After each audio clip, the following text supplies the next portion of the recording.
everything just becomes so alive. The idea something is inside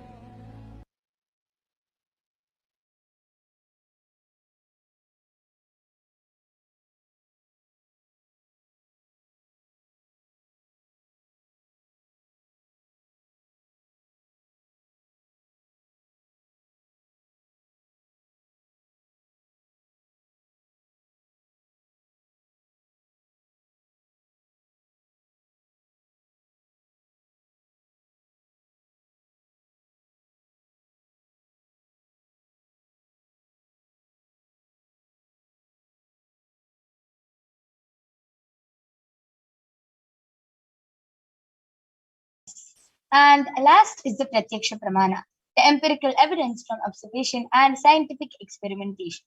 Study measures compare the metabolic cell activity of the brain in the conscious and meditative states of the third eye using the PET, which is the positron emission tomography. When doing daily activities, high activity is measured in the brain where the third eye is located. And when in the deep state of samadhi, only the third eye region is active, and almost 90% of the rest of the brain is at peace. And now, without further delay, let us get ready to witness the Sakshi Pramana, live demonstration of the power of third eye being manifested by the Balasants of the Nithyananda Gurukul. Along with me, I have an extraordinary Balasant, Manitya Kaladharananda, who is 15 years old, and she is going to be demonstrating this power of third eye to all of you today. I request the slides to stop being shared. Yes, all of you can see the medically tested eye band. In front is a complete opaque sheet, and behind is a thick sponge. You can see there is nothing inside the sponge. And there's no possible way of light entering in the sponge, as there is no gap between the opaque sheet and the sponge. And this is the eye band I'm going to be placing on Ma Kaladhara's eyes.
Yes, sorry. Now all of you can see the eye band. There's the sponge is completely covering, and there is no gap between the eye band. So this eye band is completely medically and scientifically certified and proven that no light can enter even with the eyes open inside. So this is the eye band I'm going to be placing on Ma Kaladhara's eyes. And I'm strapping the eye band in front of your eyes and placing it on you.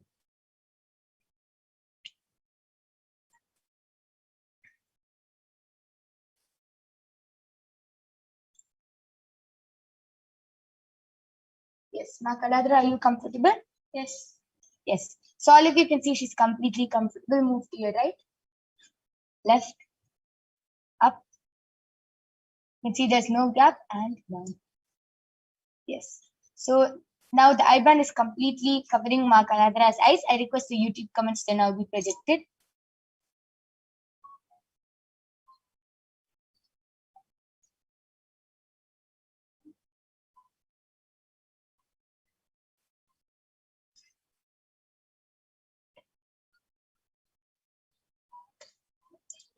Yes.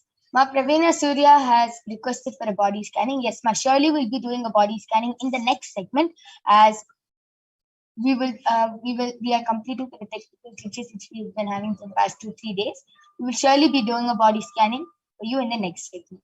Now I request all of you to go ahead, post your comments, and you can go ahead and post anything you want in the Kailasas HDH Nithyananda YouTube channel, and Ma Kaladra will be reading it out loud with her IBAN. Yes, the latest comment is from Pravina Surya. She has posted hi Ma, and the previous comment is also from her. She has posted I want to scan my body with 2 dots and then please help. And the first comment is also from Serena, and she has posted Nithyananda.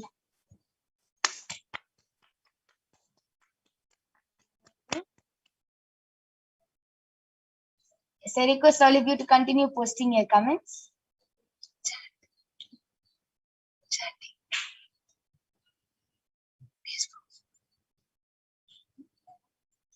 Anyone who wants to see and witness this extraordinary Shakti of third eye reading, please go ahead, post anything you want. You can post medical terms, scientific terms, emojis, numbers, shapes, anything you want, paragraphs, and Ma Kaladra will be reading it out loud. Yes, the next comment is from CAROLAPORKLER. As posted, I am as old as the sun. I am as new as the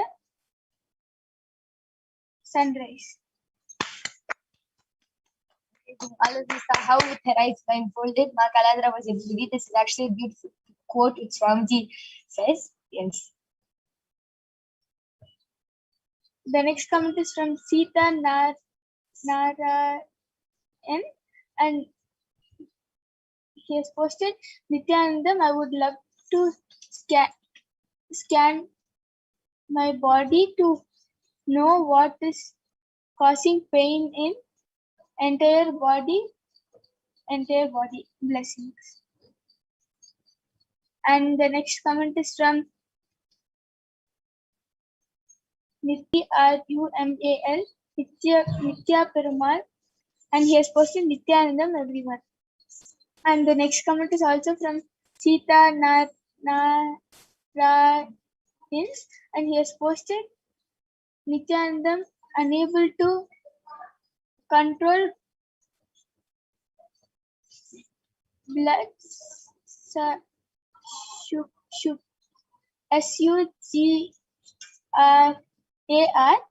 no discipline. Can I know the root problem, please, Ma? And Peter WAJDA has posted Nithyanandam with a smiley emoji with a ring, blue color ring on the head with the 3 namaste emoji. And Sita Narayan has posted very good. You're awesome. All of you saw how Ma Kaladra continuously read all the comments with her third eye and was able to so fluently read it just as if her eyes were open. A beautiful demonstration. I'm going to be now removing the eye band of Ma Kaladra. All of you can see that the eye band is completely intact and there is no possible way of light entering. And this was the very eye band which Ma Kaladra manifested and showed this demo with. Amazing. That was a beautiful demonstration of the power of third eye. Please stay tuned. I saw so many people have posted requests for a body scanning. Yes, in the next segment, we are going to be manifesting the power of body scanning. So just stay tuned and we'll be back with the Balasins of the Nithyananda Gurukul, who are going to be demonstrating the power of body scanning for all of you.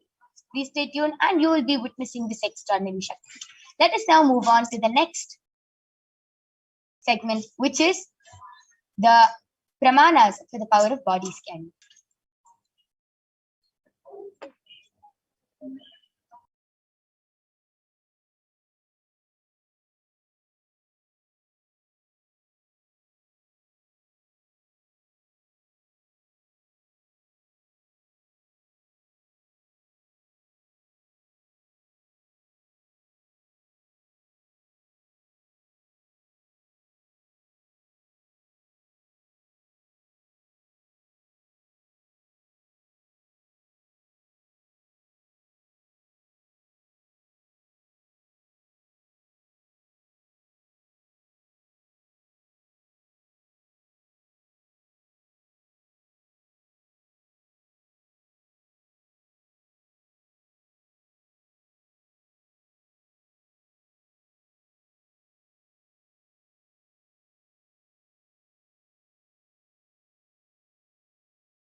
Yes, so let us now see the Shastra Pramana for the power of body scanning, which comes from the Vijnana Bhairava Tantra. Swadehe jagato vapi sukshma sukshmatarani cha tattvani yani nilayam dhyattvante vyajyate para. Bhagavan Paramashiva says, cognize deeply that from the subtle to the subtlest constituted principles of your whole body, Swadeha, or of the whole universe, simultaneously consist of the essential reality. They are being absorbed in their source cause, Paramashiva, and by the experience of such restful awareness, one becomes complete from all thoughts, and the ultimate universal divine power, Paradevi, Adishakti, is revealed, and the supreme power manifestation happens. The next is the Apta Pramana, which is the reference for the power of body scanning from the life of a Siddha named Teriyar. Teriyar was a Siddha and one of the prominent disciples of Agatya. One day, a man suffering from a severe headache comes to Agatya for healing, and Agatya uses the power of body scanning and identifies the root cause of the headache. He reveals that there is a small Tere, like a frog, sitting in the person's brain. Agatya immediately instructs Teriyar, his disciple, to perform an open head surgery and remove the frog. After the surgery is completed successfully, the person is healed and cured of the headache. Thus, he gained the name Teriyar. Third is the Atma Pramana, which is from the life of His Divine Holiness Swamiji, who has also authenticated and time-tested this science. Swamiji beautifully shares, paraphrasing his words, only when I had a multiple compound hand fracture was I forced to go for surgery and therefore for medical checkups related to that. At that time, they detected heavy metal quantity in my different organs, and it was revealed that I had been poisoned without our knowledge. I immediately used diagnostic methods instead of medical facilities to study the body condition due to the poisoning. Through body scanning, I found out what the problems and imbalances had happened and where the balance had to be. Second opinion just to verify my findings. And these avatars, these incarnations, and these living and let beings are born as awakened beings.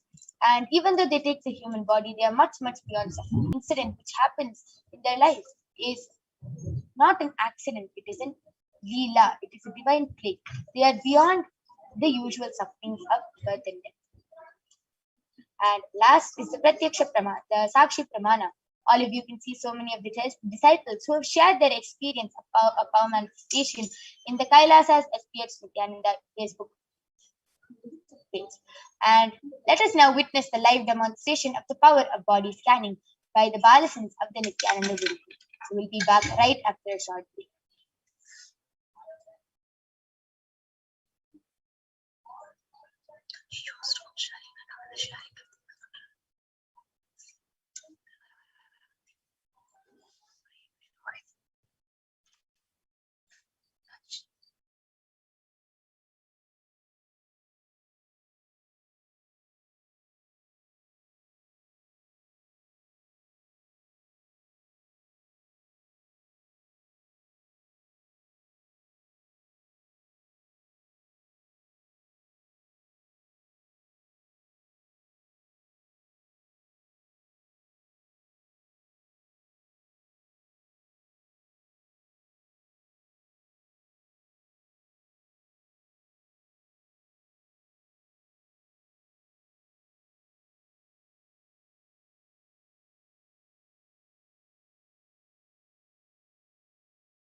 Yes. So now I'm back with the Barisans of the Nithyananda Gurukul, Masoni, who is 16 years old, and she is going to be demonstrating this power to all of you today. And yes, so I can see so many people have requested for a body scanning, and for the past few days we've been facing technical glitches and they were not able to hear. So yes, we will surely be doing the body scanning. And yes, I request the comments to be scrolled up. Ma Soni, Ma Praveena Surya has actually requested for a body scanning. She has requested before itself asking regarding her weight, why the numbers on the scale is not reducing. So please go ahead and do a body scanning from Ma Praveena Surya. And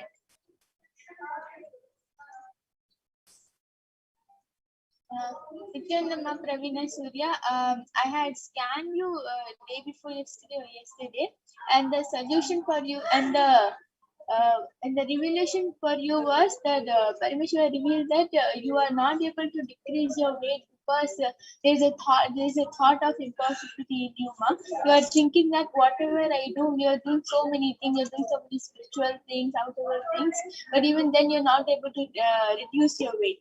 So, and because of that, you are having a thought of impossibility, ma'am. So, Parameshwara will reveal the solution as the minute you complete with the thought of impossibility, you will see the drastic change in your body, ma'am, and you will manifest whatever you want. yes, so this is a body scanning from Ma Praveena Surya.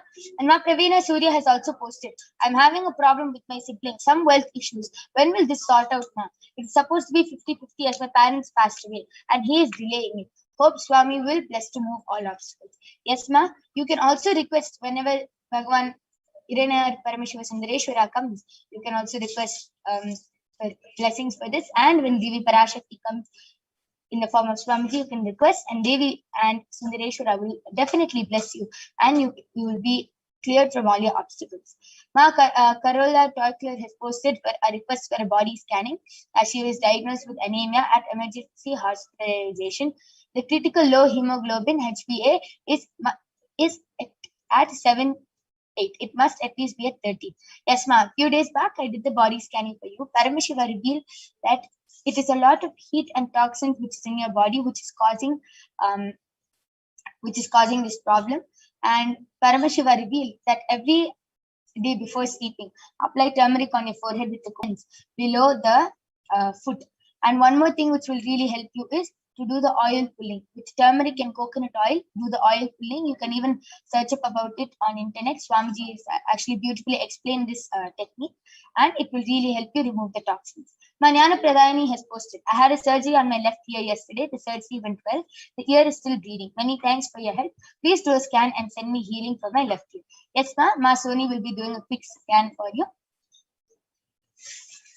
I request the comment section to be scrolled more down.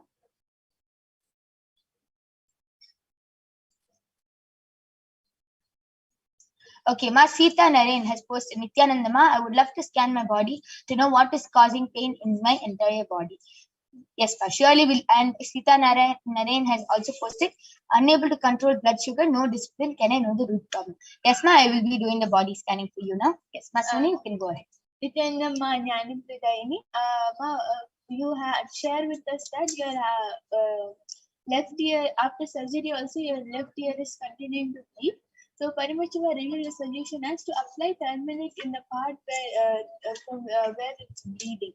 In your left ear, apply turmeric in the part where it's bleeding, ma. The bleeding will get stopped in 3 days. Apply turmeric continuously, and the bleeding will get stopped in 3 days. Beautiful, amazing body scanning for Ma Jnana Pradayani. I request Ma Praveena Surya, Ma Carola Toykler, and Ma Jnana Pradayani to get back in the chat section. Ma Sita Narain, Paramashiva revealed the root cause of all this body pain is just self-doubt, ma, and self-denial. You are continuously denying yourself and feeling that you cannot do anything, you cannot expand, you don't have a possibility to do anything. This is actually causing the entire pain in the body, and Paramashiva revealed a simple solution. Just to completion yourself every day and start doing Surya Namaskar. Every day just do the Surya Namaskar and you will start getting healed from this. Yes. I request the comment section to be scrolled down.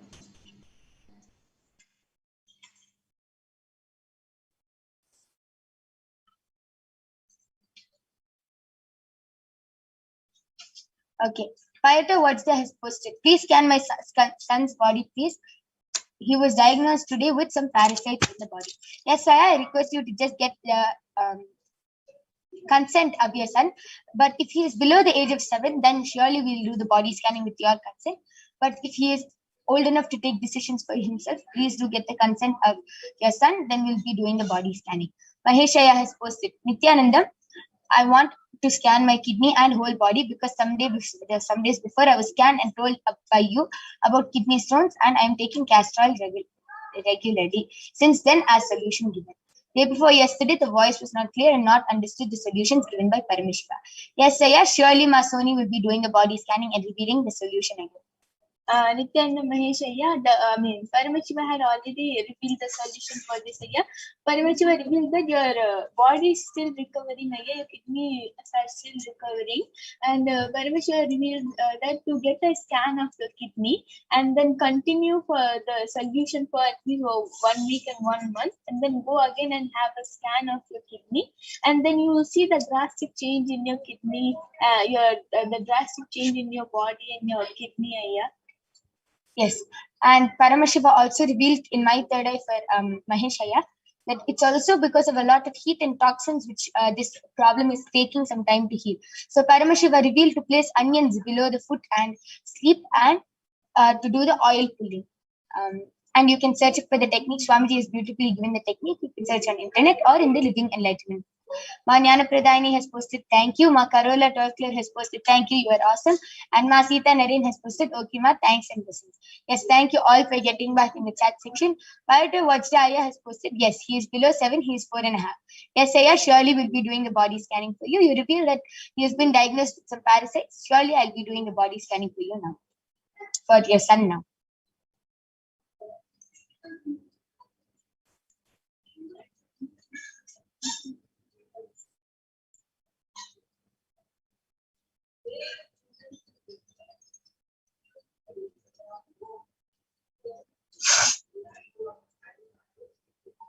Okay.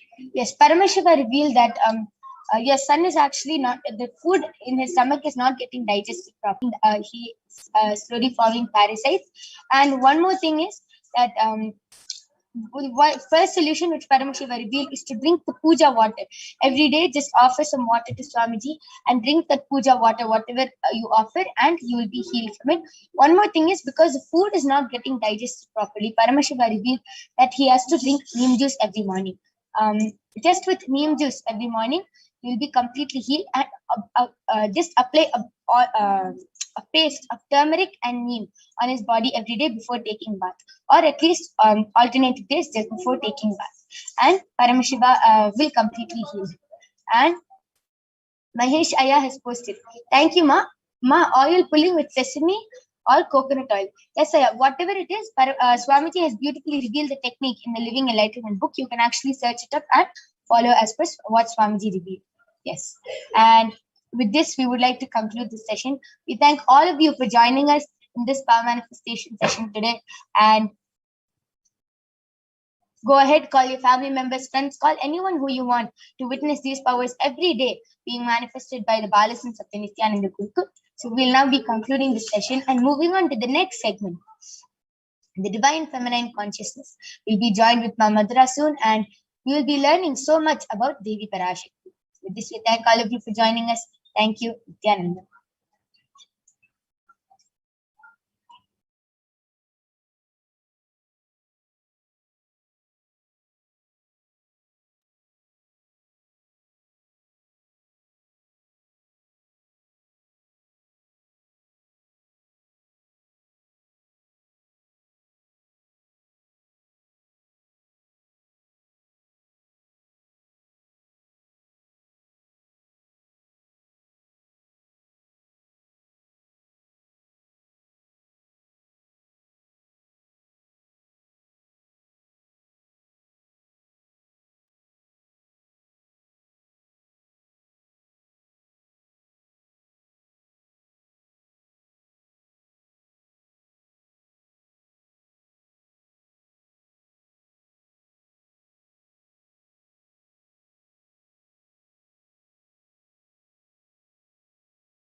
Yes, Nithyananda Ma Madhura, you can go ahead. Yes, Nithyananda everyone. And thank you, my Yoga Prana. So that was a great power demonstration that all of us just witnessed by the Balasons from Nithyananda Gurukul. And now we'll be moving to the next segment of this program where we will be seeing and learning about who is Devi Parashakti, the divine feminine consciousness. So we'll be first looking at the Dhyana Shloka of Devi Parashakti, which comes from the Lalita Sahasranama Dhyana Shloka. सिन्दूरारुणविग्रहां त्रिनयनामाणिक्यमौलिस्फुरत् तारानायकशेखरां स्मितमुखीं मापीनवक्षोरुहां पाणिभ्यामलिपूर्णरत्नचषकं रक्तोत्पलं बिभ्रतीं सौम्यां रत्नघटस्थरक्तचरणां ध्यायेत् परामम्बिकाम्. The translation for this verse is the Divine Mother is to be meditated upon as shining in a vermilion red body, with the triple eyes sporting a crown of rubies studded with a crescent moon. A face all smiles, a splendid bust, one hand holding a jewel cup of mead and the other twirling a red lotus. And another Dhyana Shloka, which comes from the Lalita Sahasranama Dhyana Shloka, says, Arunam karunatarangatakshiim dhritapaşankuşapuşpabanachapam animadibhiravritam ayugaihi rahamityeva vibhavaye bhavani. The translation for this verse is, I meditate on the great Empress. She is red in color and her eyes are full of compassion. She holds the noose, the gourd, the bow, and the flowery arrow in her hands. She is surrounded on all sides by power such as anima of her rays, and she is the self within me. And Devi Parashakti is the ultimate pure feminine consciousness. Parashakti is the cosmic mother. It is her cosmic womb from which billions and billions of universes come out and go in, and the source where the Big Bang and black holes go on and on. And Parashakti is the source Shakti, the source energy, the source power, from which all of us came, in which all of us are living even now, and in which all of us are going to merge.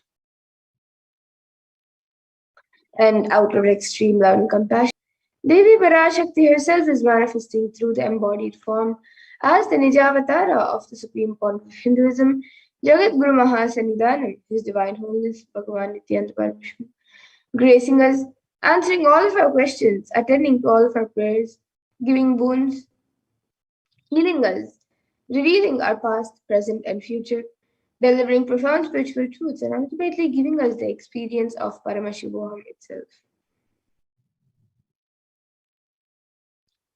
And Devi Parashakti beautifully reveals the words of Devi Parashakti herself. She says, breathing as Omkara, expressing as Vedas and Agamas, blossomed as Shrimkara, filled as Parashodasi, living in 40 triangles, the Kailasha Swami who is in Kailasha, Shri Parajiddaman, Parashodasi, sitting as part of Paramashiva, Parameshwari who rules the world, Paramashakti, Manonmani, Meenakshi.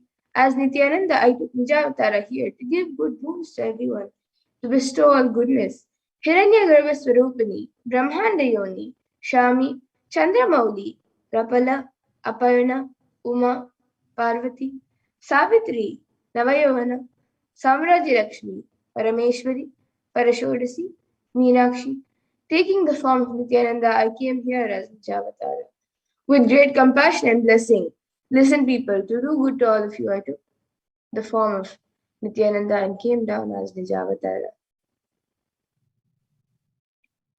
And Devi Parashakti continues to reveal, raising an Omkara, blossoming as Shiva, Shiva manifesting as source of existence, powers of existence, expression of existence, from the oneness of Om, blossoming into two as Prakriti and Purusha, blossoming as three Shaktis, Icha, Kriya, and Jnana, growing as 4 Vedas, expanding as 5 Panchabhutas, beyond 6 chakras, filled as gotras of 7 rishis, expanding as 8 directions, existing as 9 grahas, blossoming as 10 indriyas, being as 11 rudras, creating all the worlds, bringing life to tell and make truth blossom and to do good.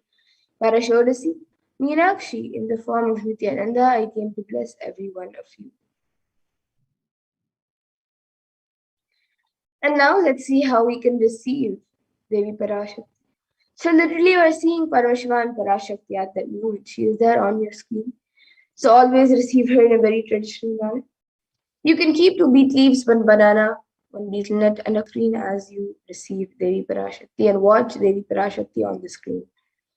And for those of you who might be wondering what a coin is considered as, what is its importance for it to be kept as part of the plate for receiving. So a coin in the Hindu tradition is actually the traditional dakshina. It is an offering made to God at any temple or during any ritual or even at any other time. And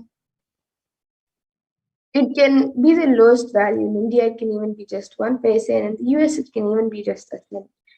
Swamiji says, I'm not trying to monetize. Keep even 1 cent, it is okay. So for 100 days, if you have darshan, it will add up to $1. And you can offer that to Devi Parashakti.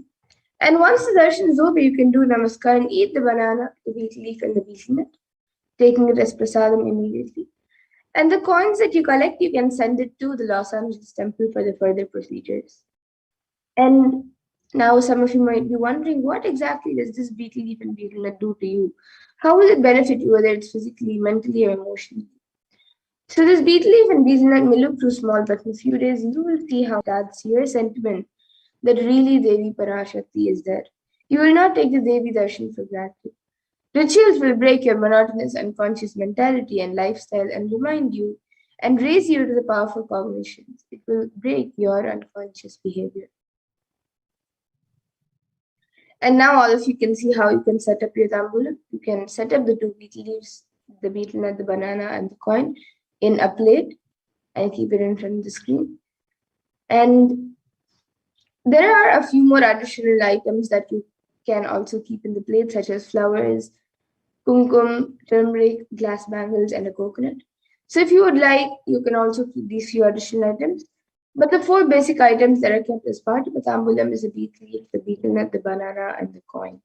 So you can keep it in front of the screen and receive Devi Parashakti in a very traditional way when she comes for the darshan.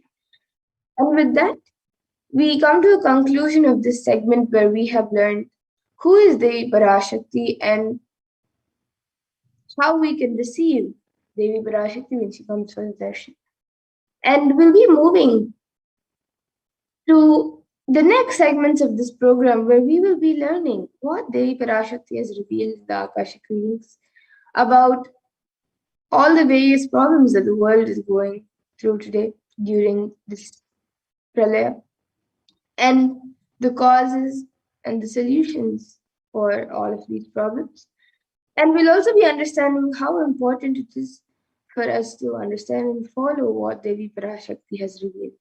So please stay tuned and we'll be back after a really short break to move on to the next segment.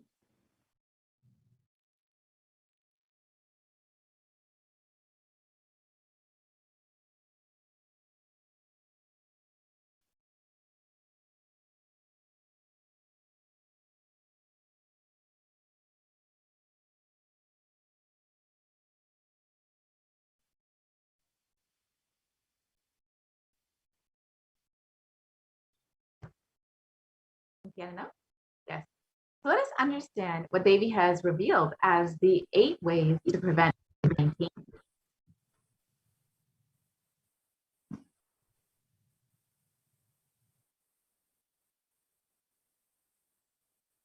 So let's first understand the compassion of the avatar. In the Guru Padika Stotram composed by Adi Shankaracharya, the very first verse described how the Guru Padika, the sacred feet of the Guru, is the boat that helps us cross the Ananta Samsara Samudra, the seemingly endless ocean of samsara or suffering.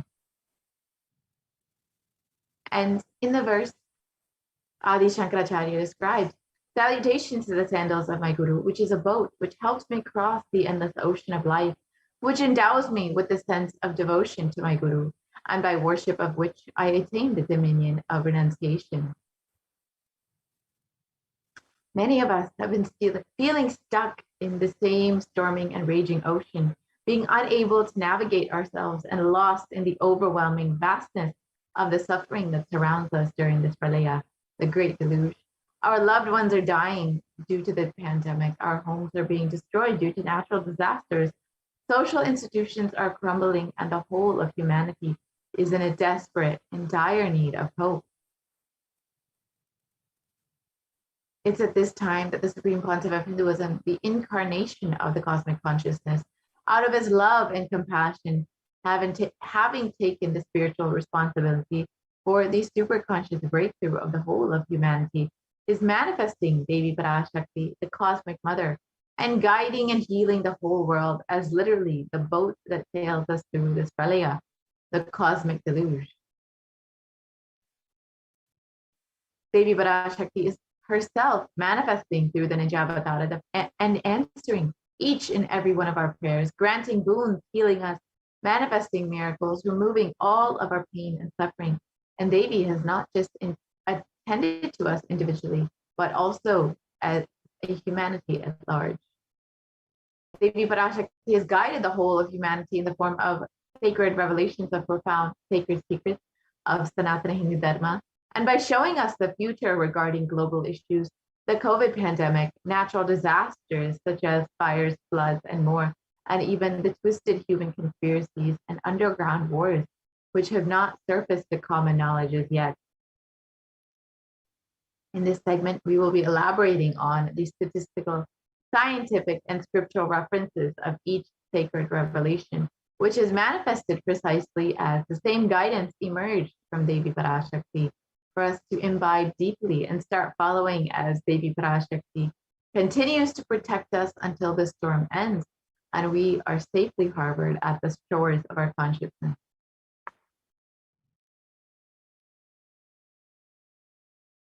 Yes, let us enter into the segment and understand what Devi has revealed as the 8 methods to protect yourself from coronavirus during this, revealed on the 30th of April 2021. Let us first watch the video of Devi's revelation.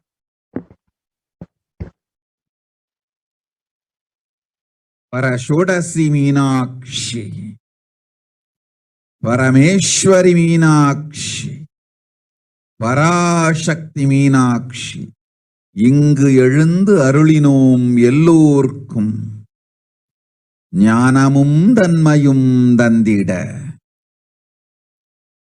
நன்மையெல்லாம் அளித்திட நாமே வந்தோம் இங்கு. கைலாசத்தின் சுவாமினியாய் பரமசிவன் கிரகத்திருந்து நம் அனுக்கிரகத்தினால் நித்யானந்தன் விக்கிரகமாய் மலர்ந்தோம்.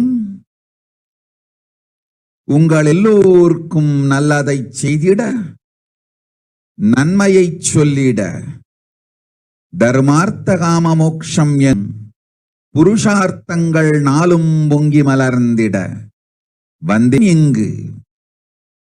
மாந்தர்கள் கொடுந்தொற்று corona கண்டு அஞ்ச வேண்டாம். 8 வழியின் மூலமாகவும் எண்ணத்தில் தியானித்து என்னை பிரார்த்தித்தல் 1,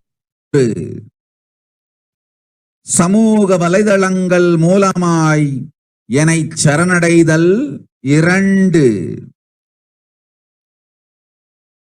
எங்கெல்லாம் என் மகமாரி வடிவத்தில் நான் குடிகொண்டிருக்கின்றேனோ அங்கெல்லாம் பூமிதித்து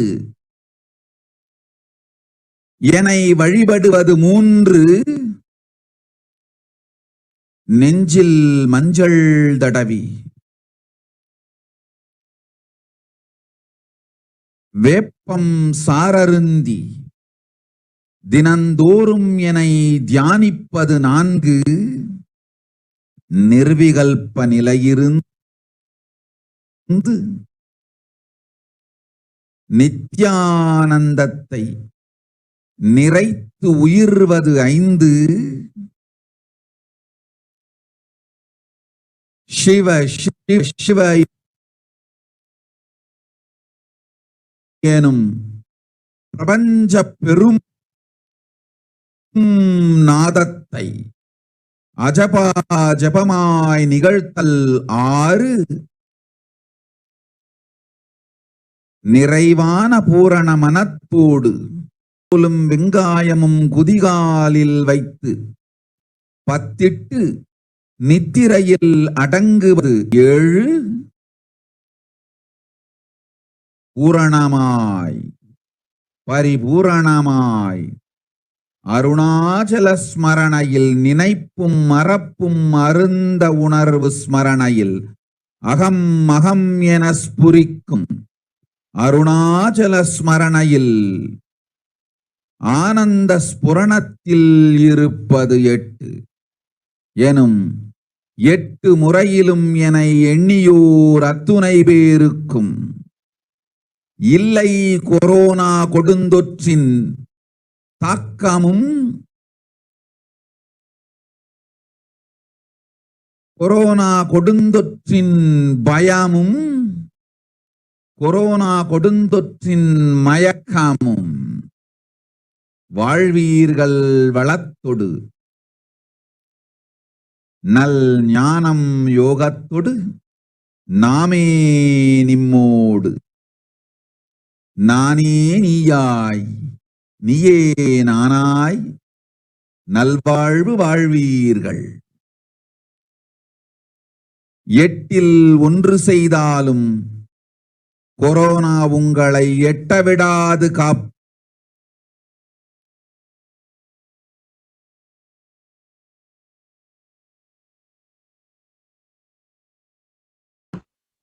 Let us understand what Devi has revealed, mapped into English.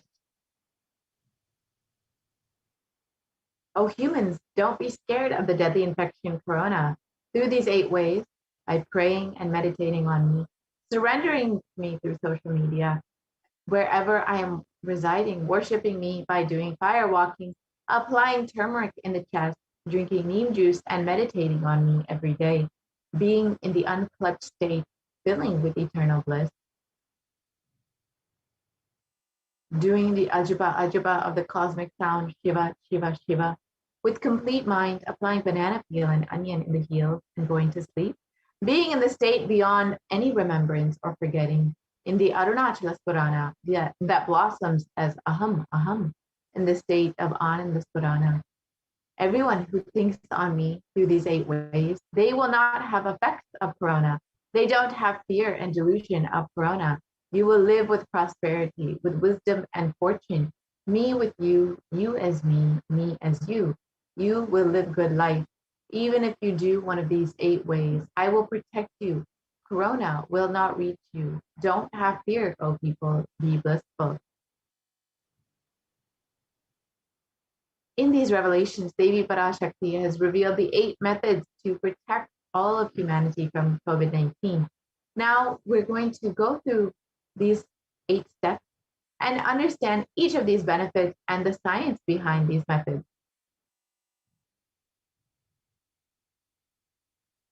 The first the step that Devi revealed is praying and meditating on me, Devi Parashakti. And science has extensively studied the benefits of prayer and meditation, and Healthline has listed the 12 science-based benefits of meditation, which include that it reduces stress, it controls anxiety, it promotes emotional health, it enhances self-awareness, it lengthens the attention span, it may reduce age-related memory loss, it can generate kindness, it may help fight addictions, it improves sleep, it helps control pain, it can decrease blood pressure, and it is, of course, easily accessible anywhere. And a study done by the US Department of Health and Human Services found that prayer and meditation have a direct benefit on our physical as well as our mental health. And another study published in Cambridge University Press reiterates the necessity of meditation during times of crisis, such as COVID-19. And Everyday Health published research on how prayer and spirituality protects our emotional health on December 7th, 2015. And they stated that it offers a bigger sense of purpose. It provides social support, it lifts the spirits, it helps you cope with difficulties. And a report published in September 2015 found that when researchers followed 191 people with congestive heart failure for 5 years, they found that those who reported feeling spiritual peace and who also made some healthy lifestyle changes were significantly more likely to live longer than their peers. And people with major depressive disorders or chronic medical illnesses who report high levels of religiosity, which include daily religious experiences, generally become more optimistic than their peers. And this was published in a study in Depression and Anxiety Journal. So and the avatar himself has directly demonstrated how meditation can impact our brain. So let us watch how exactly meditation impacts our brain.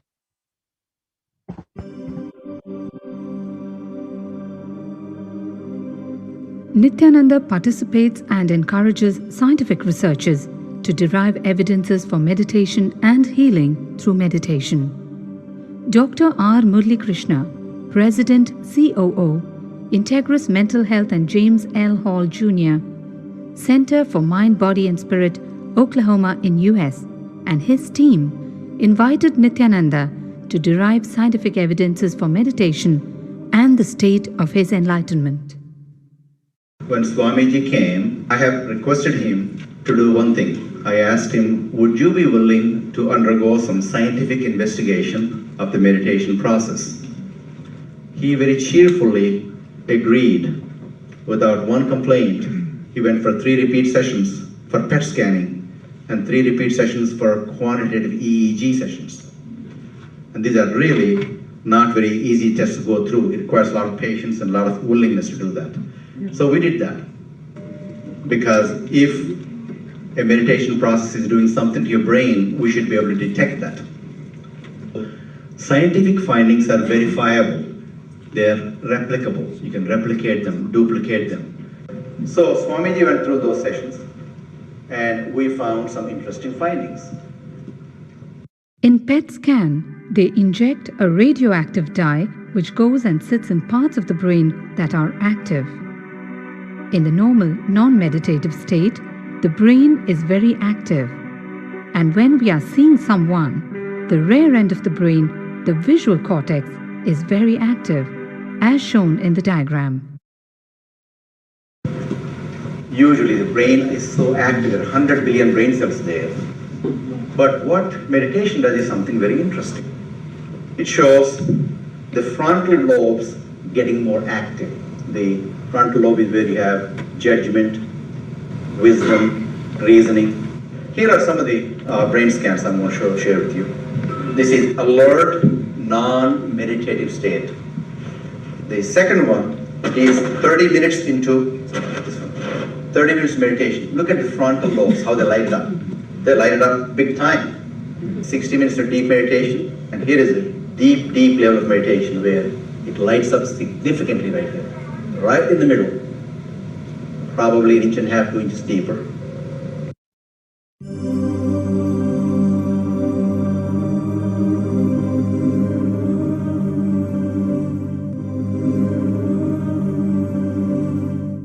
What's interesting was, Swami was inside, and that's the last part of that one. See that light right here? So what's interesting was, I've never seen that before in my life, so the other parts I've seen may not be to the extent that Swamiji showed, but this is something interesting. There is something called dopamine, which is a chemical our brain is involved in. Dopamine is produced mostly in this area. And when you have any pleasurable feeling in your body, it is mediated through dopamine. It's a neuroreceptor. It's a chemical that transmits messages of pleasure. It basically evokes pleasure. If you eat, the same thing is with visual pleasures you have. Beautiful people, beautiful sceneries, nature, whatever gives you pleasure. It's mediated through dopamine. Everything that human being experiences involves dopamine. But what's interesting is that you and I have the potential to create our own dopamine in a big way.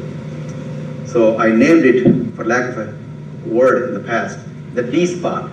which is the dopamine spot. If you can discover your D spot, you got it made in life.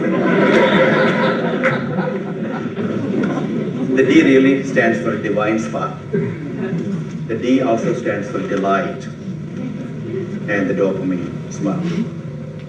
What's also interesting is that, he could at will go in and out of the states. Those are some of the findings I want to share with you. There's so much more talk about physiology of mind and brain and the body. It's a fascinating field that, this is something that all human beings can relate to, can apply in our own lives. Not only a sophisticated knowledge, but these things have application in daily life for all of us. Nithyananda's system of free healing, known as Nithya Spiritual Healing, has been baffling the medical world, curing diseases from migraine to cancer. Qualified people are also initiated to become healers. The complete report of the research conducted on Nithyananda's neurological system can be found in the book Mystic Phenomena, Scientific Data.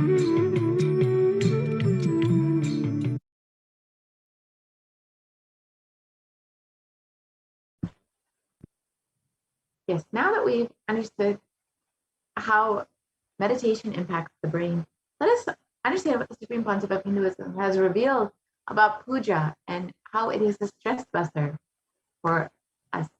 Let us watch that video now.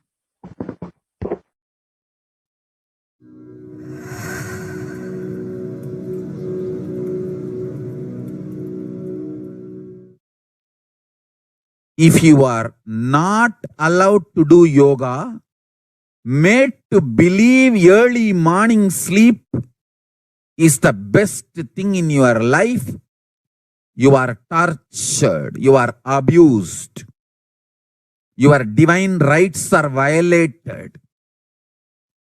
If you are constantly inspired to do yoga early morning, Brahma Muhurta time, and everyday puja, sit that 30-40 minutes and melt down by feeling connection. Understand?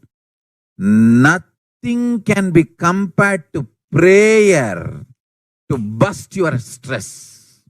I tell you, prayer is the best stress buster. Deep feeling connection and tears rolling in your eyes and melting down. Prayer to Paramashiva. Intense yearning, Vyakulata, talking to Paramashiva, relating to Paramashiva. Nothing can be compared to that to bust your stress. I tell you, every day puja is an ultimate recharging experience. If you do everyday puja,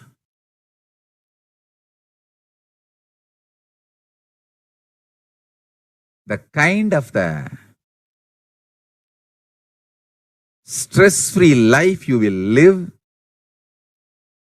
your whole biological clock will be aligned to Kailasa. I tell you, I have seen the people who have the habit of Nitya Puja live long. Not just long, happy. In my whole life, it is Nitya Puja, puja, that gave me all the best things of life. Everyday puja,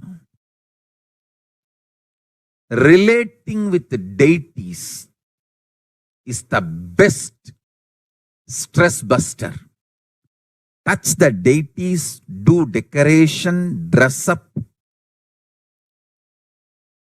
Even now, my best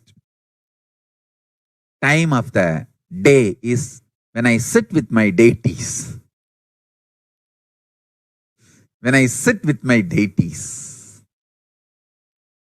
dress up the deities, jewel them, spend time with them, talk to them, intensely pray, deeply connect and pray. Understand?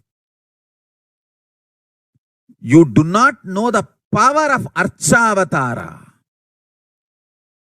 God landing in physical deity form. Never underestimate the power of Archavatara.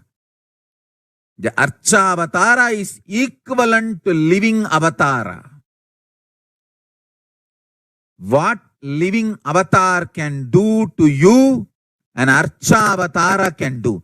Atma Linga I am giving to all of you is literally living Archavatara. Is a piece of God. Literally.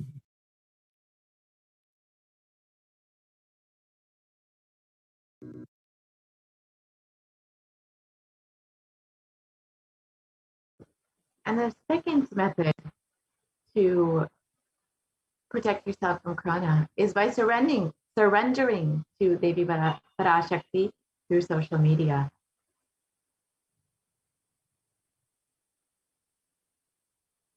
During the Akashic readings, Devi Parashakti gives us the opportunity to connect with her through various social media platforms and attends to us individually, to our prayers, and showers us with blessings and boons.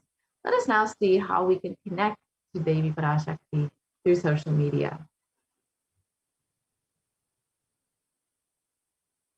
The first way is by becoming a member of the Kailasa's HDH Nithyananda YouTube channel. It's a very simple process. You can just go to the YouTube channel and click join.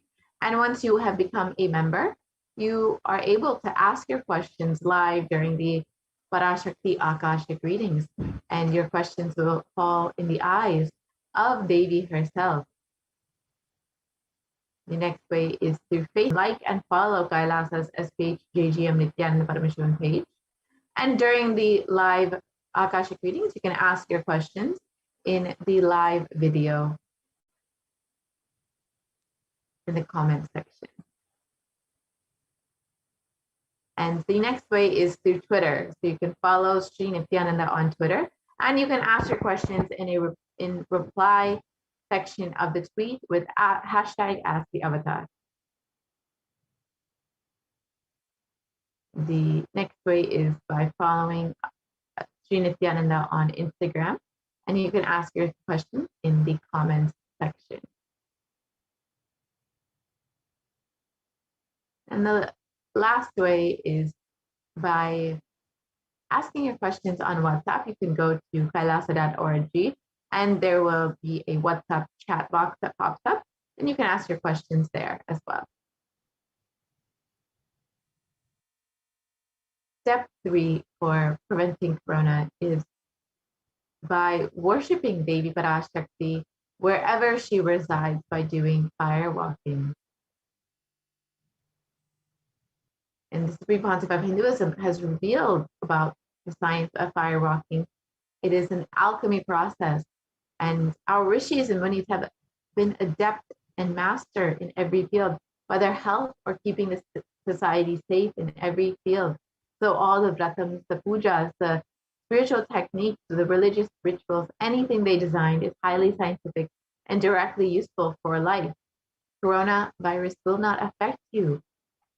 It will not affect you at all, because the fire walking time, that small blisters you get, just shoots up your whole immunity. That power, the power to protect yourself from any virus or any problem, it's actually powerful technique. It's a very powerful technique followed in those days, especially during this season.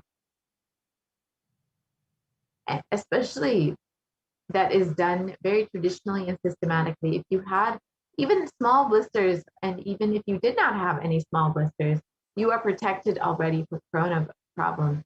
You will not be affected at all. Corona will not work on you. It will not affect you. And don't worry, it's a traditional way of making you immune. actually is a traditional vaccination process. It's 11 feet length, the burning live charcoal on which you are supposed to walk, with the traditional powerful music which activates your lymph system, the mukulam, we call it, in the back of the neck. This music will feel like it is hitting the back of your neck, and your whole detox system will be awakened. In that peak altered state of consciousness, you should walk on fire. Not just like that, you will walk. You will first awaken, trigger the detox system, and then walk on fire in the 11 feet fire pit. If you do one fire walking, you are absolutely protected from corona. Pray to Mahamariamman and do the fire walking. That's it. It's like a traditional powerful vaccination. Pray to Parashakti Mahamari to do the Patniratam, do this traditional fire walking, and you are absolutely protected from coronavirus. No need to panic. Traditional vaccination, traditional, natural, organic, no bad side effect vaccination is the Hindu fire walking. Let us understand the science behind fire walking as explained by the supreme concept of Hinduism.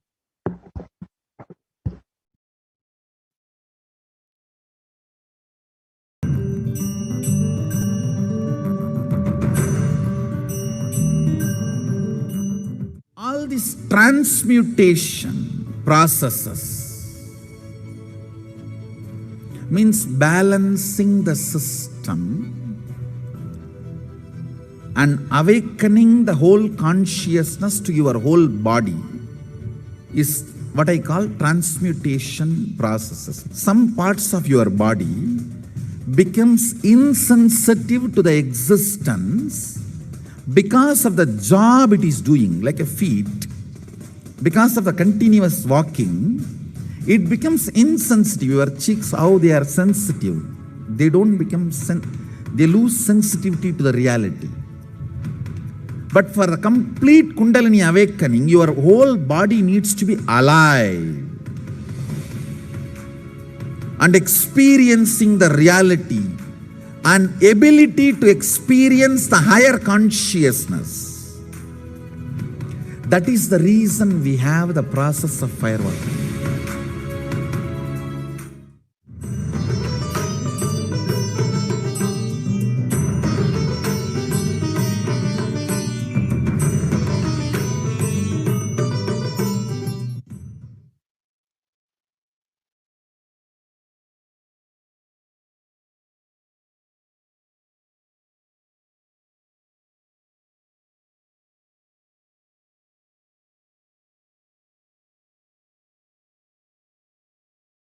And let us watch the supreme concept of Hinduism himself doing the fire walking in Tirunamalai.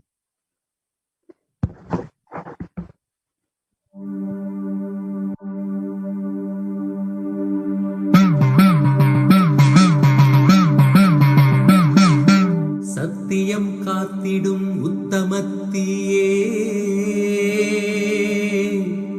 சத்குருவாய் வந்த நித்திய தாயே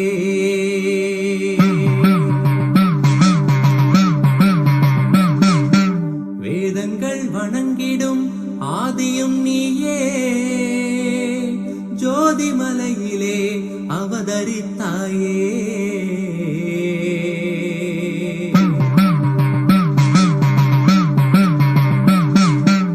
அவனியை பேணும் ஞானமும் நீயே அக்னி வடிவிலே அருள் புரிந்தாயே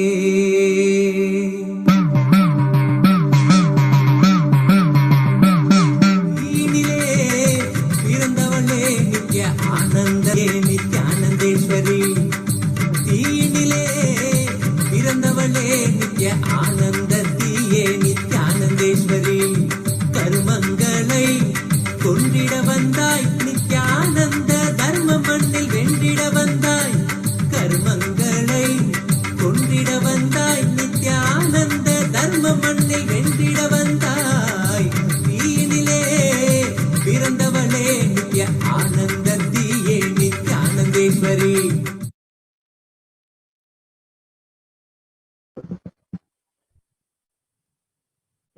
Let us understand the science behind fire walking. a study done by the U.S. National Study of Medicine's the National Institute of Health regarding the various effects and benefits of firewalking found that those who participated in firewalking had increased levels of happiness and lower fatigue levels compared to those who did not participate in firewalking. So let us look at the next method for preventing coronavirus as revealed by Devi Parashakti: applying turmeric on the chest, drinking neem juice, and meditating on me, Devi Parashakti, every day. So let us understand what the Supreme Pontiff of Hinduism has revealed about the benefits of neem juice.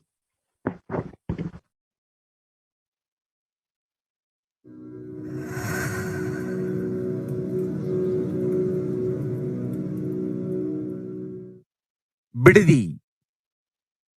It is not, I'm not talking from air, I'm talking from ground. In Bididi, before we came to that land, 30 borewells were dug, no water. Now, from the day we came till now, we have water for 10,000 people to live comfortably in that very land. It's only pouring, pouring Karumari's grace. Wherever we started ashram, nature completely cooperates because we know biology, whole biology thinks.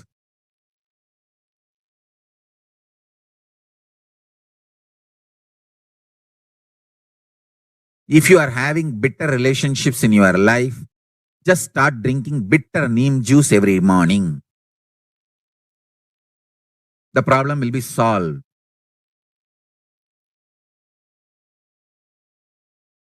Understand, if you are irritated, even if you don't react, even if you don't talk to people, you release that kind of vibes. Take Haritaki. You will see you release sweet kind of vibes. Take neem juice. You release healing, compassionate vibes. A woman who applies neem powder and takes bath, who applies turmeric powder and takes bath, is equivalent to Karumari Mahamayi.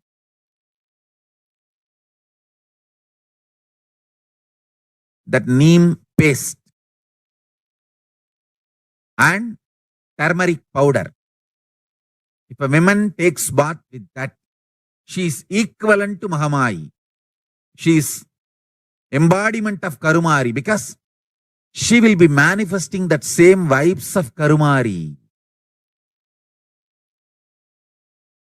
I sincerely recommend people start doing all these activities like applying neem paste and taking bath, applying haritaki powder and taking bath, applying turmeric powder and taking bath, applying basma and taking bath, especially for men, basma, for women, neem paste and turmeric paste. All four can be used by all genders. That is different.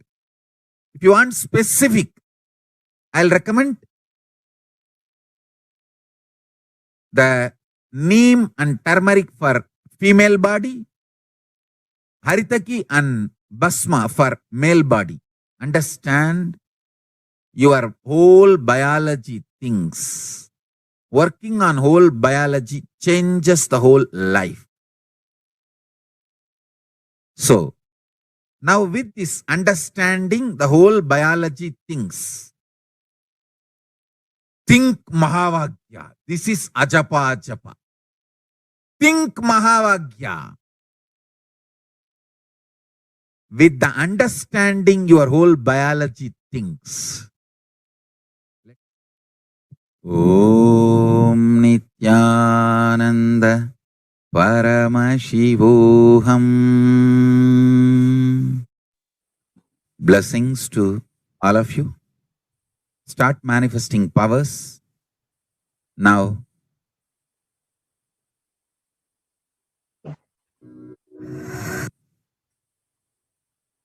Understand the benefits of turmeric. Traditionally, turmeric is well known for its anti-inflammatory effects, and curcumin, which is the active agent in turmeric, has been shown in the last 2 decades to be a potent immunomodulator agent that can modulate the cells, B cells, macrophages, neutrophils, natural killer cells, and dendritic cells, which are all immune cells. And curcumin can also downregulate the expression of various pro-inflammatory cytokines, including TNF, IL-1, IL-2, IL-6, IL-8, IL-12, and chemokines, most likely through the inactivation of the transcription factor NF-kappa B. And this research shows that turmeric can modulate the activation of various immune cells, as well as enhance the body's antibody response. And this essentially strengthens the immune system and can help you stay healthy and maintain an active lifestyle.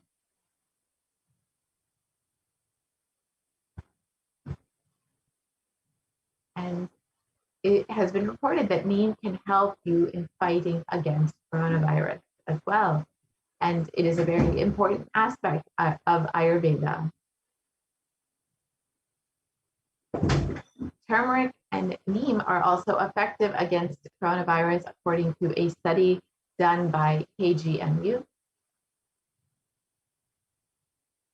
And the 5th method for preventing coronavirus is with complete mind, applying banana peel and onion in the heels and going to sleep. So let us understand how you can do this. You can put onion and the banana peel in your heel, and you can put a sock over it before you go to sleep. And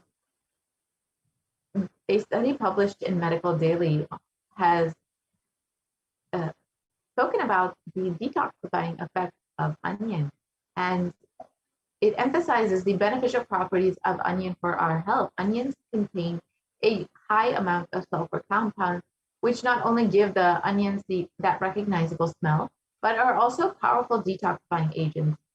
And with more than 100 sulfur-containing compounds, which are what cause the eyes to tear, onions can help prevent and treat ailments from diabetes to heart disease, which is why it's very well known in Ayurveda as a medicine rather than for its taste and flavor.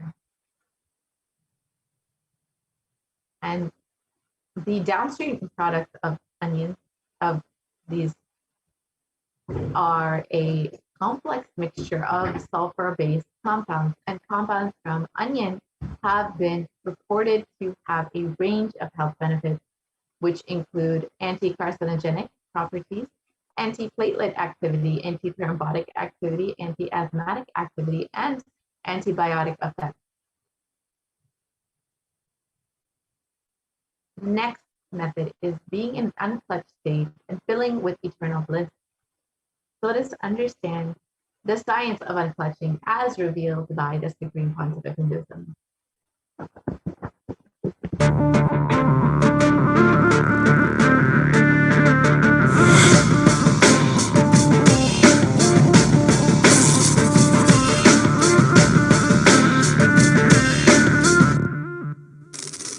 The brain is the organ which controls our whole physical being. Once our brain has been imbalanced, it will then transmit that imbalance throughout the whole body. Thought forms are pure energy that have the ability to influence people and everyday events in life. According to science, our brains generate an electromagnetic field which may be measured by such instruments as an encephalograph. This electromagnetic field is generated by the brain every time we think, and as our mind is never still, we may be compared to perpetual power generators. Fear produces nervous disorders. Anger produces headaches and violence. Confused thoughts produce congestion and causes cancer, tumors, mental diseases, and lowering of the immune system, causing death through own willpower. Our thoughts generate intricate energy patterns which can be detected by sensitive equipment and seen by clairvoyant individuals. These energy patterns are known as thought forms. Surprisingly, thought forms are shaped by the thoughts themselves. Each of us creates hundreds of thought forms every hour and release them into the environment. Although we cannot see them, the thought forms have as real an existence as any other form of energy. Most people can sense others' thought forms, and a continuous energetic exchange happens between people about which we are usually unaware. This also explains why we sometimes take a sudden liking or dislike to a certain person directly on meeting them. We just catch their vibes. Unclutching is a guide for equanimity and enlightenment. Thoughts are like bubbles in a fish tank.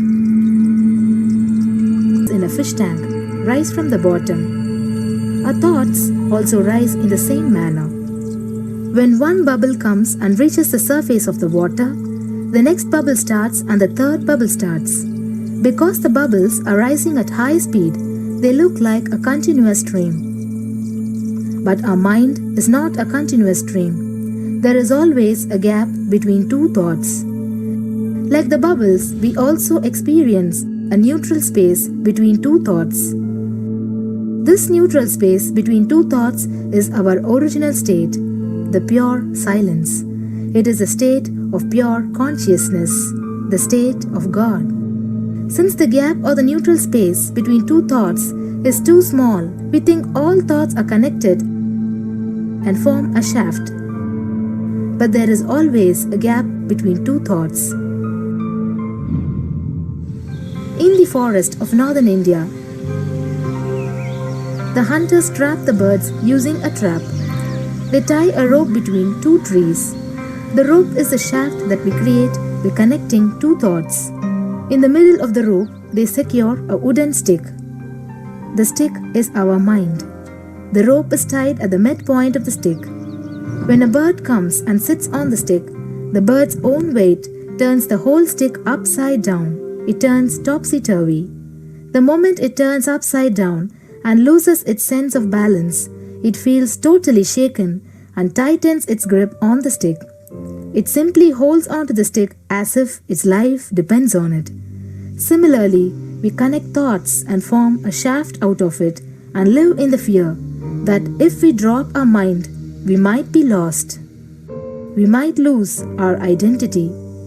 Because it is hanging upside down, it thinks, if I unclutch from this stick, I will fall and die. Is similar to the fear that if we start trusting that we are unconnected, unclutched, independent and illogical thoughts, we might be lost. If the bird lets go and relaxes, it may flutter to balance for a moment or two. When it leaves the stick, maybe for a few seconds, it will fall, but then it will adjust itself and start flying. In the same way, we hold on to whatever we think is our identity and security, our education, our mind, our life, our relationships, or our bank balance. Ultimately comes to remove the stick that is our identity. Just like the bird, we don't realize that if we drop our mind, at that moment we can become a Paramahamsa. That very moment we can be liberated.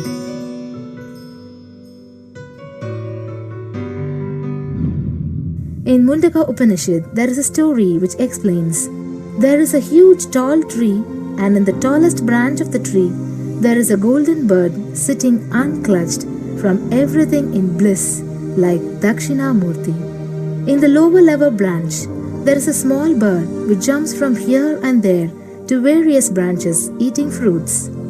When it eats a bitter fruit, it feels bad. Whenever she eats the bitter fruit, she sees the bird which is looking above, silently, like Dakshinamurti, and feels, why I should not be like that bird. But unfortunately, when the same bird, when it eats tasty fruit, it forgets the bird sitting above it. In the same way, she keeps battling between branches, eating bitter and tasty fruits again and again. One day, as a small bird flies up higher, and as it reaches near the golden bird, it realized that he and she are the same. There is no difference between them both and realizes her original state. The small bird realizes that she also can be in the same state of the golden bird and become a Paramahamsa. This moment, trust yourself. Don't bother about losing your identity. Just trust yourself and let go of your identity. You will immediately become a Paramahamsa and be liberated.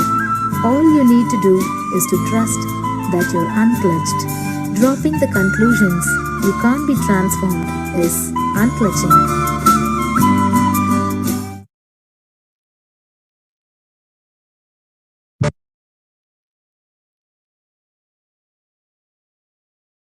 So now that we have understood how to unclutch, let us move to the next method, which is doing Ajiba Ajiba of the cosmic sound Shiva, Shiva, Shiva.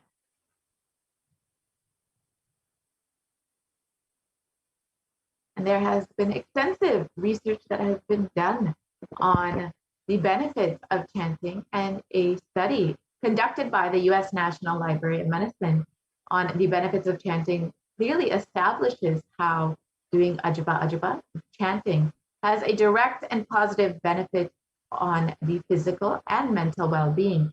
The study correlates the chanting of Ajiba Ajiba to the vagus nerve stimulation used as a treatment for depression and epilepsy.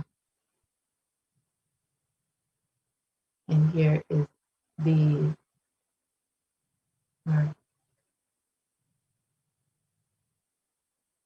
and a study conducted by Dr. Masaru Emoto establishes that human intentions, words, or thoughts can change the molecular structural formation in water.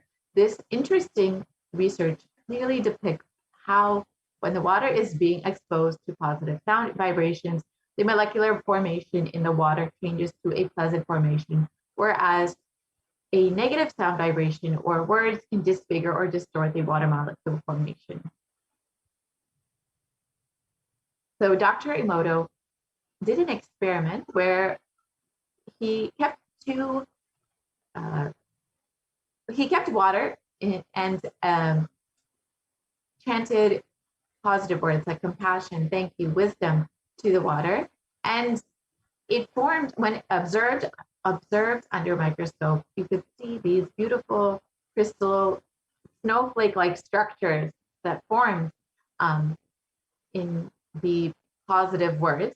However, when negative words were uttered to the water, like I will kill you, you fool, and heavy metal music was this water, when observed under the microscope, it did not form any crystal formations like the positive words, and it was very disjointed and disfigured, as you can see in these photos. And you can imagine what happens inside your body, which is composed of more than 60% water. And when you chant the Ajiba Ajiba, the Shiva, Shiva, Shiva sound, the cosmic sound, the chanting of this powerful sacred mantra will have such a positive effect on your body. And being in the state, the last step is being in a state beyond any remembrance or forgetting in the Arunachala Purana that blossoms as Aham, Aham, the Ananda Purana. And this is the last method. When you do all of these methods, or any one of these methods Devi has revealed, you will be protected from coronavirus. You will not have the effects of coronavirus in your life. So Devi has been continuously guiding us and blessing us with these various revelations and has directly revealed how to prevent coronavirus during this pandemic time, and blessing us throughout this time. So if you are just overflowing in gratitude and love for your cosmic mother for helping guide you during this time, you can stay tuned for this next segment, where where we will understand how we can connect with Devi Parashakti more deeply. So in this next segment, we will be going through the various offerings that you can make to Devi Parashakti. And these offerings are made out of love and gratitude for your cosmic mother, who has happened in your life just to guide you, take care of you, and bless you. So let us enter into this segment.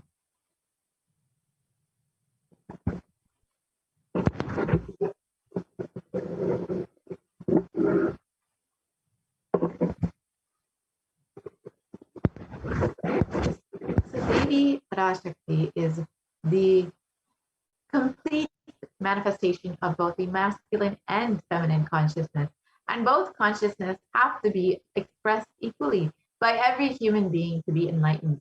Until enlightenment, only the masculine dimension expresses more than the feminine dimension, irrespective of whether they are in the male or female body. And every human being has to complete with 5 dimensions to achieve enlightenment, which are the Pitrus or the ancestors, the Kuladevatas, which are the family deities, the parents, and nature, and ultimately Guru himself, who gives you enlightenment, who bestows enlightenment upon you. Incompletions are life negative and adharmic cognitions in the 5 dimensions that lead to misconstrued karana and karya, the cause and effect, which further leads to suffering and pain and calamities in the individual, personal, collective, and global levels.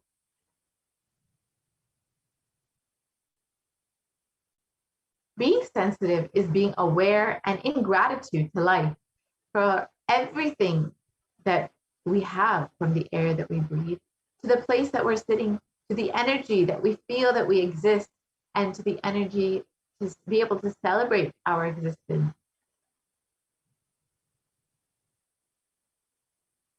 "43 energies constitute our human body. When all 43 are integrated to Dharma, one becomes enlightened.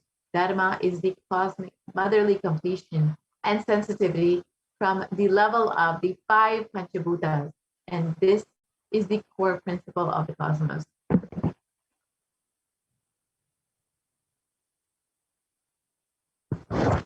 Awakening the sacred feminine is key to enlightenment. When awakened, man expresses the sacred feminine consciousness. He becomes a great revered leader. When awakened, a woman expresses sacred feminine consciousness. She becomes Devi, the cosmic mother, expressing all the various powers.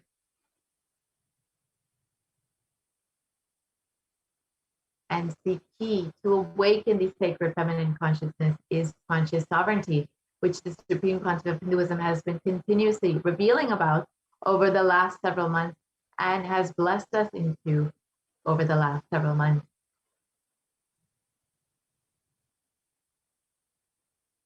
And out of millions of paths, the easiest, sweetest, and most beautiful path to enlightenment is connecting with the cosmos as Mother, Devi Parashakti, the cosmic feminine consciousness.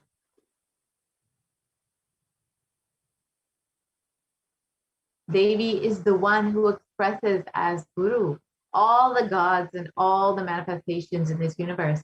She can straight away deliver enlightenment by connecting to the cosmic umbilical cord.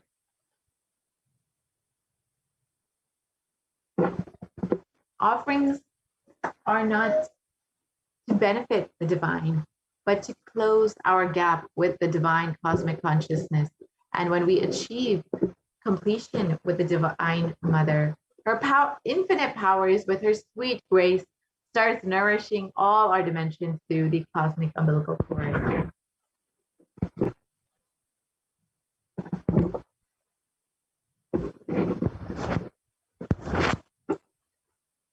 And there's nothing too small or too big one can offer to connect with the Divine Mother. It has to be from a space of love, of a child looking at a mother and handing her what it has to share with her out of deep love and gratitude. It can be a cup of milk or a flower, or it can be a precious jewel to adorn her smiling face or her hair.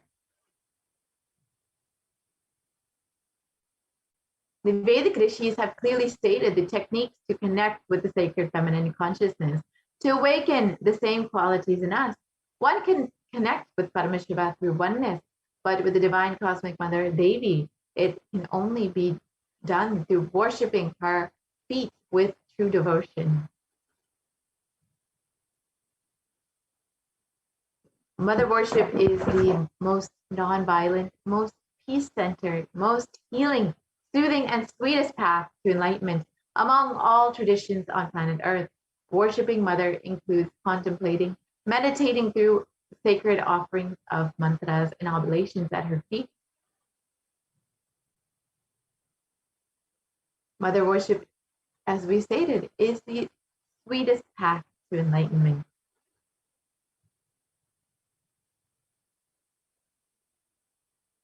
So why do we worship the divine feminine consciousness? Why the divine feminine? Because she is the ultimate, and she can make us experience the ultimate.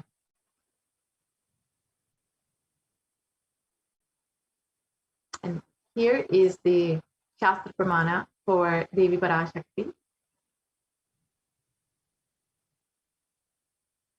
And it translates, I walk as the 11 Rudras, I walk as the Vasus, I walk as Vishnu and other Adityas, and all the divine forms, the Vishvadevas, assuming the form of the inner self of all the gods.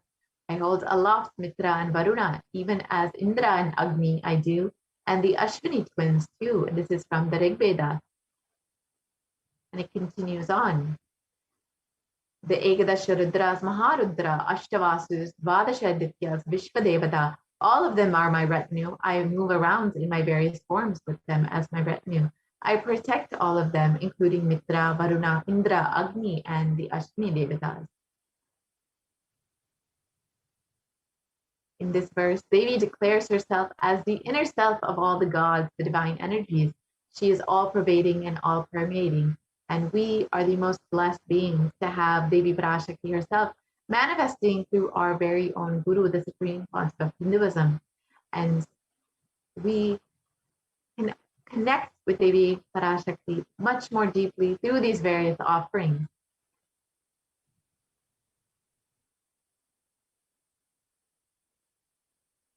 The first offering that you can offer to Devi Parashakti is the e-hundi donation, which is a general donation. And this is done like in any other temple that you go to, where you may offer a few dollars or how much ever you want in the hundi, in any temple that you might go to. This has now been made easily available for you online through the e-hundi offering. And you can go ahead and just offer how much ever it is you like, how much ever big you want. And you can just do this through, just to say thank you to Devi for happening in your life. And it is stated that Devi is fond of true devotion and is realized through true devotion. She can be won over through true devotion, and she removes all fears.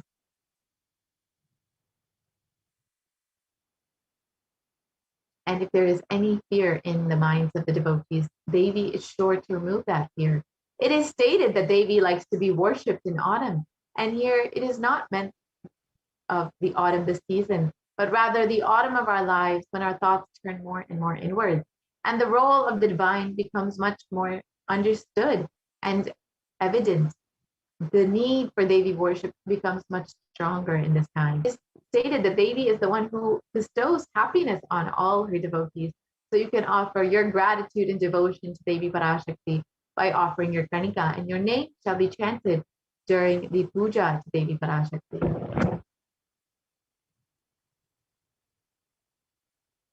The next offering is the Sankalpa chanting, which is the off resolution. And before you start any endeavor or looking to do anything new in your life, you can always start with setting a conscious resolution to ensure that you manifest exactly as you want. And when you offer this Sankalpa chanting, this conscious resolution to Devi Parashakti, she will bestow all of her energy and blessings to ensure that you manifest your conscious resolution. And you will be blessed with both asked and unasked, remembered and forgotten wishes to manifest by the grace of Devi Parashakti when you do it from the space of true devotion. And it is stated in the Saundarya Lahari that let the mantras I chant with the sacrifice in my soul become chanting of your name. Let all my movements become auspicious mudras. Let my travel become perambulation around you. Let the act of eating and drinking become the offerings, the oblations in the homa to you. Let my act of sleeping become salutations to you. And let all actions of pleasure of mine become part of your worship. And when you offer with this context to Devi Parashakti, everything in your life will be graced with the auspiciousness of Devi Parashakti.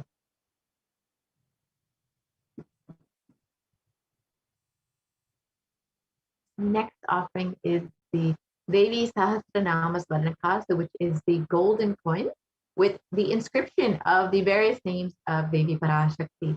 And each of these names of Devi Parashakti are not just her name, but her various divine qualities, whether it's her overflowing compassion or her infinite knowledge, or her beauty and grace, whatever aspect that these names describe, you will be blessed with all of these Ananta Kalyana Gunas, the multiple divine feminine qualities, these various attributes of Devi Parashakti when you offer this Sahasranama Swarnakasu to Devi Parashakti.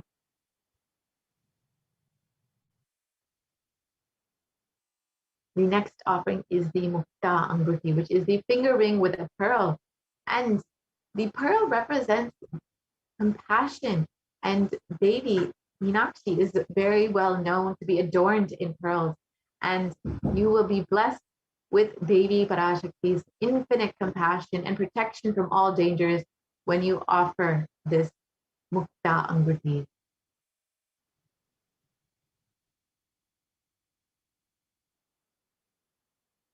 The next offering is the Swarna Padma Pushpa, which is the golden lotus. And it is stated that Devi is the one who bestows accomplishments and intellect, who showers worldly prosperity. Devi is the one who powers the subtle mantra of the cosmos. I bow to you, O Devi Mahalakshmi. And in this verse, it is stated that Devi is the one who bestows accomplishments and intellect. So you will receive the blessings for attracting all of the best relationships for all of your personal and business dimensions in your life when you offer this Swarna Padma Pushpa to Devi Parashakti.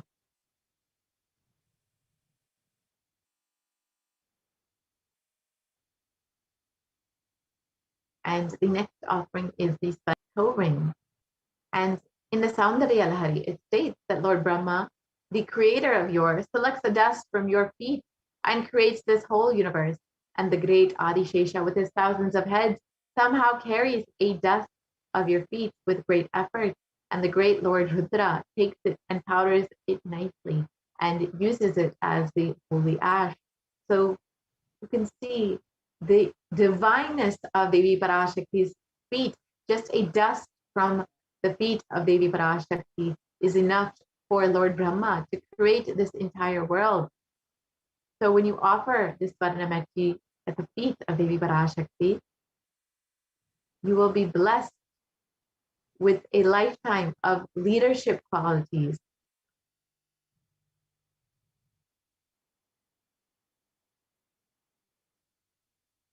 And worship to the divine lotus feet of Devi Parashakti and achieve this lifetime of leadership qualities, which can be achieved even by worshiping a tiny grain of dust from her divine feet. The Meti is a gold toe ring to be worshipped, to worship by adorning the divine feet of Devi Parashakti. The next offering is the Mantika, the gold hairline jewelry. And Devi is described in this verse as the one who makes the nectar flow from the Sahasrara, the crown center, to the Anya and permeates through all our 72,000 nadis to give us the ultimate experience of the cosmos. So when we offer this Swarna Mantika, the gold hairline jewelry to Devi Parashakti, we will be blessed with the overflowing bliss in the Sahasrara and have the blessing to live an enlightened lifestyle.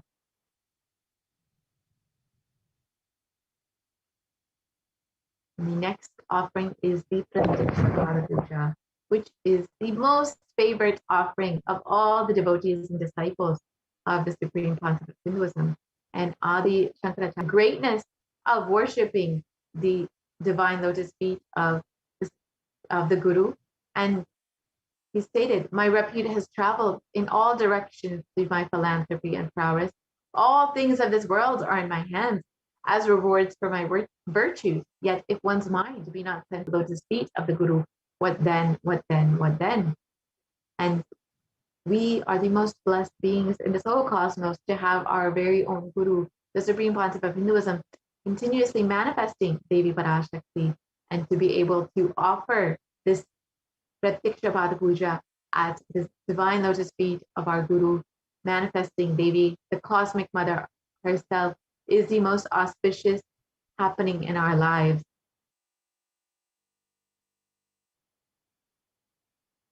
So you can offer this Pratyaksha Pada Puja to the Supreme Concept of Hinduism, manifesting Devi Parashakti, and be blessed with the sweetest path to enlightenment.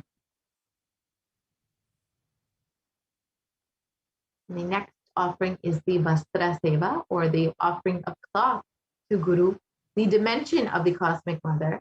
And you can offer this during the Pratyaksha Pada Puja, and you will be bestowed with the sweetest path to enlightenment and with complete protection on this path.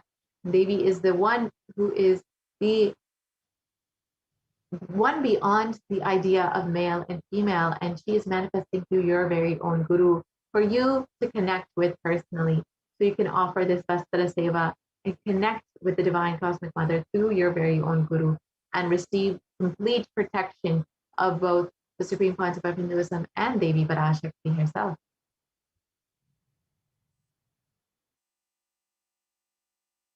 So here are the list of the various offerings. We have the E-Hundi offering, which is a general donation. The Sankalpa chanting, which is just $1, the offering of your conscious resolution. The Devi Sahasranama Swarnakasu, the golden coin, and this can be offered in various amounts: $75, $150, $151, $251. So you can offer it in any size. The Mukta Anguti, which is the finger ring with a pearl, and this can also be offered in any size for any amount. This there is $251, the $501, and the $751 finger ring with a pearl. And we also have the Swarna Padma Pushpa, which also can be offered in various sizes. This is the golden lotus, and you can offer in the $600 size, the $1,200 size, or the $1,800 size. Next is the Swarna Mekhi, the gold toe ring, which is $750. The golden hairline jewelry, the Mantika, is $750, and the Pratyaksha Pada Puja is $1,008, and the Vastra Seva is $1,008. So you can make any of these offerings, and we will be projecting that link where you can go ahead and visit to make your offering. And that is gateway.nithyanandeshwarahindutemple.org/NHTLA. And you can direct yourself to the Parashakti Bhava Samadhi Darshan donations page. And this is what the page will look like. So you can see the drop-down menu, and you can select whichever offering that you would like to make. Yes, you can see all of these various offerings that are listed in the drop-down menu, and you can select whichever offering, whether it's the Swarna Mekhi or the Pratyaksha Pada Puja. You can select whichever one you would like, and you can choose as many as you would like. Say you would like to offer a Swarna Padma Pushpa for yourself and on behalf of your daughter. You can go ahead and select two, and you can add this to your cart, and you can see what it looks like in your cart. And then once you have verified that you have added everything into your cart, you can go ahead and proceed to checkout. And this is a very simple process. You can make your payment online directly. You can fill out your billing details like you would for any other online payment. and you can fill out your order details. And once this is done, you can go ahead and place your order for your seva and offer your seva to Devi Parashakti, and ensure that you also fill out the Sankalpa 2021 form, which is tiny.cc/Sankalpa 2021, to ensure that your name is chanted during the offering to Devi Parashakti. Your name and the name of all your loved ones are chanted during the Sankalpa to Devi Parashakti. And you can also join as a member of Kailasa's HDH Nithyananda YouTube channel. You can become an e-Kailashian. It's a very simple process. You can go to the YouTube channel, HDH Nithyananda page, and you will see the option join. So you can go ahead and click that button. And if you do not see this button, you have already become a member of Kailasa's HDH Nithyananda page. And once you have clicked this join button, you will be directed to this page where you can choose whichever level of e-Kailashian you would like to be, whether it's bronze, silver, gold, platinum, or premium. Each one has its various benefits and various exclusive content that is associated with it. And once you have become a member, you will get the opportunity to ask your questions live to Devi Parashakti during the live Parashakti Akashic readings in the comments section. And Devi will directly see your questions and bless you with whatever you are looking for. And this is a very simple process to become a member of Kailasa's SPH Nithyananda page. Once you click the join button and you choose whichever level of e-Kailashian you would like to be, you can go ahead and make your payment directly through YouTube, either with credit card, debit card, or through PayPal. And this is a very simple process, again, as you would make for any other online payment. Once you have done this, you will become a member of Kailasa's SPH Nithyananda page, an e-Kailashian, and you can have access to various exclusive content. And again, here is the link for the offerings that you can make, the gateway.nithyanandeshwarahindutemple.org/NHTLA. And you can direct yourself to the Parashakti Bhavasmadhi Darshan donations page to make your offering. So we will just project this for a few moments if you would like to visit the website and make your offering. And after this, we will be concluding this portion of the program, and we will be entering into the next segment where we will understand what all is happening in the Adi Kailasa Sarvekya Pitham. As many of you have heard, the Supreme Concept of Hinduism has opened up all of the Sarvekya Pithas in India for the sake of multi-layer quarantine. Devi Parashakti and the Supreme Concept of Hinduism have been continuously warning us that the only priority for this year, the only benefit for this year, is to keep yourself alive. So the Supreme Concept of Hinduism, out of its infinite compassion, has opened up all Kailasas for the sake of multi-layer quarantine as Kailasa COVID care centers. So stay tuned for this next segment where we will be hearing from the administrators of Adi Kailasa about the various happenings of the Kailasa COVID care centers. And this includes free food, free accommodations, free internet services, and free activities, free classes for all of the residents of Adi Kailasa Sarvekya Pija and all the Kailasas in India. And you can stay tuned to hear from the administrators about this, all of the various happenings. So we'll be right back after a very short break.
Nithyanandam.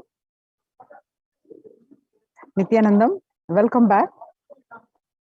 Now we are going to learning in this segment the multi-layer quarantine COVID care protection centers at the Kailasa's de facto spiritual embassies with the blessings of the Supreme Pontiff of Hinduism, Jagadguru Mahasannidhanam, His Divine Holiness Bhagwan Nithyananda Paramashivan's blessings. Let's start with the Sadguru Vandanam. Nithyanandam Paramasagadam Kevalam Jnanamurtim Dvandvatitam Gagana Sadrisham Tattvamasya Ekam Nityam Vimalamachalam Sarvadi Sakshibhutam Bhavatitam Triguna Rahitam Sadgurum Tvam Namami.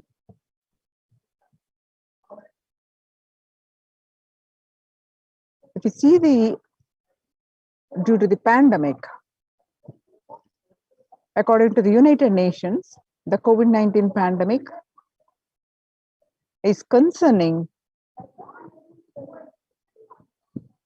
the world more into peace. COVID-19 Delta variant still most concerning, says the World Health Organization expert. Even with the emergence of the new COVID-19 variant, the Delta strain remains the top concern globally, appearing to outcompete others. Senior officials with the World Health Organization said on Tuesday. I think Delta variant for me is the one that most concerning because of the increased transmittability, said Dr. Marina Van Kerkhove, the agency's technical lead for COVID-19, speaking during an online question and answer session.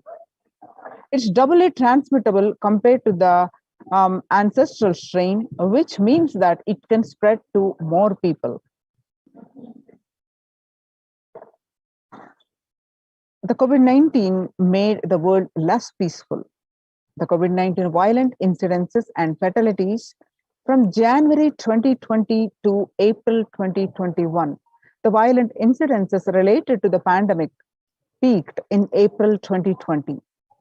The indexed trend in peacefulness by domain 2008 to 2009, 2020-21, you can see the statistics that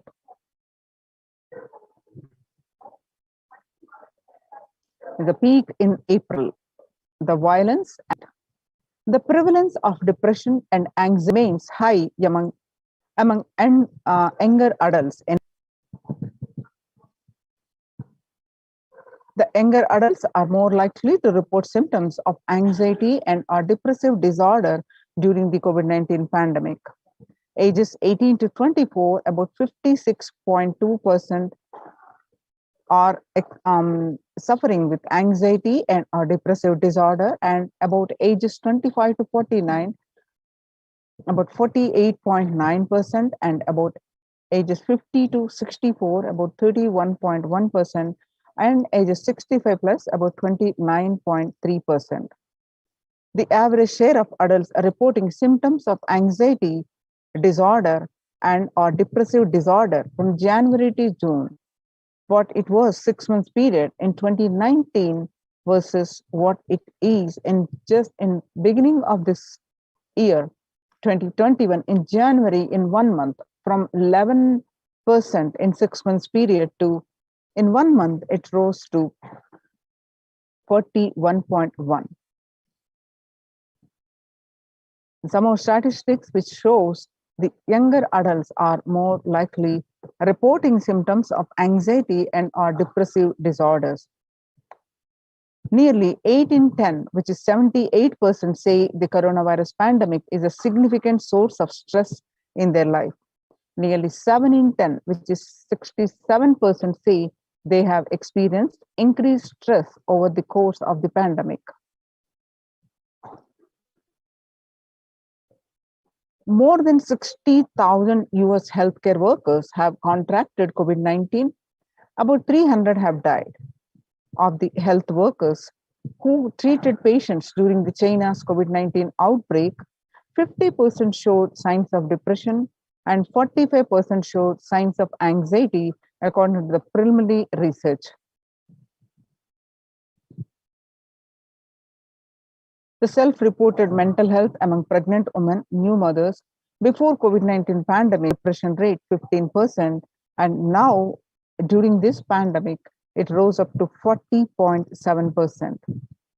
And what it was, anxiety amongst the pregnant women and new mothers was 29% before the COVID-19 pandemic. Now, during this pandemic, the anxiety and in the new pregnant women and new mothers, it rose up to 72%. Living under stay-at-home orders, 8 in 10 students are struggling with focus on school or work and avoiding distractions.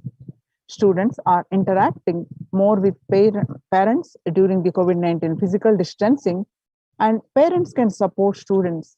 It's simply spending time with them, ranked much higher than talking about the COVID-19 news. Resources needed are for college students, mental wellness, virtual face-to-face time, and the high school students, digital social gatherings. 50% of all students do not know where to go for help for their mental health. The understanding the pandemic's impact on working women. Nearly 82% of women surveyed said their lives have been negatively disrupted by the pandemic. Nearly 70% of women who have experienced these disruptions are concerned their career growth may be limited as a result. Nearly 70% of the women who said they are experienced adverse changes to their daily routines during the pandemic believe these shifts have prevented or will prevent them from progressing. As it relates to the on-demand work, and 1/3, which is 29% of the women who feel they always need to be available are concerned that if they are able to fulfill this need, their career opportunity may be impeded. The global economic outlook during the COVID-19 pandemic, a changed world. The pandemic is expected to plunge most countries into recession in 2020, with per capita income contracting in the largest fraction of countries globally since 1870. The COVID-19 threatening global peace and security, according to the UN News, that the US chief warns that while the COVID-19 pandemic is first and foremost a health crisis, its implications are far more reaching and could threaten global peace and security. The UN Secretary General told members of the Security Council in a closed video conference held on Thursday that, but the pandemic also poses a significant threat to the maintenance of international peace and security, potentially leading to an increase in social unrest and violence that would greatly undermine our ability to fight the disease. He wanted later stating that the Council's engagement will be critical to mitigate these implications. COVID-19 profoundly affecting peace across the globe, says the Secretary General in address to Security Council. The COVID-19 pandemic is profoundly affecting peace and security across the globe. Secretary General Antonio Guterres told the Security Council on 2nd July 2021 the video conference debates pressing the chamber to use its collective influence to protect the millions of people affected by the conflict and already facing acute vulnerabilities. Addressing the 15-member organ on the impact of COVID-19 on international peace and security, Mr. Guterres said the health pandemic is fast becoming a protection crisis. Collective security and our shared well-being are under assault on many fronts, he emphasized, led by a relentless disease and abetted by global fragilities. Our challenge is to save lives today while buttressing the pillars of security for tomorrow. Time to get serious about climate change. No one is safe. You have been telling us for over 3 decades of the dangers of allowing the planet to warm. The world listened, but it did not hear. The world listened, but it did not act strongly enough. As a result, climate change is a problem that is here now, and nobody is safe, and it is getting worse faster. COVID-19 is a threat to peace building in conflict-affected nations. The COVID-19 crisis has worsened already fragile situations. The International Labour Organization, ILO, is far more aware than ever of its responsibility to promote peace and resilience in the times of this global pandemic, says the ILO Director General Guy Ryder. The breakthrough infections found in 25% health staff. According to a study, a little over 25% of healthcare workers were infected with coronavirus despite getting fully vaccinated.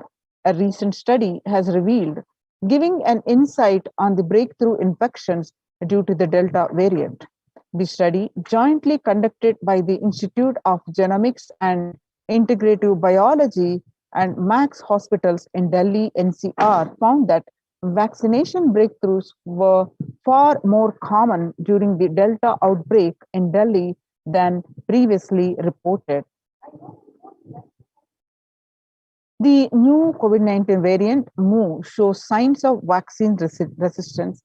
All you need to know is the new coronavirus strain shows known as Mu, which was first identified in Colombia in January, has been designated a variant of interest by the World Health Organization.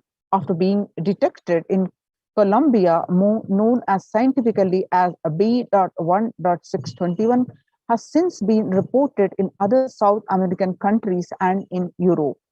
The Mu variant has a constellation of mutations that indicate the potential properties of immune escape, the global health body said Tuesday in its weekly pandemic health. New strain of COVID-19 detected in 6 countries. The ongoing coronavirus pandemic is not over yet, and a new highly mutated COVID C.1.2 strain discovered in South Africa is a testimony to how dangerously the virus can adapt to bypass vaccines when the world decides to reopen prematurely.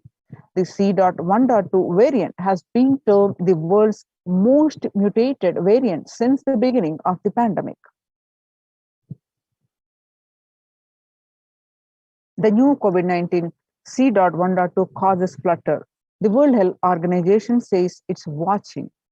The World Health Organization has said that to date, there are 100 sequences of C.1.2 reported globally from the earliest report from May 21 from South Africa, and currently it does not appear to be increasing in circulation.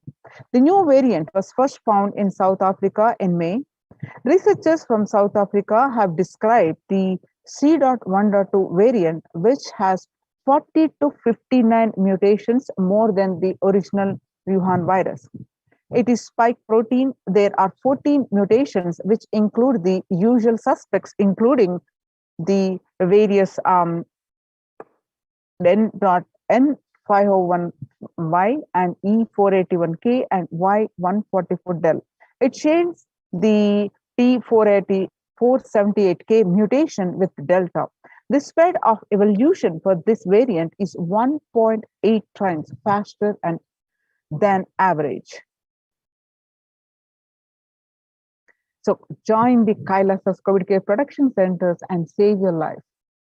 Register now through the link below, https://kailasa.org/Kailasa care.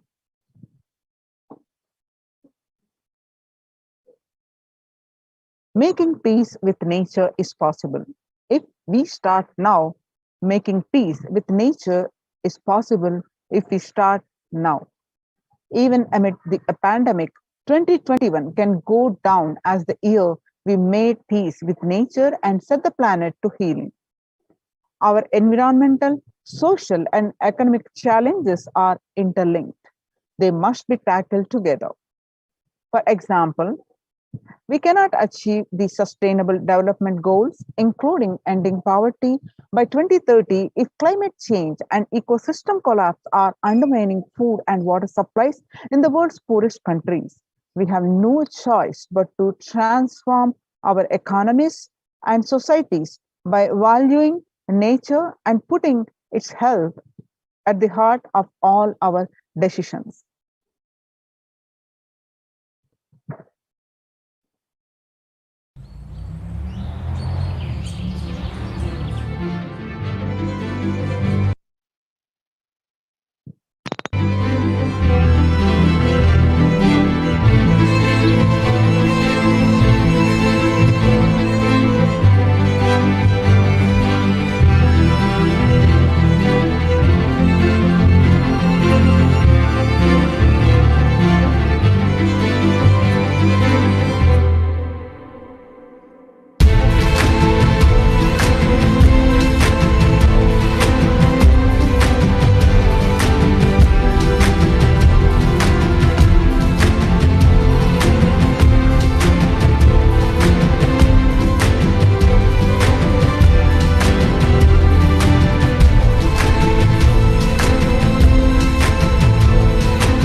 The World Health Organization Health and Peace Initiative, the health and peace are interrelated.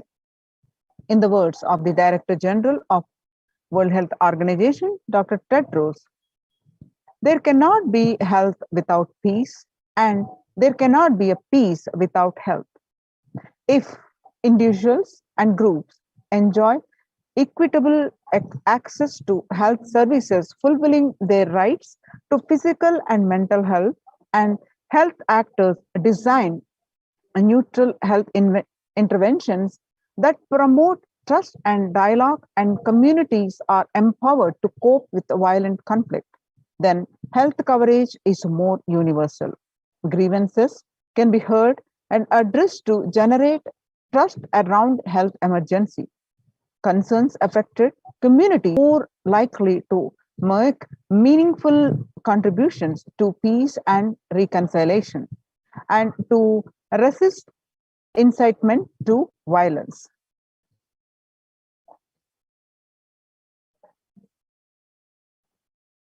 On the International Day of Yoga, 21st June, the theme was Yoga for Well-being.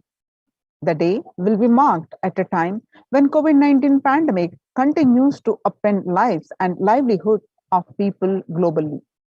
Beyond its immediate impact on physical health, the COVID-19 pandemic has also exacerbated psychological suffering and mental health problems, including depression and anxiety, as pandemic-related restrictions continue in various forms in many countries. This has highlighted the urgent need to address mental health dimension of the pandemic in addition to the physical health aspects. The message of yoga in promoting both the physical and mental well-being of humanity has never been more relevant. A growing trend of people around the world embracing yoga to stay healthy and rejuvenated and to fight social isolation and depression has been witnessed during the pandemic, yoga is also playing a significant role in the psychosocial care and rehabilitation of COVID-19 patients in quarantine and isolation. It's particularly helpful in allaying their fears and anxiety. Amid COVID-19, we need enhanced international coordination to build peace. Tackling the pandemic and building resilience in fragile states requires concerted international action at local, national, and global levels. As the humanitarian and economic toll of COVID-19 pandemic continues to grow, so does the risk that this crisis will fuel new conflict around the world, while stemming prospects for resolving ongoing ones. The Sustainable Development Goals, the UN spotlights health benefits of yoga, ancient practice that can ease stress of our modern laptop lives. Yoga is a practice that can be relevant to all ages, relevant to all cultures, irrespective of what socio-economic status people represent. It can be used to unite our complex and difficult world to promote not only healthy lifestyle, but to promote peace and security in the world, said Dr. Nata Manabde, Executive Director of the New York office of the World Health Organization, at an event entitled Conversation Yoga for Health. The stronger health systems and universal health coverage must be a priority. For the first time since 1945, the entire world is confronted by a common threat, regardless of nationality, ethnicity, or faith. A new social contract between people, governments, and the private sector, civil society, and more can tackle the roots of insecurity with the fair taxation on income and wealth, universal benefits, and opportunities for all. The food system hold key to ending world hunger. Effects of COVID-19 pandemic, the UN has noted a dramatic increase in world hunger.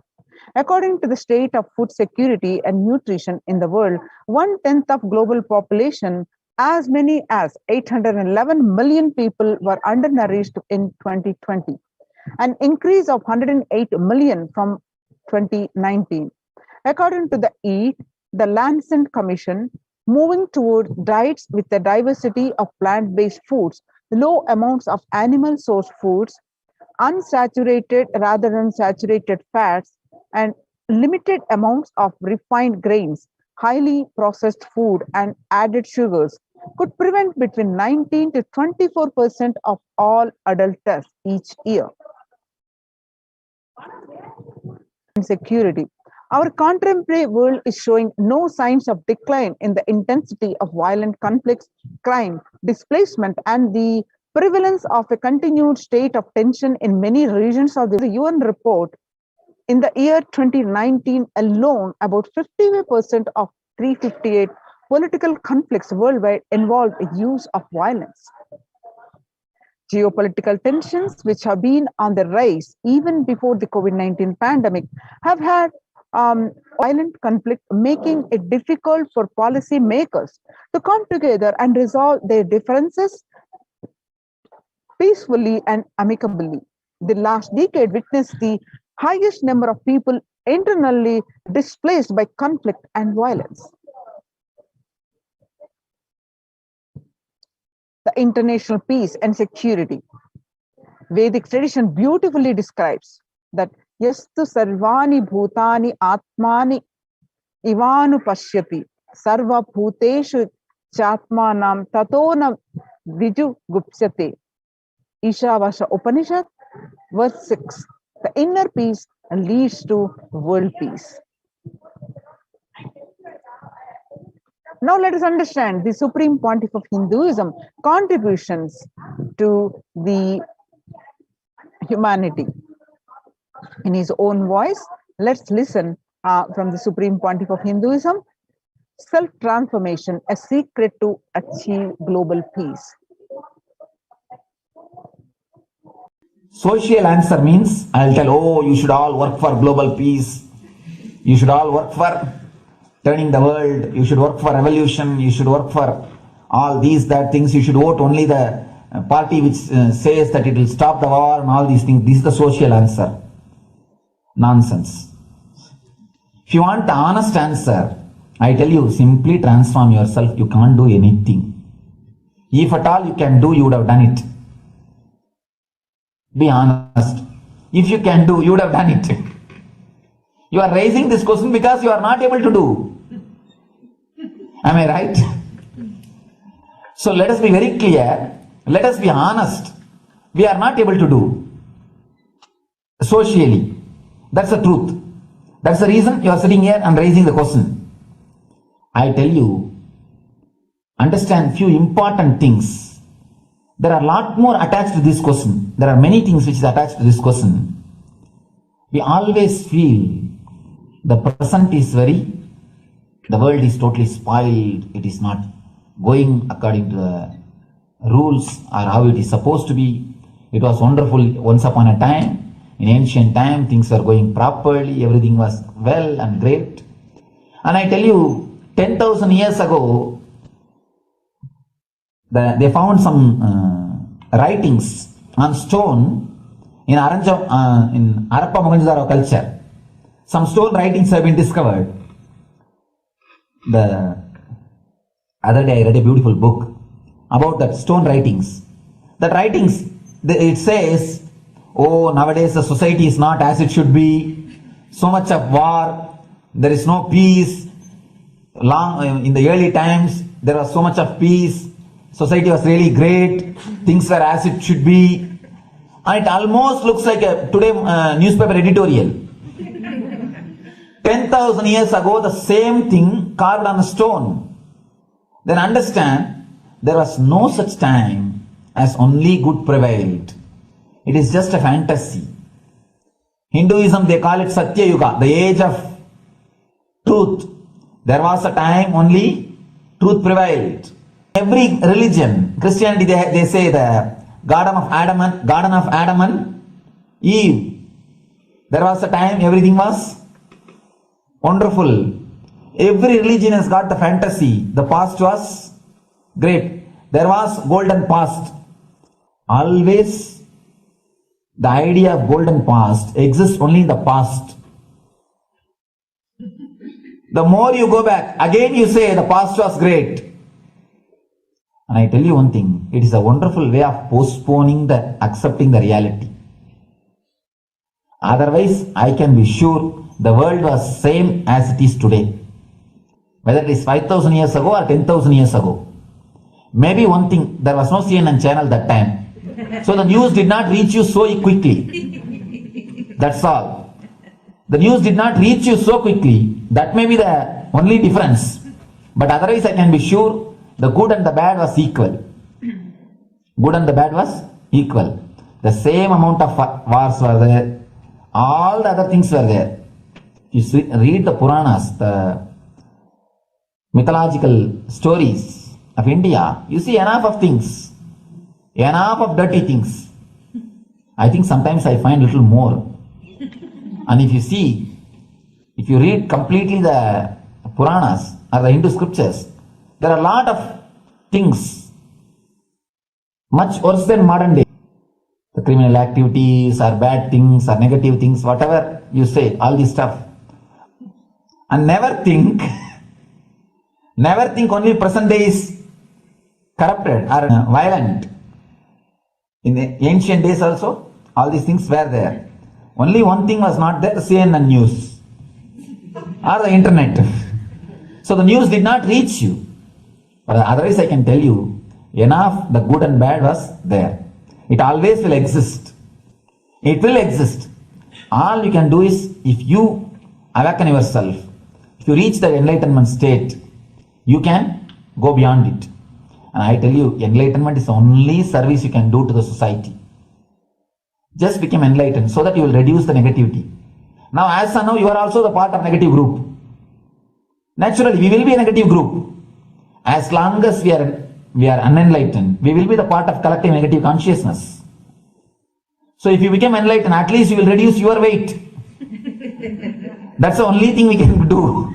Nothing else can be done. So all I request you to do is just become enlightened. Realize that you are a lion. That's the only way to help yourself and the society. Otherwise, all revolutions, you see, all revolution again end up as one more tradition. In last 2000 years, 3000 wars have happened in the humanity. In 2000 years, 3000 wars. Human beings have not done anything except doing wars, except fighting. Everybody claims he wants to do revolution. He wants to spread peace.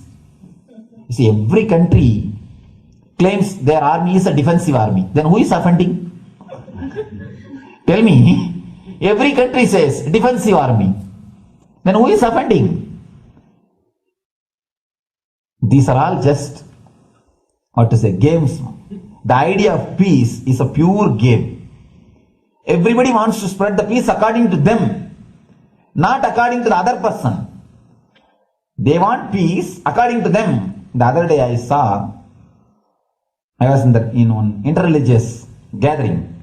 One guy is preaching, let all of you convert to my religion so that we will not have fight. He wants peace the way in which he wanted, not the way in which. And there's a beautiful saying, the sword of Muhammad, it is written, peace alone should survive. Something he has written some statement about the peace on the sword. We all take sword to spread the peace. So no revolution is going to help, because in the last 2000 years 3000 revolutions have happened, but still world is same, I think much worse. So no revolution is going to help, only individual evolution is going to help. So be very clear. Instead of working in the outer world, start working in the inner world. That will help you and society some way.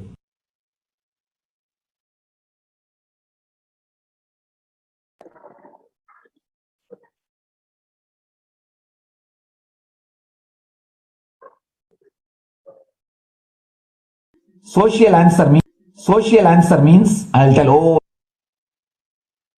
Now, let us listen from the Supreme Pontiff of Hinduism that Sri Kailasa is all about peace-based powerfulness.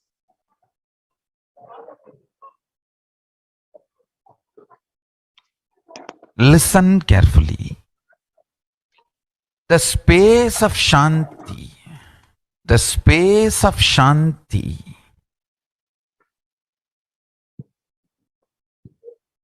is where Kailasa grows. Listen carefully. It is in the deep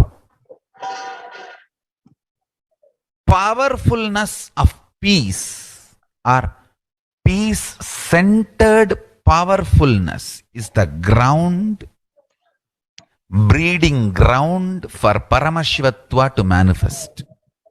Please understand.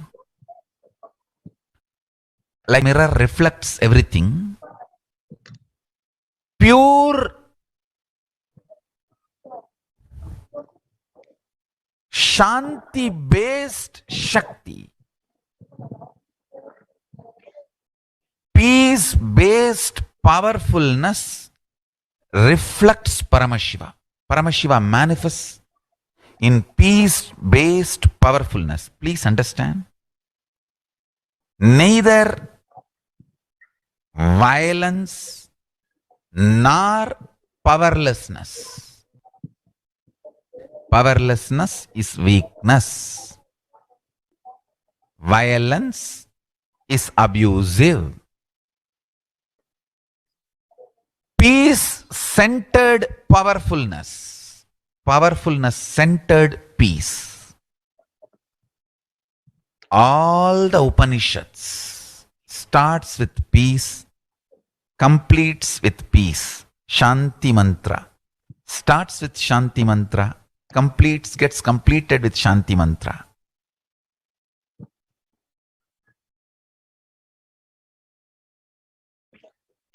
Peace-based powerfulness is a fundamental requirement for Paramashivatva to manifest. That is why people who don't want us to manifest Paramashivatva or power manifestation do not want to allow the peace in our life or do not want peace in our campus. Understand?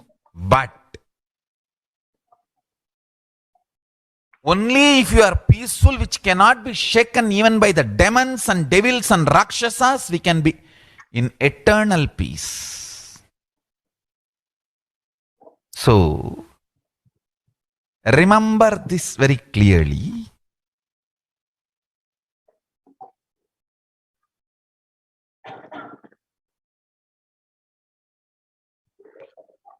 Peace alters the very DNA structure, genetic structure, the core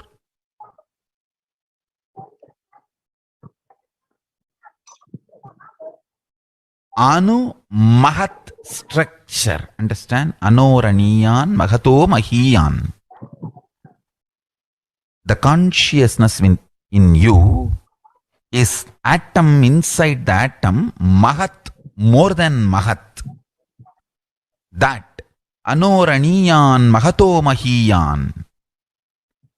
That consciousness starts growing in you with more and more peace-based powerfulness developing in you. Nothing can be compared to unclutching. Spend more and more time, energy in unclutching. It will never be wasted. Time spent on unclutching is the most productive time for you in your life, because unclutching completely makes you altogether a different material. Understand? It makes your very biomemory, muscle memory, core structure, molecular structure, genetic structure, DNA structure, everything. All the 8 energy flow circuits, 7 energy flows, 1 the pure conscious explosion. So totally 8 energy flow circuits exist in you. All the 8 explodes when you unclutch. Understand? Unclutching is the space of Sri Kailasa.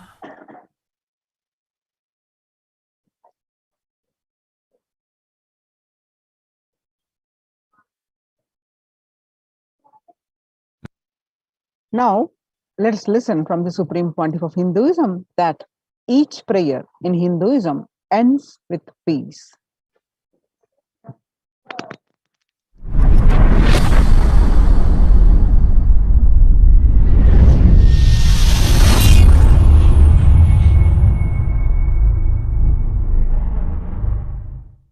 Every chanting, every prayer in Hinduism ends with Shanti, Shanti, Shanti 3 times. Means peace, peace, peace. Hinduism is the real religion.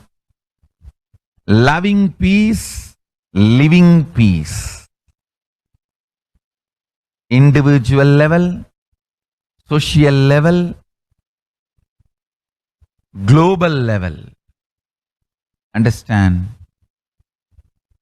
Hinduism lasts all its 56 nations, 200 states, 10,000 kingdoms, samsthanas, is not a loss to Hinduism, it is a loss to planet Earth, human beings.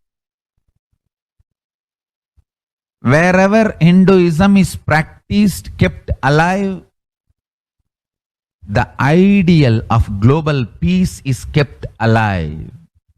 Just do this one simple statistics. You yourself study. Google and study. Take the top 10 religions and list how many people they converted in last 200 years, how many people they killed. List for each religion. I can be 200% sure you yourself will realize Hinduism is the most peace-loving and peace-living religion, neither conversion nor terrorism. Neither conversion nor terrorism. Being the supreme pontiff of the most peace-loving, peace-living religion, I give you all my blessings on this International Peace Day. Understand? It is we Hindus need to keep the global peace as a living possibility, and we need to make this global peace as reality. Just talking about global peace will not work. Working for global peace only is the responsibility of the real living Hindu. Anyone who wants to claim themselves as a Hindu or practicing Hindu should work for global peace. Global peace is our responsibility.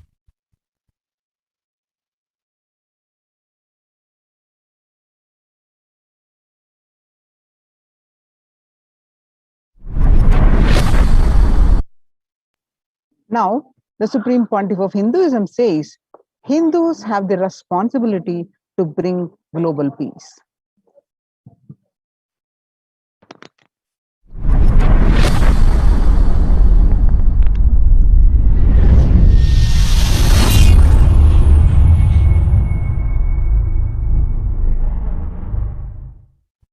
Hindus have the responsibility to bring global peace. So you can also throw a challenge. See, if you are making a Hindu micronation, you can throw this challenge to each one, your friends, family, 10 people. Let them participate in the challenge and then create. Let them send. I welcome all the living and practicing Hindus to become founding fathers of Kailasa micronation in your countries. You can also make a challenge, like how they made ice bucket challenge and all that. We can make a challenge. You form Hindu micronation and claim, I am the founding father of the Hindu micronation Kailasa. And then you can invite your family, friends for a challenge. 11 people. You form and you challenge 11 people and they also form and they spread. So let us start spreading. This project is my message on this International Day of Peace. Let us start working for global peace instead of just talking. The work we do will talk for us. The talk we do will not work for us. This is the message. The work we do will talk for us. The talk we do will not work for us. Global peace is responsibility of Hindus. We living, practicing Hindus, not only we should achieve the individual peace through unclutching, yoga, meditation, we should also create an ecosystem where the global peace starts manifesting. This Kailasa Hindu micronation is the enlightenment ecosystem. I request every living practicing Hindu to manifest, do it. So the global peace can manifest from these Kailasa Hindu micronations all over the world.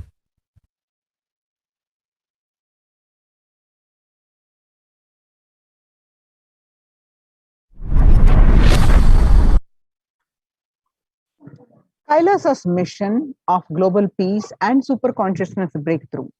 The Supreme Pontiff of Hinduism is the founder and spiritual head of Kailasa, the revival of the ancient, enlightened Hindu civilizational nation, which is being revived by displaced Hindus from all around the world.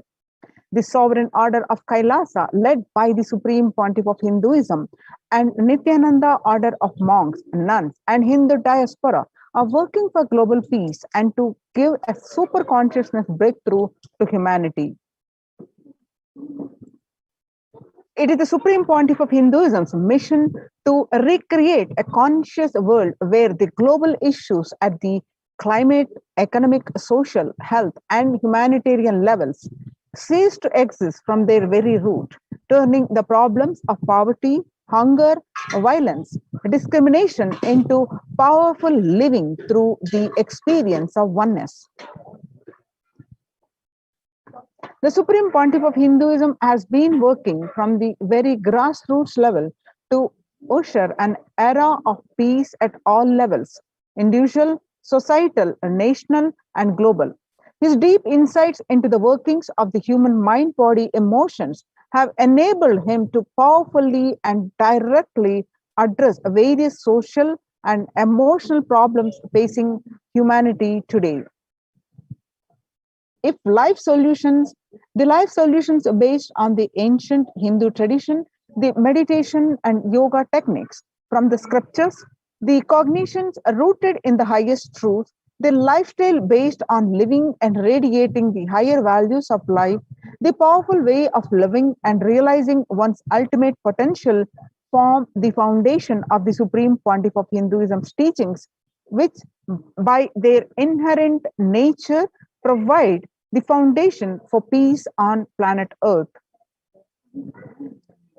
In a short period of public life, he has contributed to humanity in the areas of meditation, healing, health and wellness, yoga, medicine, education, lifestyle, and science and technology.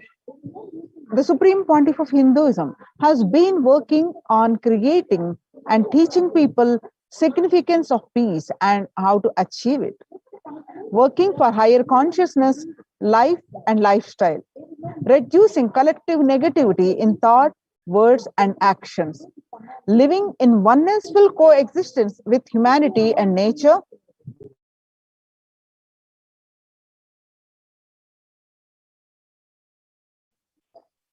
living in oneness, peaceful coexistence with humanity and nature, manifesting superhuman powers for a better quality of life. More than 20 million people in 347 cities in 196 countries over 6 continents revere and follow the Supreme Pontiff of Hinduism. The Supreme Pontiff of Hinduism launched the Minutes for Peace initiative, which aimed to reduce crime globally by conducting mass meditations around the world in parallel. In 2014, just after 2 years of launching the program, it crossed over 1 billion minutes of meditation. Scientific studies have shown a reduced crime rate after participation in the meditation and completion techniques in 1976. It was found that when 1% of community practiced meditation, pujas, the crime rate was reduced by 16% on average. The current tally on the Minutes for Peace website is more than 1 billion cumulative minutes of meditation logged.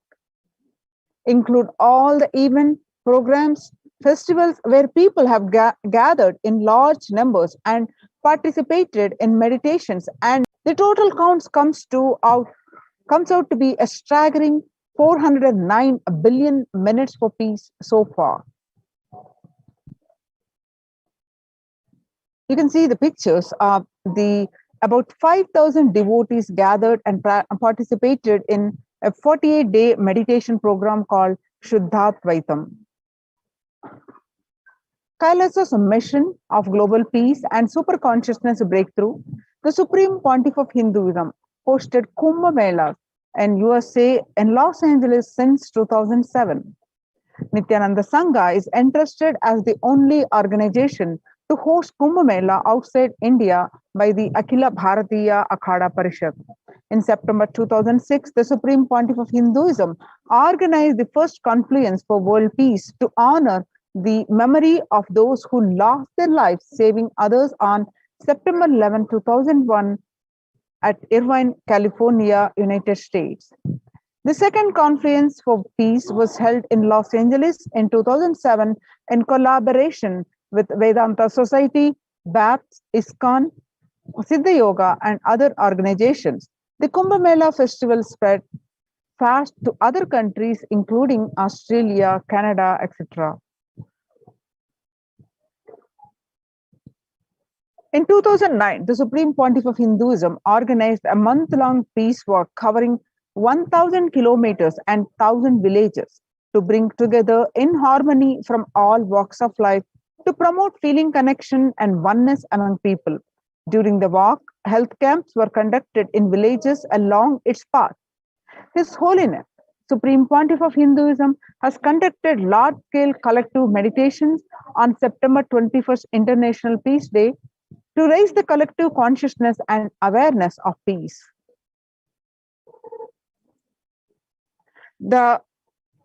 As part of the Kailasa's mission of global peace and super consciousness breakthrough, the Supreme Pontiff of Hinduism initiated thousands of sannyasis.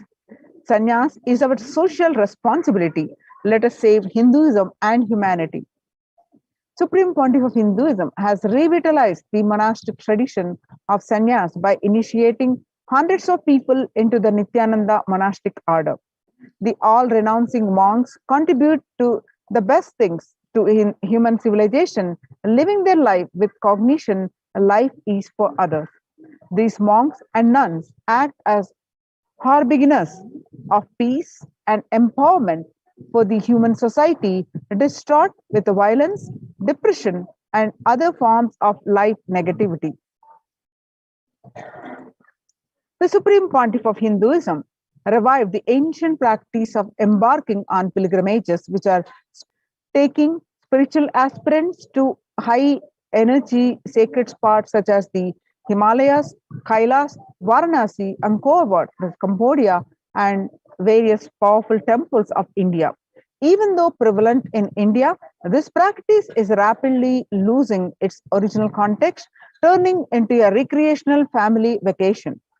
Reviving the original spiritual context, the Supreme Pontiff of Hinduism has made it possible for modern-day human beings to benefit from the spiritual energy present at these centers and accelerate their journey of spiritual evolution, hence ensuring individual and collective space as a natural consequence.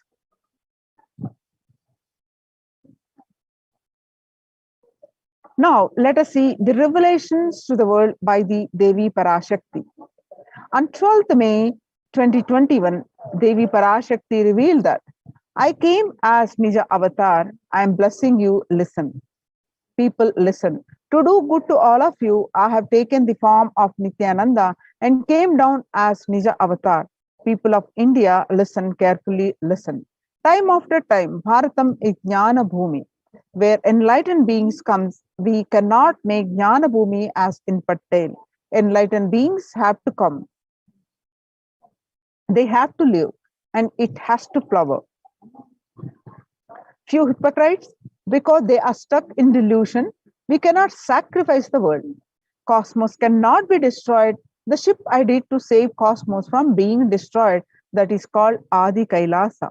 The ship I did to protect beings from Pralaya is Adi Kailasa. Because of conspiracy of Drohis and enemies' rule, the captain has to leave the ship.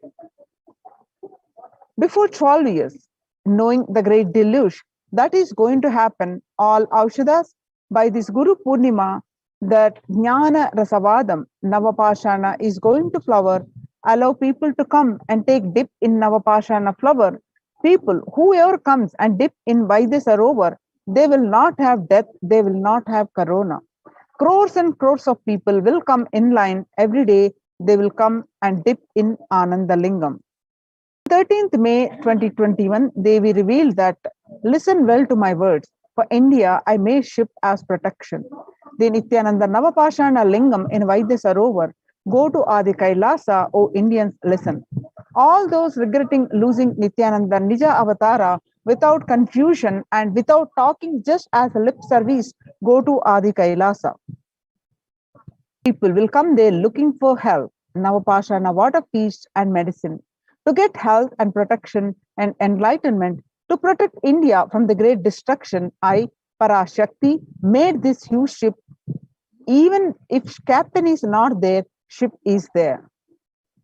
On 14th May 2021, Devi revealed that whoever comes to Adi Kailasa and does the good work of saving people from deadly corona, I myself will do all of their life's work. This is a commitment Paramashakti is giving you all. Parameshwari, I will do what I say. On 19th May 2021, Devi revealed that the doors of Adi Kailasa will be open for all those who come with trust. It will protect. It will protect body and will give conscious health. It will also give highest powers, dharma, artha, kama, and moksha, jnana, powers, and the God beyond kama. Adi Kailasa life will give all the goodness. On 31st May 2021, Devi revealed that the hell of Krimi Bhojanam, mentioned by Vyasa in Garuda Puranam, has opened and is directly falling on India as thunder. Running to Adi Kailasa and preventing it is the only way. I have opened Adi Kailasa for those who want to save their life. All of you run to Adi Kailasa. On 11th June 2021, Devi revealed that drop the foolish mind with business motive of bargaining and attain surrender and go to Adi Kailasa, be in Adi Kailasa, I will do good to you. On 18th June 2021, Devi revealed that for saving your life, go to Adi Kailasa, the best life is there. Before Corona takes your life away, go to Adi Kailasa and save your life. On 5th July 2021, Devi revealed that the soil of Adi Kailasa is Sarva Roga Nivarini, cure for all diseases. For all the diseases in the world, Paramashakti, myself, taking the form of Nithyananda as Nija Avatara, walking there barefoot for many years, manifesting all powers, the very soil was converted into great medicine that solves all karmas. On 5th July 2021, Devi revealed that taking the soil of Adi Kailas and mixing it with the water of Navapashana Linga of Vaidya Sarovar, and by applying it, all pains will vanish. Breaking the attachment to body, it will make you enlightened. Goodness is there, and I told the truth, go to Adi Kailas. When the first world countries close their borders during a massive global emergency, Kailasa has opened its doors to all without exception.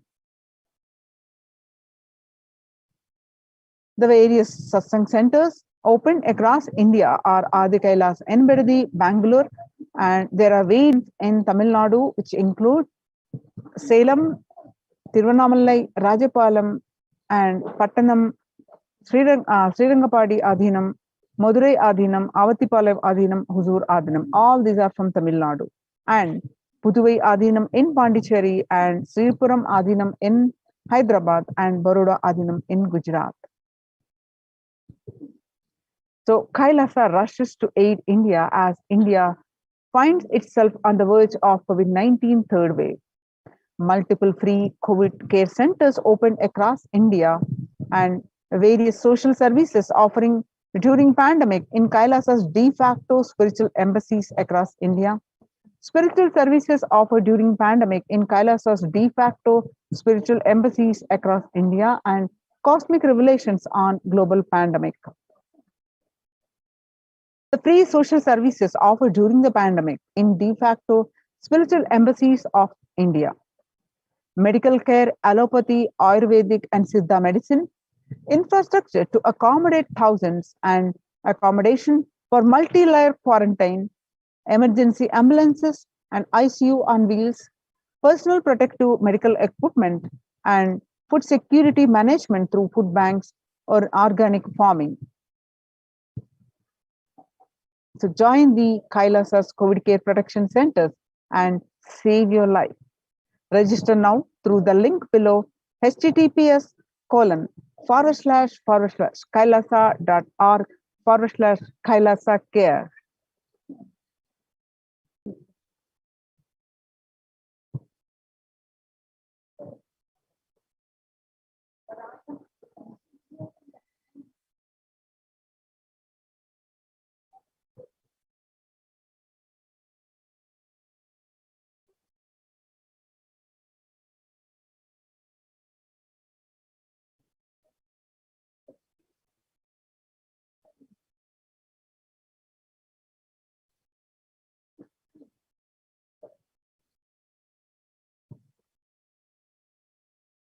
Beginning from 1994 to and continuing, the Supreme Pontiff of Hinduism continuously worked to revive the Kailasa's ecosystems, especially the temple-based ecosystem.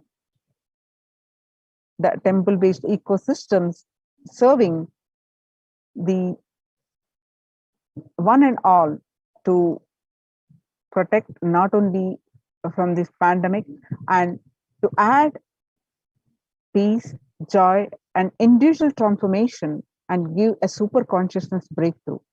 Let us listen from the Supreme Pontiff of Hinduism. Bhagavan Nithyananda Paramashivam explains about the science of temple.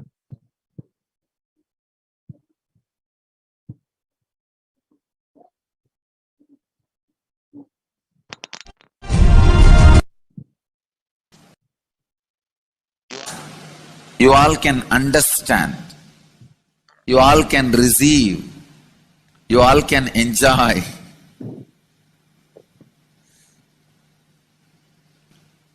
So it is taking little time. I'll answer some of your questions today related to this temple culture. As part of this Satsang series, Madurai Adinam series. This is a question from Rajiv, India. Beloved Master, people not belonging to this culture knows little about this particular Meenakshi temple. Please tell us who is Devi Meenakshi and her husband. Why this grand temple? What are the visible and invisible functions of this temple? Please tell us, Swamiji. Read the next question also. Both. As we see in our present time, towers of mobile, TV or dish TV antennas everywhere connecting invisibility to satellites, doing an incredible function for individuals and for society. My question is, there is and was everywhere temples and deities in this culture. Anybody coming from outside just wonder, is this just sentimental carved stones, worshipping culture or just artistic sculpture? What is the invisible function of temples, deities? See, both questions, same answer. That is the reason I wanted to answer both the questions together. Modern day dish TVs, antennas, mobile towers, all of them work in the level of certain frequency where the words, pictures, visuals can be transmitted. See, the verbalization and visualization, names and forms can be transmitted from one place to another place through these mobile towers, dish TV antennas. But the temple towers are created to transmit super consciousness from one place to another place. Please understand. In Meenakshi's time, there was television, conscious television. It used to be in stone slab. And if you just sit in front of that stone TV, meditate, connect with Meenakshi, she will appear live and answer whatever you want. So each of the stone slabs only slowly later on became deities. You can see in our temples this happening. The TVs in which I am appearing and speaking are slowly becoming deities. They are receiving worship. Flowers are offered to it. Aarti is done to it. Incense is given to it. Now, all our temples are planned for this TV. In Los Angeles, already I am on the throne. The TV is in the throne. The TV, in which people are seeing me, have already become deity. Same way, please understand, the stones through which people were able to connect with the super consciousness have become deities. Same way, all our temples, deities, everything is a connecting mechanism with super consciousness. The mechanism which connects with the super consciousness.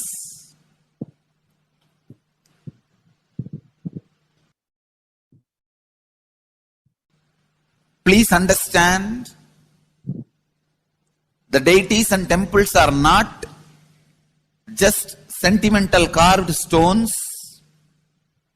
or they are not just artistic sculptures, they are conscious transmitters. They raise you to the super consciousness. In each house in Vedic tradition, we have a puja room. All the puja rooms are your private conscious airport, are conscious transmission centers.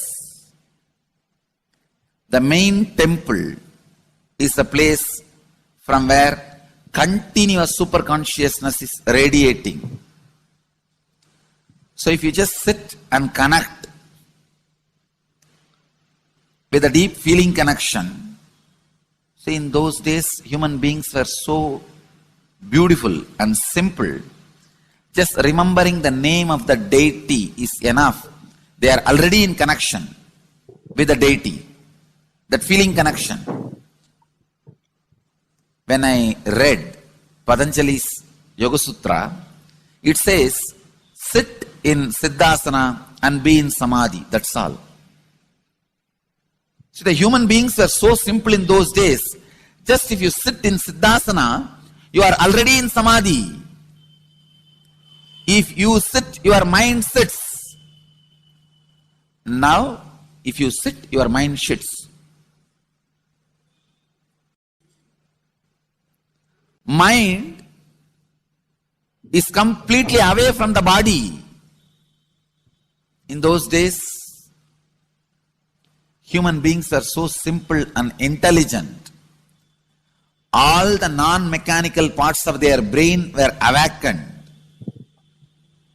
It is Western culture which killed the non-mechanical parts of the brain, the functions of the non-mechanical parts of the brain. Please understand, in the Vedic civilization, always human beings were brought up in such a way that non-mechanical parts of the brain was fully alive and awakened. It is a cultural invasion, destroyed the greatest possibility of the human being when the non-mechanical parts of the brain is not functioning anymore. The temples, deities, all these are looking useless. Otherwise, they are a huge conscious infrastructure. Please understand. So, one example, suddenly, if we find some method to travel just 20 feet above the air or 30 feet above the air without petrol or diesel, all our automobiles, roads, everything will become useless. Then you will wonder, why so many automobile industries are established? Why so many cars are produced? Why this huge road? Waste. I think our ancestors are fools. You don't understand. At one period, it was used. It was being useful. Our temples, our deities, all these are useful if all your non-mechanical parts of the brain is awakened.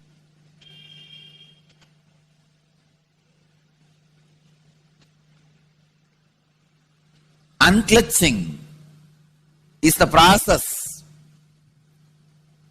to awaken your non-mechanical parts of the brain. When your non-mechanical parts of the brain is awakened, you will understand temples, deities, how useful they are, how directly useful they are, how they are part of our life, how they enrich our life,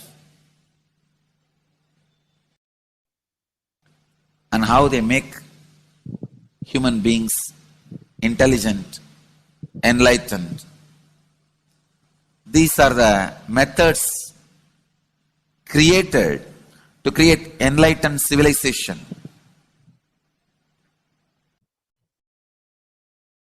These grand temples are not built as an just monument. They are built as a conscious movement.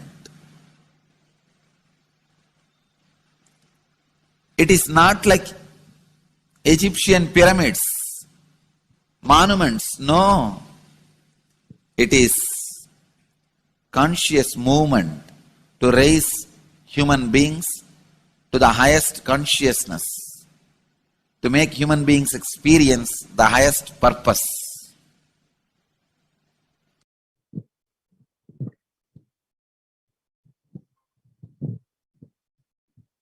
Understand, unclutch, use the temples to achieve the highest consciousness.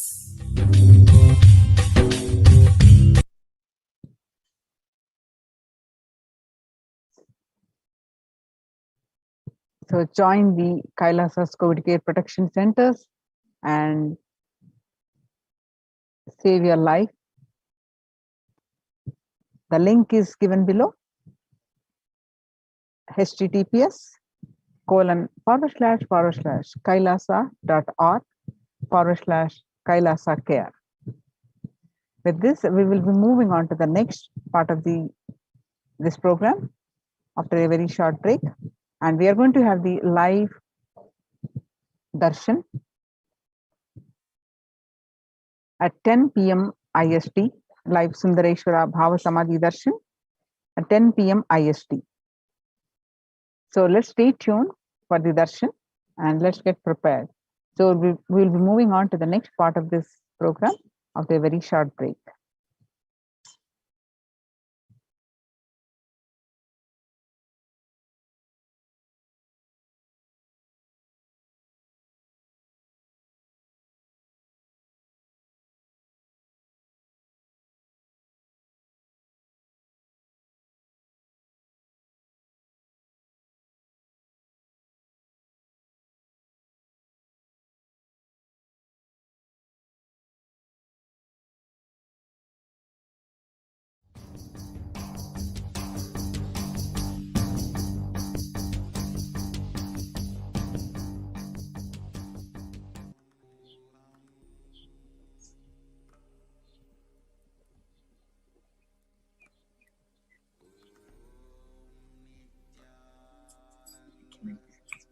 Nithyanandam.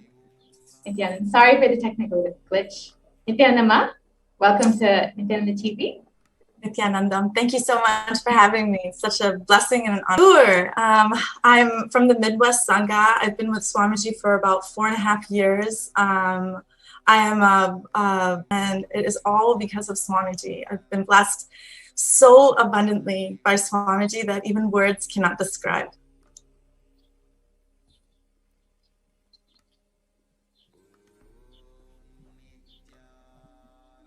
That's wonderful, Ma. And can you share, I'm sorry, I missed what you had said. Can you share a little bit about your backgrounds and what you do? Sure.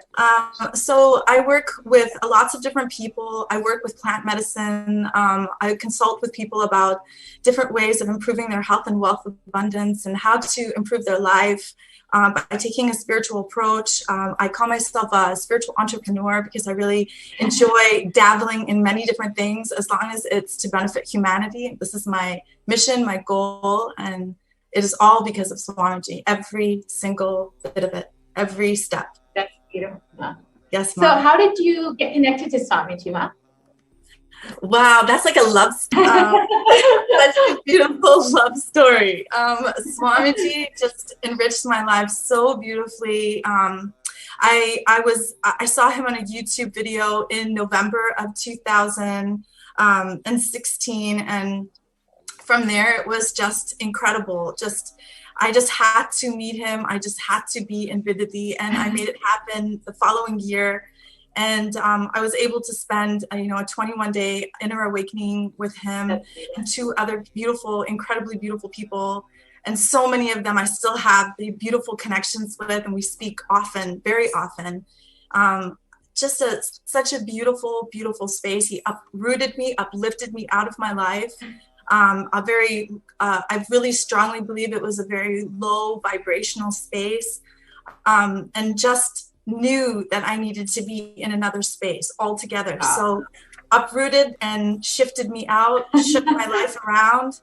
And in 1 year, the whole life exploded, and just blessings after blessings after blessings, and so many beautiful, powerful cognitions landing and guiding me to the next step. So each step, each layer was discovered right before him.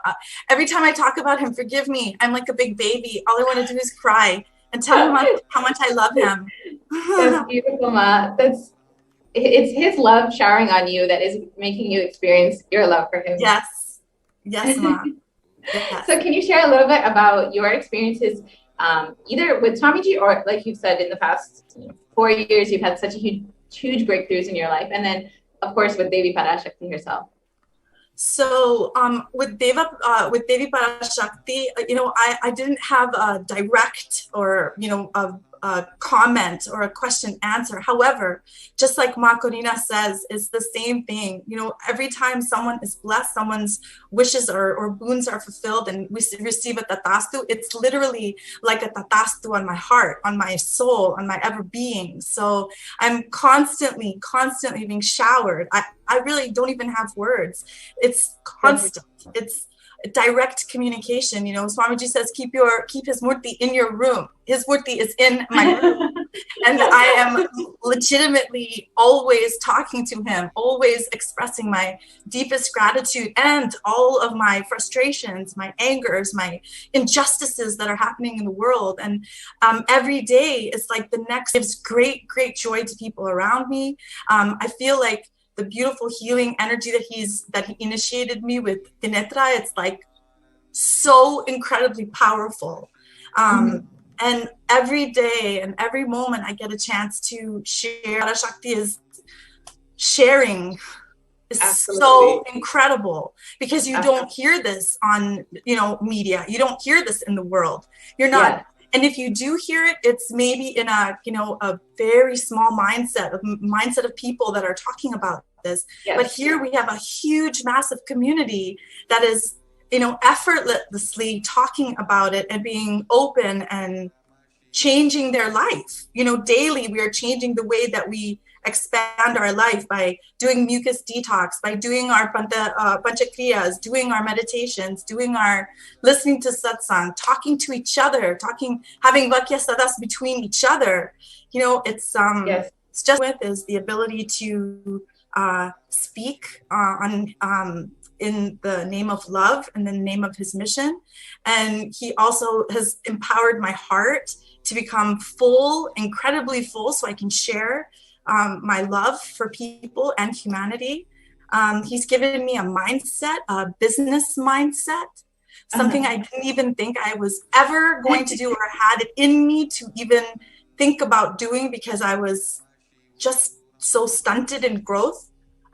Although knew that, you know, I wanted to achieve all of these things, I just never thought that I had the will or the persistence or to make this happen. You know, he gave me these words, these powerful cognitions that I can articulate and actually do. Yeah, that's really awesome. You are so awesome. You're eloquently articulating his teachings and his blessings in your life, and clearly you're radiating everything he's been teaching. So that's really beautiful, Ma. So can you share your experience during this pandemic, how your life has been so different maybe from your friends or family who don't necessarily have Swamiji in their life right now, and you're still experiencing so many breakthroughs? Sure.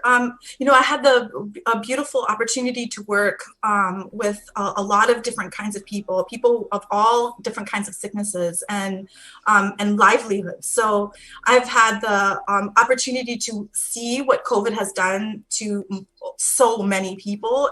You know, it's destroying lives. It's creating a fear-based society. It's showing scarcity. But amongst all of that negative stuff, there's still this incredible, powerful space that says, we don't have to live like this anymore. You know, Swamiji has showed us that, you know, he has prepared us so many years in advance with the mindset, with the cognitions to surpass this negative vibration that's coming in super hard.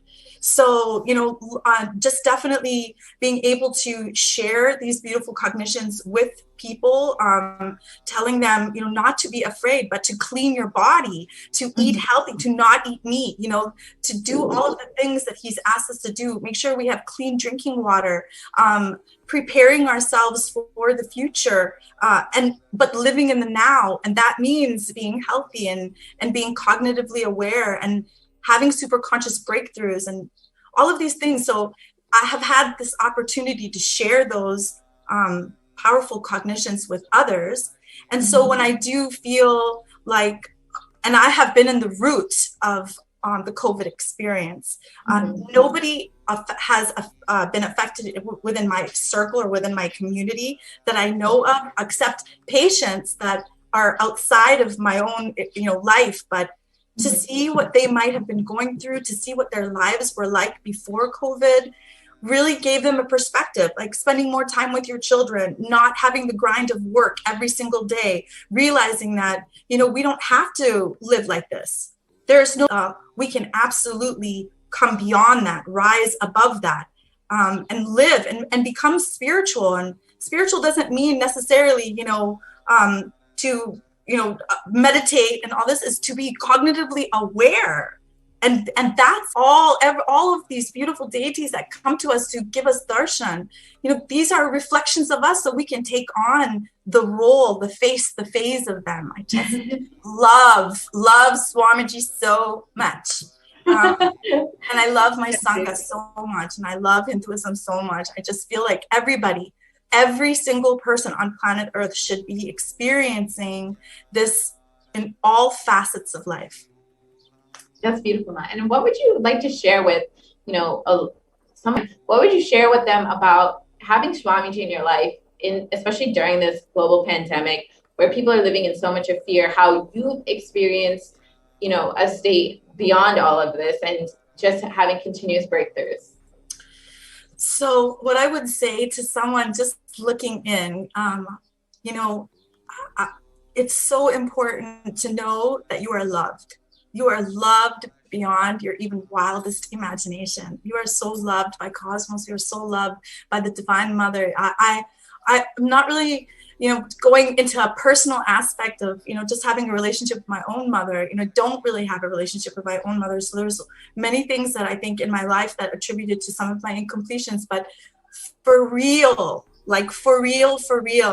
to be like just in her presence and watching her face is literally like your mom's hand on your head, or dabaing you on your lap, or it's like giving you so much love, like just for my own children too, always letting them know in the gentle, beautiful, graceful demeanor Swamiji speaks to us, and Deva Parashakti, and replicate the same thing in my own life. My children are a direct reflection of who I am. And so that in itself, I'm sharing everything that he's sharing with me, I'm sharing with my children, whether or not they're completely in. I'm invested 100%. And eventually it'll get to this phase that the people around me and then the new people that are coming in and people who are watching now, just know that you are intensely loved. You are immensely loved. Your heart is in the palm. I just learned this really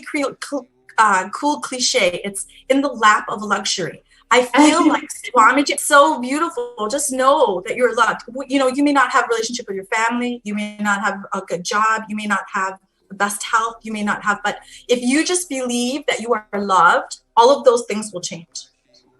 Absolutely. And can you share a little bit about, seeing this, how Swamiji's been showering love on every single being, not just devotees or disciples, but anyone. Devi has been blessing any being who's asking or wanting to receive the blessings, and just opening herself up day in, day out, tirelessly attending to people.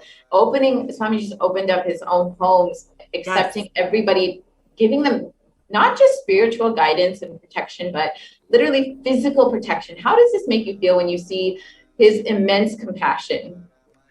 It absolutely blows me away. And I posted it on Instagram all the time. I'm a social media junkie right now, and I'm all about sharing all of this knowledge. And when I saw and heard that Swamiji had opened up his adinams to people, anybody for, triple quarantine, that's huge. That's not like little, that's massive. That's like what billionaires and millionaires should be doing right now. That's what our government should be doing right now. This is what people who have lots and lots of money, because people who don't have lots of money are still doing things like that too. We're still giving to people, but Swamiji, he's prepared this. He's been talking about this for like 3 years, I think. How to change, how to activate, be a part of the Sangha. When this happened, he would be prepared for it. And even though he's not even in India, that's what blows me away, right? Yes. He's doing all of this amazing, amazing saving. He's saving us. He's saving our lives. And to be able to protect the people of India, that really blows me away. They were stolen. Everything was stolen from them when COVID hit. Livelihood was stopped. Their jobs were stopped. They couldn't get any medical care. There's political issues. There's all sorts of things, but his womb is open. Yes, exactly. It's the only place where humanity will be able to be guaranteed protection. And living in his breathing space and literally raising during this time of crisis rather than sinking into suffering like the rest of the world. Yes. Imagine the kind of people are going to come out. Exactly. Right? This is the starting of his real ecosystem, I'm not going to cry right now. Just thinking about it, like, that's just so incredible.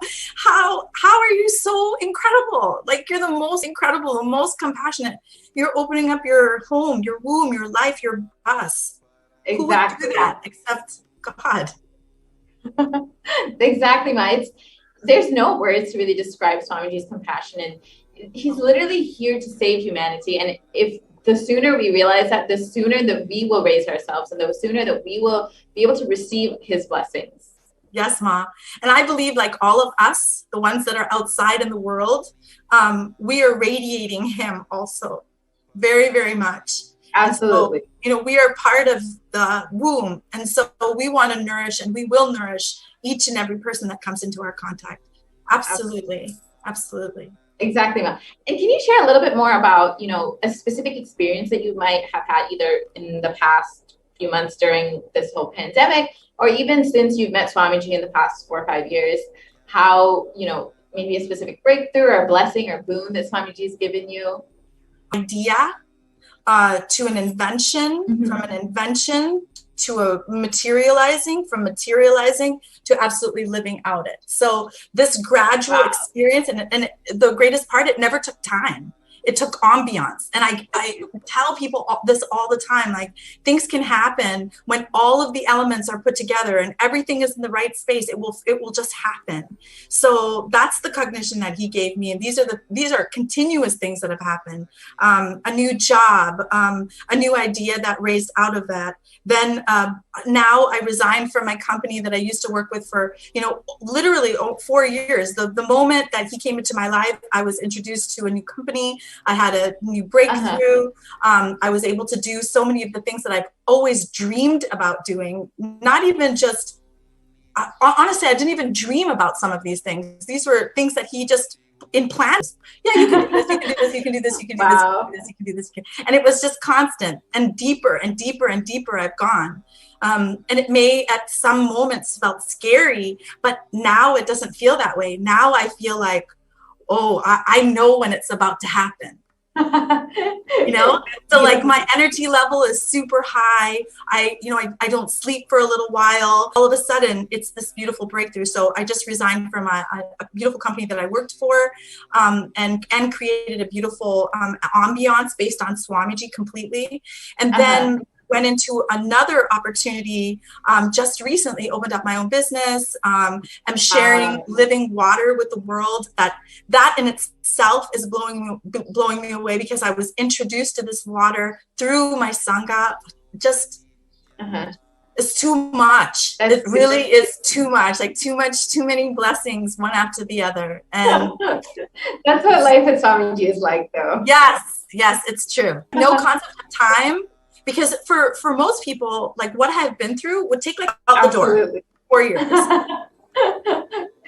that's actually a really good point you've made, Ma. It's like people think that manifesting what they want in their life takes time. People feel that, it may be in a few years, and they keep delaying. But with Swamiji in their life, with Swamiji continuously guiding and blessing and giving all the boons, it doesn't take any time. It will just manifest. It's just your decision to let him manifest through you.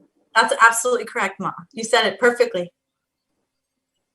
And so you during this pandemic were able to complete a job that Swamiji had given you and start your own business at a time where most people are losing their jobs, losing their businesses. You are expanding during the pandemic. Yes, expanding and expanding so much, including different aspects of expansion. So expanding, health wise, I've never been the healthiest in my life. And being able to utilize and create products that have the recommendations of what Swamiji uses, like ashwagandha, triphala, haritaki. These are creating just this whole environment has been. It's just so enriching, Ma. It's just too good. That's beautiful. You're able to create this soft reality, but even in your job, you're able to live this lifestyle and share it with the world.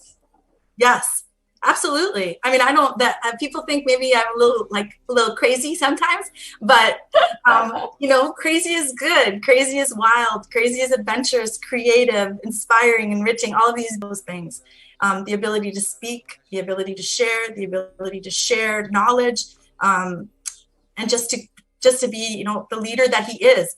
If you didn't know him, you would still think he was an amazing leader. Absolutely. Right? Because his whole demeanor shares that. It radiates that. So I want to be in his vision always. Absolutely. It's like even his enemies can't deny the type of leader he is and what kind of inspiration he puts in people. It's true. It's so true. And what you were saying, you've had a lot of breakthroughs in your health. Can you share a little bit more about that? Sure. From meet family. I definitely went vegetarian for a long time and then came back and lived in that low cognition, low vibrational space.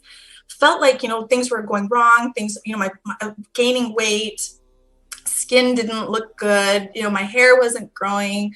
I ended up shaving my head because I wanted to donate it, but I couldn't donate it because it was unhealthy at one time. And so so many things, like I had surgery on my knees because I had meniscus and ACL surgery. I had some, you know, edema in my right ankle.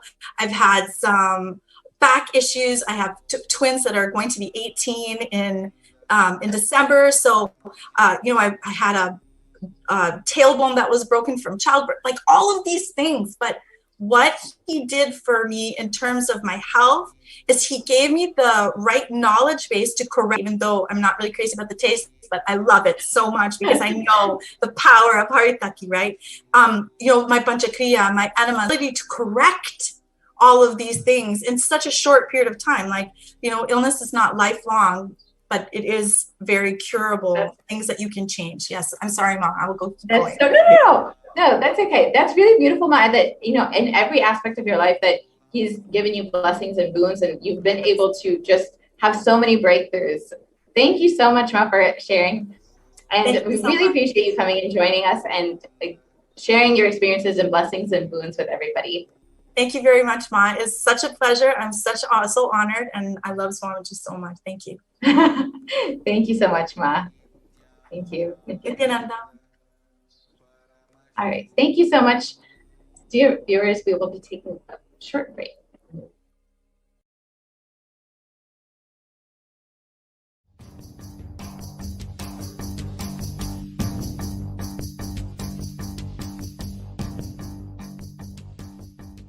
And now we have Ma Deborah.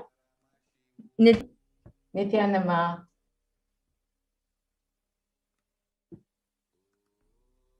I'm not hearing you, Ma. Nithyananda Ma, can you hear me now? I can hear you now, Ma. That's great. Nithyananda Ma, welcome. Great to have you here, Ma. Can you just share a little bit about yourself and your background? Yes, I'm from Toronto, Canada. So I know Ma Gayatri, and I become Apat Sannyas about a couple years ago, year and a half ago. And until I went to the Adinam, I actually, even now, I've never met Swamiji in person either. But wow, two people. He is incredible, and he is. I will be with Swamiji forever. So, yes, I'm very, very thankful for Swamiji, for the Sangha, for Sanatana Hindu Dharma. It is everything I've been searching for my entire life, and knew it existed. Somehow knew it existed, but could not find it until he was right in front of me on the internet, and after calling out for him. So I took everything online I could. I even took the first 6 seasons of Paramashivoham, and that's when I declared Apat Sannyas. Wow. And I'm so blessed. So much has changed. He has healed me so much. I can't even, it's not just healed me, but healed my life, healed my relationships, healed in every aspect, totally transformed. People who have known me in the past, they don't even recognize my body, let alone me. So he's transformed me greatly, and I'm so thankful, so thankful. Wow. Wow. What I just thought of. Can you share a little bit more? Yes, go ahead. About what exactly what feeling you've experienced. Sorry, Ma, I didn't mean to interrupt. I was just asking, can you elaborate a little bit more about your background and your experiences with Swamiji, about what kind of healing you've experienced and how you, in every possible way, Mhm. Well, Were you lucky in I grew up with my childhood was filled with a lot of abuse, and it I thought I had gotten away from it and moved beyond that when I went to university, but it still affected all my relationships, men and women, all relationships, all types of relationships. And then finally, when I was married, I realized that later on in the relationship that I had married someone that was maybe the culmination of all those negative relationships. And so there was a lot of wrong cognitions that I didn't even realize that I was operating with. And I had created a lot of pain patterns, a lot of pain shafts, suffering, and it affected my ability to manifest, my ability to even have consistent energy or consistent resources. Sometimes I had wealth, and sometimes I ended up in poverty again. So I knew there was something not right. But as soon as I found Swamiji and Sanatana Hindu Dharma and the ecosystem of Kailasa that protected me and strengthened me, then I started really having mature conversations with myself. And Swamiji really transformed everything. I became Devi again. I had gone through a lot and I had sort of lost all that feminine side, the Devi side, even though I was a mother and I had felt I was a good mother. There were things I could not control and things that I magnetized to me or manifested because of what I was holding within my inner space. So can you elaborate a little bit specifically on those experiences that where Swamiji has healed you and attended to you? Yes. I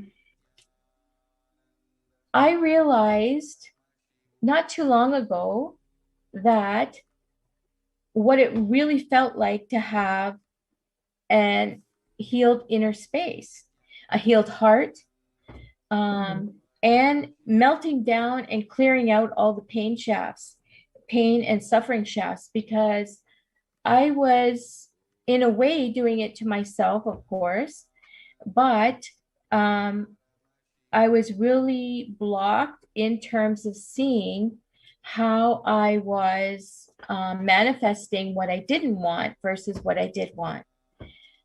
So once I began having powerful cognitions and operating from conscious decision and conscious awareness in every moment, which I actually really became strong in from unclutching, doing the unclutching meditation, doing all the clutching satsangs and all that. But first, it was hard for me to even cognize unclutching. But when you unclutch or detach from all the thoughts, they don't control you anymore. You clear the inner space, and then you can create what you do want in the inner space through the powerfulness of the oneness with Swamiji. Because if all those pain patterns and pain shafts are there, that's blocking you from being in full oneness with Swamiji. And once that happened, I really started manifesting. I asked Swamiji to bless me with manifesting my reality auspiciously at will and others' reality auspiciously at will. And he said Tatastu, and then I actually started doing that. And the first few times I thought, oh, did that just happen? and Can you then share? it became more and more constant, more and more consistent, more and more just being in the space of oneness and causing, enriching, doing everything for Swamiji and Kilasa and Sanata Hindu Dharma really facilitated that. So as I was manifesting my reality at will, I was also, especially you have the mirroring neurons too. So if you're in that space and you're powerfully manifesting through conscious decision, not, just going with the flow and being swung this way and that way by all your negative thoughts here and there and emotions and whatnot. Yeah, positive possibility. You're sharing a lot about, your, yes, Mom. And so you've been sharing a lot about your experiences and how you've experienced healing. How do you think that, other women in your situation who have, experienced violence or trauma in their life, why do you think they need to connect to Swamiji? Why do you feel that they could, especially in a time like this when so much of suffering and so much of loss is there in the world, why do you think that Swamiji is needed for humanity right now? Kalpataro and completion and unclutching, they all work together to undo the programming of the matrix world, the Maya. I didn't realize how I was programmed to, just give myself over, give my energy over, give my resources over, give my the control of my reality over. And once that block was cleared, I just kept facing everything that Swamiji brought in front of me to have healed and cleared. Never give up. Don't run away. Don't shut down. But I just dropped all my fear and anxiety and uncertainty at Swamiji's feet, and just strongly, in a mature way, faced every single thing that was brought for me to clear and heal and complete. Because the benefit is Swamiji, Paramashiva Parashakti, completes all incompletions, past, present, and future, and negative side effects. So you can create your new reality. Absolutely. So you live that new reality. Absolutely. And what would you say to all the viewers out there, especially women who might have been in your situation or who have experienced, similar situations as you? What would you say to them now who are listening? How would you, what kind of guidance or advice might you give in their situation? Don't give up and be strong to face what you need to face. And how do you think that Swamiji would be able to help them in their situations? How he's helped you? How would you tell people to connect to Swamiji? How would you tell them about Swamiji's blessings and how they can be helped by Swamiji? Well, there's so much. Where do I even start? The oneness capsules made a big difference for me. It's instantaneous. And the clearing of the karmas. I did the Nishakshara Shanti Homa at Houston and had a big, incredible shift after that. The pujas, giving gratitude, all the things that Swamiji provides.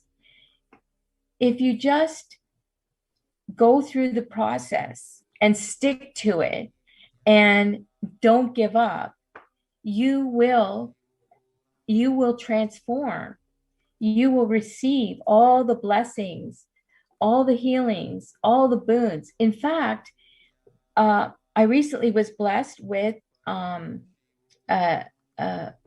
Akashic reading by Devi Parashakti, and it was maybe like 2 weeks ago, and all of a sudden on Friday, I had received a couple little boons since then, but I received a big one on Friday. One of the boons that Devi Parashakti blessed me for happened on Friday.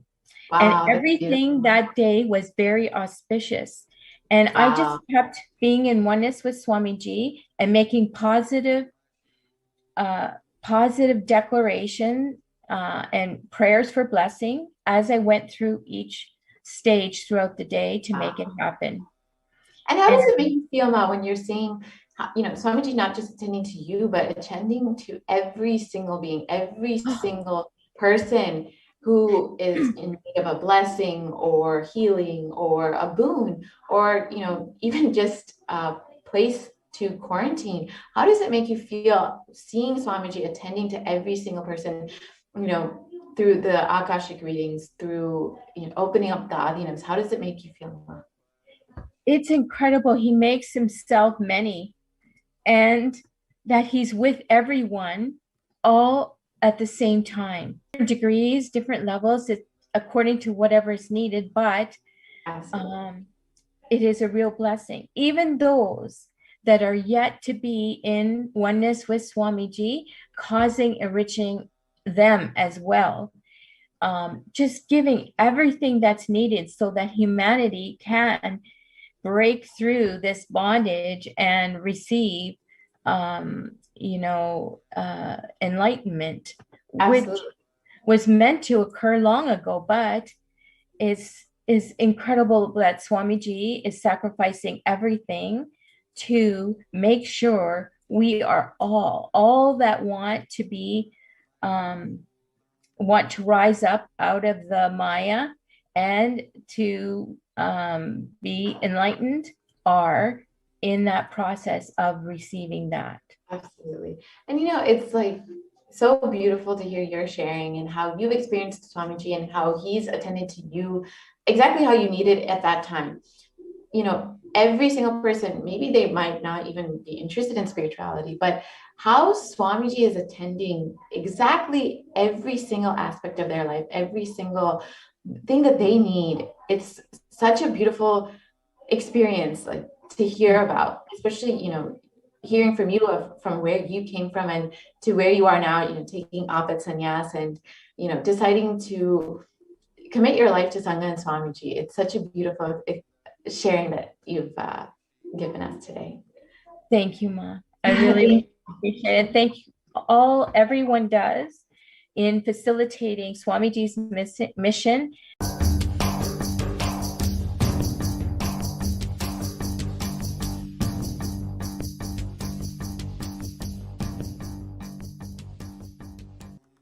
Welcome back, dear viewers. Today, we have joining us Ma Aishwarya Murli from India, who is here to share her experience of Devi Parashakti Akashic reading. Nithyananda Ma Aishwarya. Nithyananda Ma. Nithyananda Ma, thank you so much for joining us for the live sharing today. So what is it that you are here to share with us? Yes, so actually, Ma, I have been seeing the Devi Akashic readings. They've been happening for around a month now. And I was attending it and I became a member of the channel, YouTube channel, so that I can post something. Even though really I had nothing as such, I felt even like asking to Devi. I still wanted to just say present, so every day I will just say something in the chat, right? And I saw, okay, Devi is really like ferocious, that she's really coming very direct and telling everything without beating around the bush at all. Okay, so in a way, I was a little bit like intimidated about that.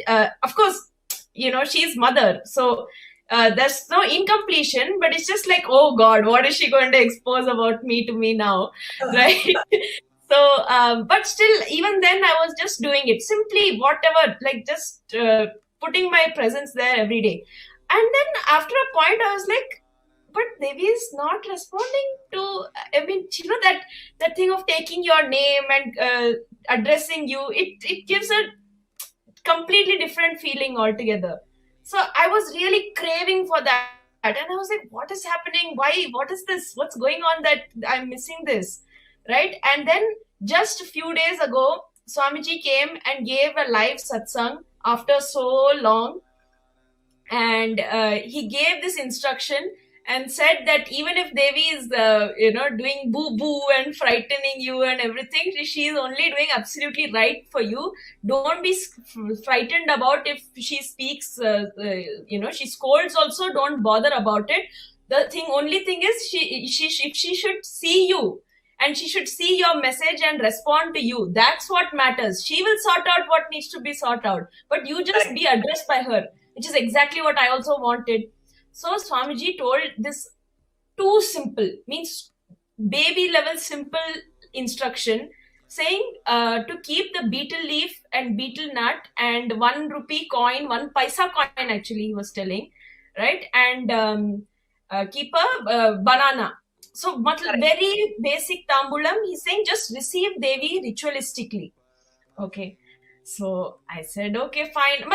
Obviously, there is this part, which says, how is it connected? I know Swamiji is here. He's literally manifesting in this presence. His presence is here now. This is real, right? That they're meeting at this. It's not like it's a screen and something else like that.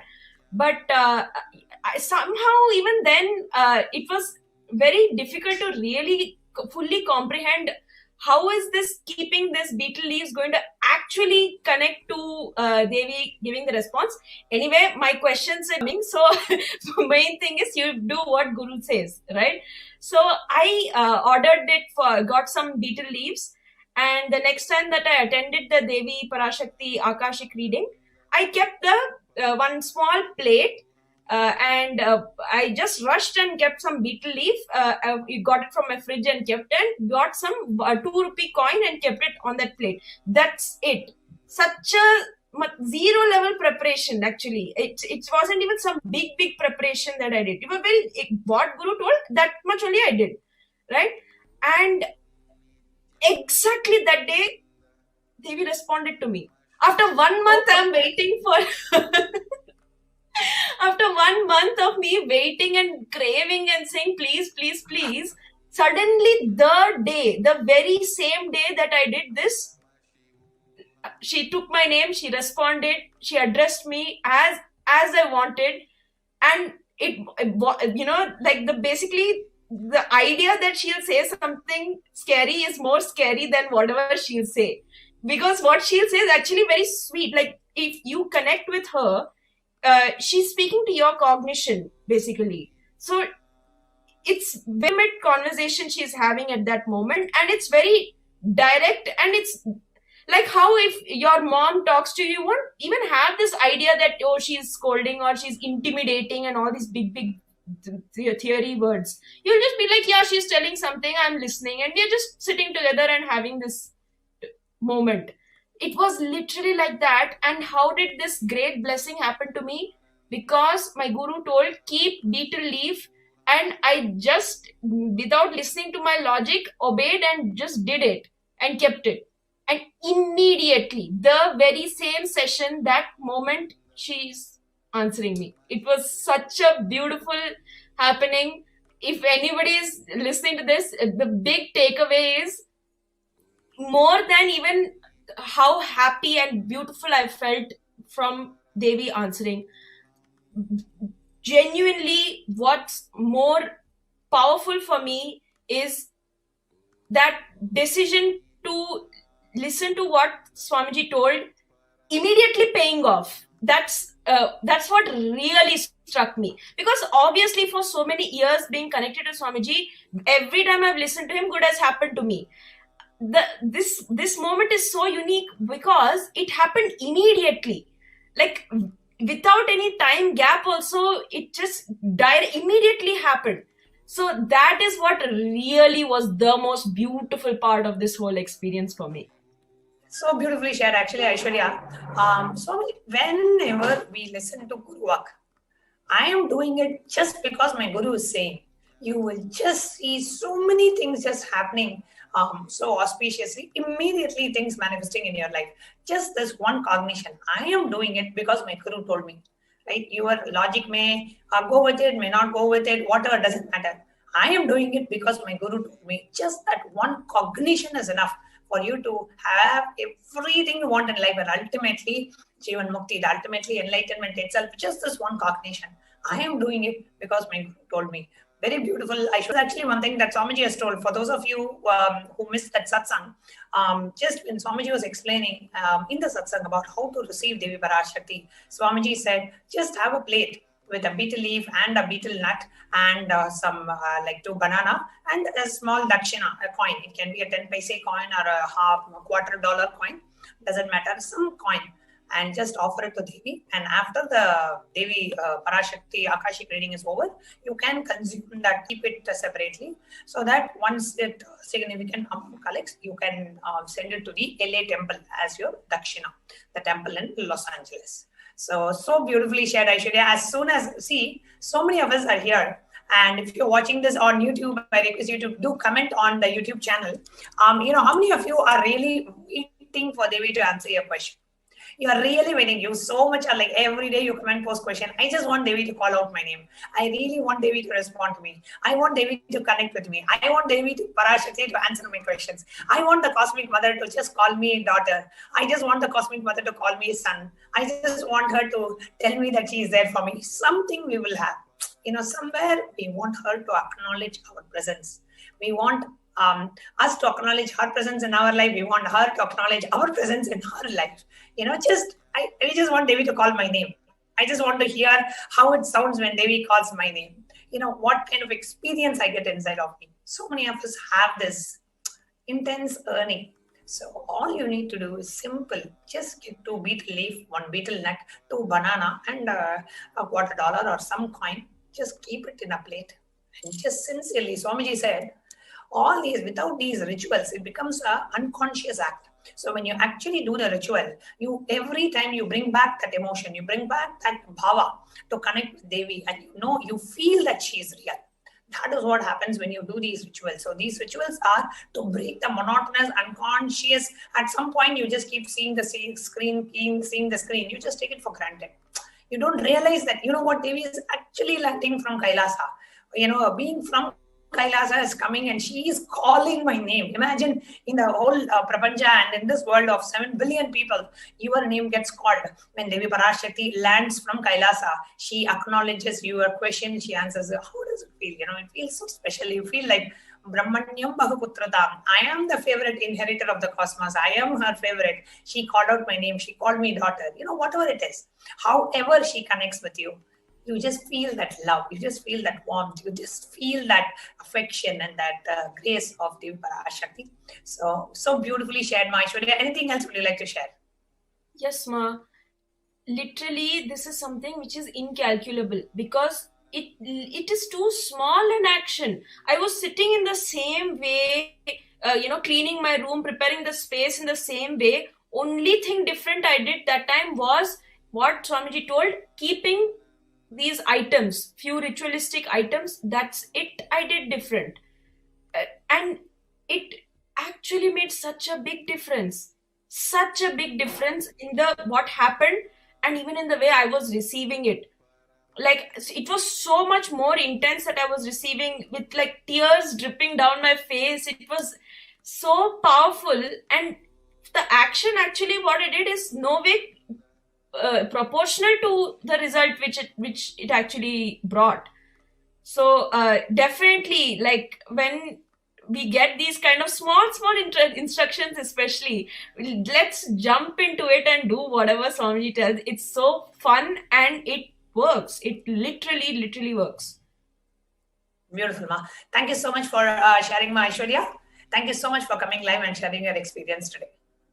Thank you. Nithyanandam, thank you. Nithyanandam.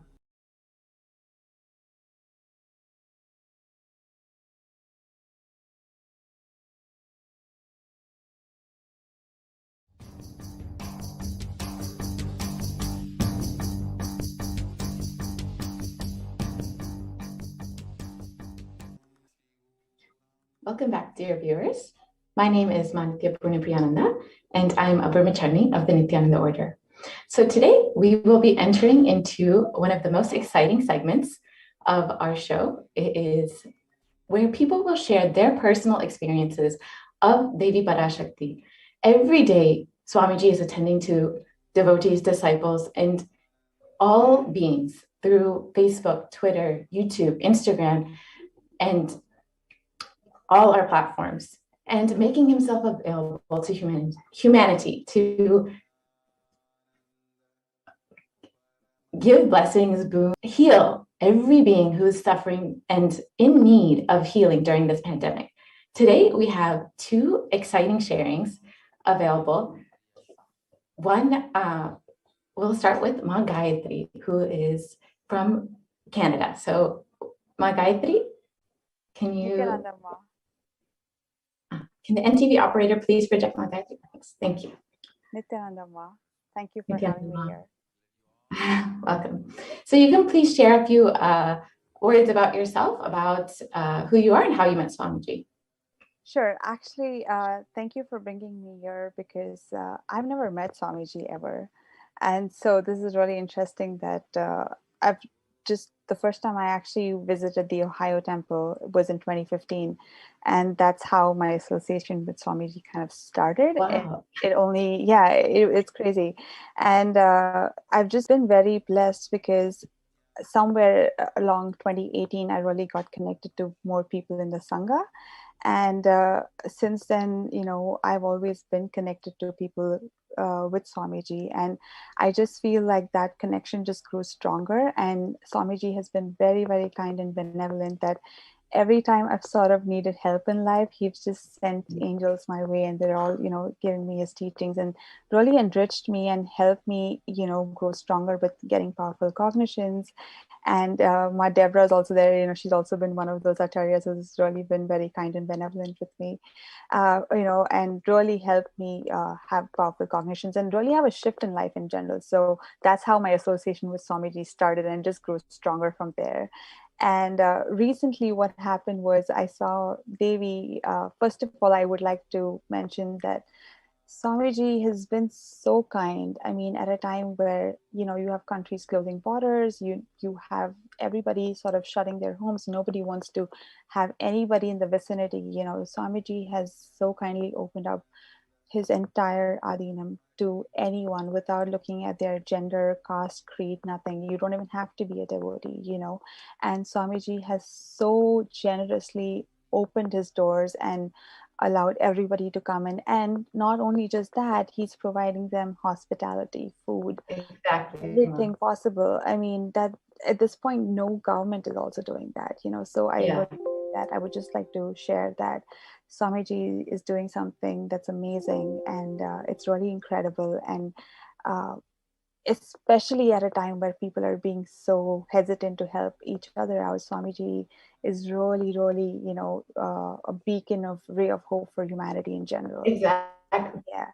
He is the only hope for humanity. Yeah, and it's incredible that he's making the effort to protect everybody. So I just want to share that. And just to talk about my sharing with the Devi blessings, which is why we're here. It's actually kind of sweet because I did get a tatastu from Devi a couple weeks back. And I saw, and Devi was so kind and benevolent, and she gave me a tatastu. But there was somewhere I kind of wanted, obviously I'm being greedy here, I kind of wanted Devi to have a conversation, because I was like, Devi, you're calling everybody Chalamagale. I'm like, what about me now? So I literally was nagging everybody who would listen to me, saying like, how do I get, attention? And so actually Manyanatma was like, why don't you try to go via the kailasa.com, the kailasa.org, the website. And so I was so genuinely grateful, because not only did Devi bless me for what I asked for, but she went above and beyond and, gave me so much more. I was not even thinking about the things that she blessed me. I was not even thinking of asking for that. I had written an essay to her, like, I want this. But you know, she gave me she knew what my heart wanted, and it was like literally like someone had just got into my heart, seen everything what I wanted, and just given me the answer that I needed to hear. It was just like someone had read everything that I needed to hear, and so sweetly. And how did that make you feel, Ma? I was beaming. I couldn't stop. I have the recording, which I keep looking at. I've been like non-stop, constantly just playing playing it back and forth. And I'm like, okay, this is just great because as you can see, I'm really smiling, and it was just amazing. And you know, it was just such a beautiful blessing, and it was so benevolent, and I was so grateful. And there was just this beam of light and joy that was radiating, and I was just so grateful to even feel that energy. I was exuberant. Because I was like, absolutely. I mean, you can just tell from the way you're speaking and how much you're radiating the excitement and happiness and peace that you're having. It's so clear from the way you're speaking. So can you share a little bit more about, Devi has attended to you personally in every single aspect, even what was unasked from you. She has attended to you. She has blessed you. She's given you all of the boons and healing that you were looking for without you even realizing it.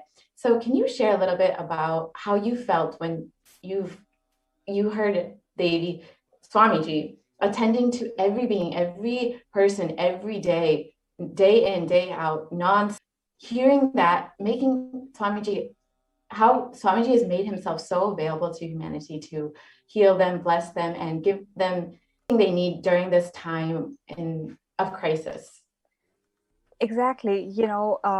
That is one of those things that's very, that's very kind and benevolent of Swamiji, because he is just so merciful, because example for me, I have never seen Swamiji in person. So it's not like I've even attended the IA programs or any program for that matter. I've only attended the online programs, and I have not really done anything great to even be receiving this boon, to be honest with you. Like literally, so when Swamiji attends to people like me, I think that's incredible, because he's not just doing that to people who are in the Sangha, but he's just extending himself above and beyond to everybody. And not just that, it's also very individualized, it's personalized to what people want. It's not just a general blessing saying, okay, it's exactly what people need to hear. And the blessing also comes, I feel, with a healing, which is so much with his, when he takes your name, I feel like you're healed, he's good when he says that. And I just think that I just have gratitude because words are failing me to describe what he's doing. But the only thing I can say is I just have immense gratitude, and I just have love and gratitude for Swamiji, because I don't know what else to say, because he's just so merciful and benevolent, Absolutely. And it's really beautiful to hear that you've never met Swamiji, you've never done a program, but Swamiji knew exactly what you needed and exactly how to attend to you and exactly how to give you the blessings that you want, and even what you did not ask, he gave. And it's such a boon and blessing to have Swamiji in your life, and how he's not doing that just for you, but every single being, every single person who's in need during this crisis, during this time of the pandemic, when no one else, like you said, no one else is there attending to people. Swamiji is not only attending to people physically, but spiritually and emotionally in every single way that they could possibly need. And it's just such a beautiful thing that you've never really actually met Swamiji in person or really done any kind of program. So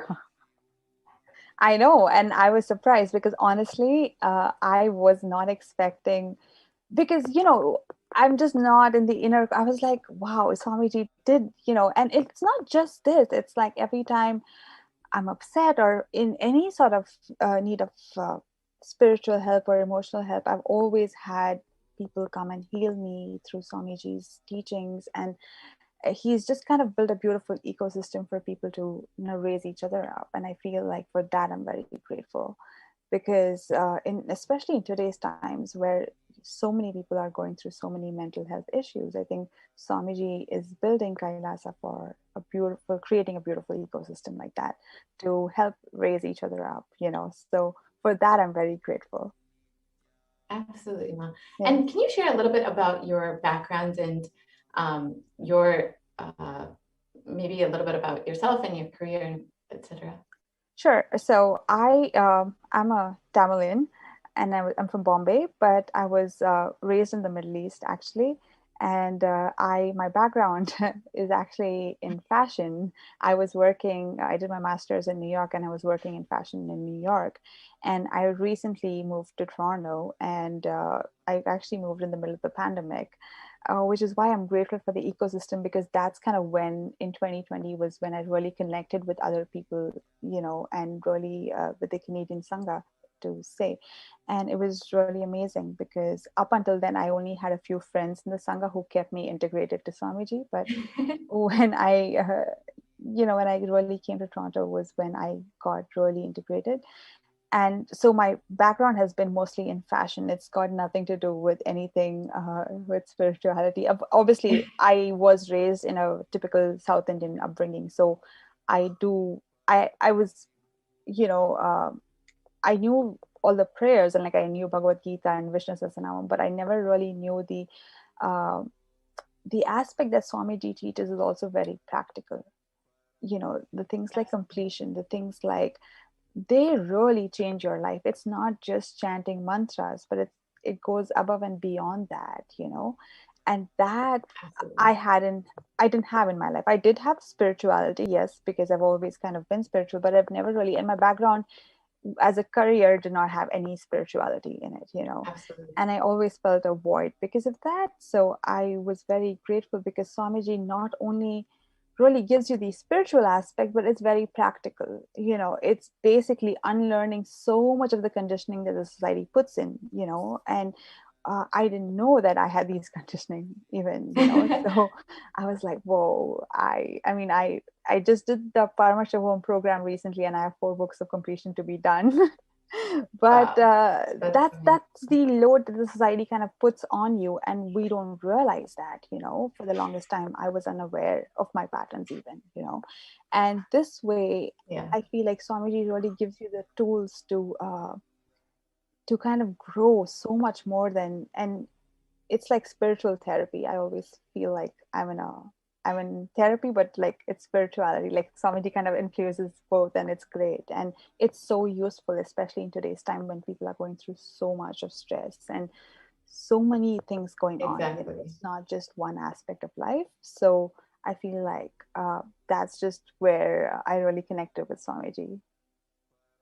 And that's really beautiful to hear that, you don't have necessarily a very, a career that's focused in spirituality, or you don't necessarily have, you've maybe not even had a guru before this, I don't know.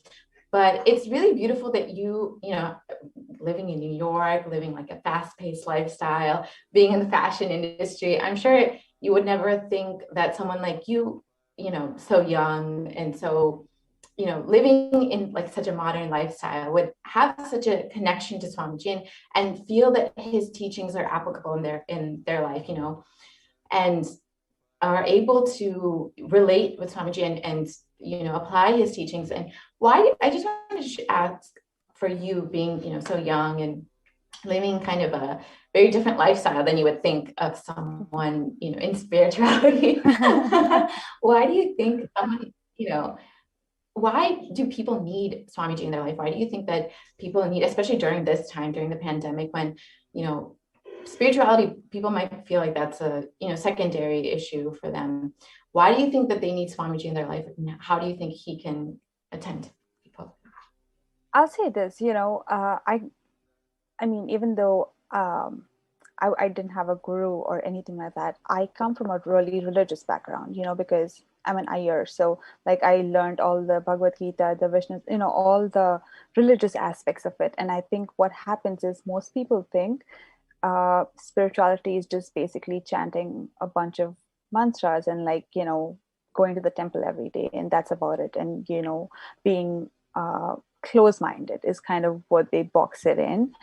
But what connected me with Swamiji specifically was, it was more than that. It was teaching you the concept of Hinduism in a way that is really authentic, yes, but also in a way that, it makes you question. It's not just about by-hearting a couple of things, it's actually understanding the essence behind it, Like, I've been chanting Bhagavad Gita since I was a kid. I never knew the essence of the 15th chapter, When I heard Swamiji, when I heard them translating during the Maheshwara Puja, I was like, wait a minute, this makes so much sense. That, I had heard my parents, like my dad, saying Advaita, but as a child, that concept itself is very far-fetched. I didn't understand it. Swamiji kind of breaks it down and like spoon feeds it to you in a way that's digestible. That's how I would put it. I was in pain, and I've had chronic pain for over a decade at this point. And if you go to a doctor, they're very quick to give you all kinds of medicines. And I used to have a lot of pills, but what Swamiji really tells is like, he kind of points out where the pain is really coming from, and that shift nobody gave me, and for those things I'm grateful for, because it's not just about, it's more than just religion. It's more than just, it's a way of living, and that itself is beautiful. It's not about it being religious in a sense. It's so much more about being spiritual and understanding your life, every aspect of your life, just like how we think, how we eat, how we sleep, like, all of those things. It just helped me. It pointed out a lot of my patterns, which were giving me pain.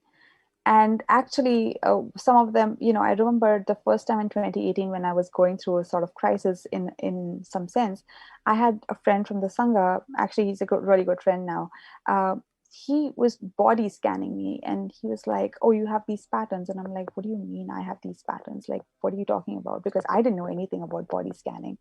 And I was like, what are you talking about? Because this is just someone I met on Facebook. And I'm like, he's telling me about things that happened to me when I was 6. And I was like, wait a minute, how do you know this?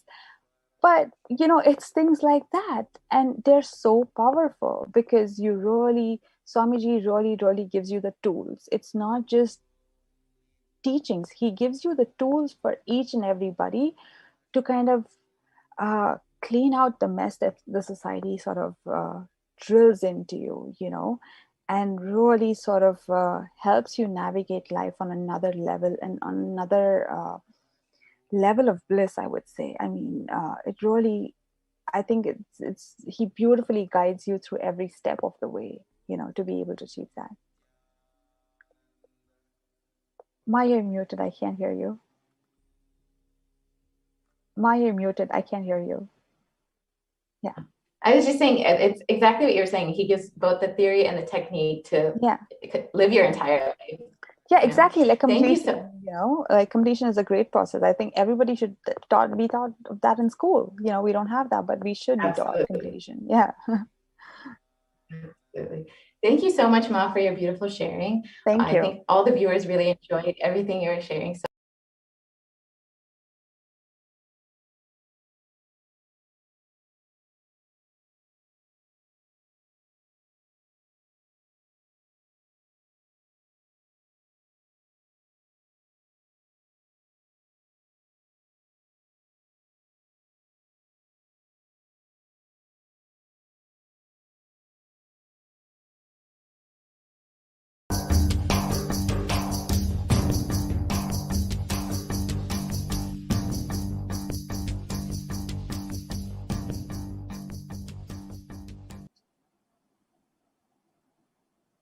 when we're waiting for Masanali to come live and share her experience, if you are somebody who received your Akashic reading and if you would like to share your experience live on Nithyananda TV, you can email us at contact@kailasa.org. Send us an email, just give a gist of what was your experience, and then we will be more than happy to have you join the live panel. Okay, now today we have Sonali Gupta. Nithyanandam, Sonali. Nithyanandam Ma, thank you for having me here. It's my pleasure to share my experience about what changes and transformation Devi has brought in my life.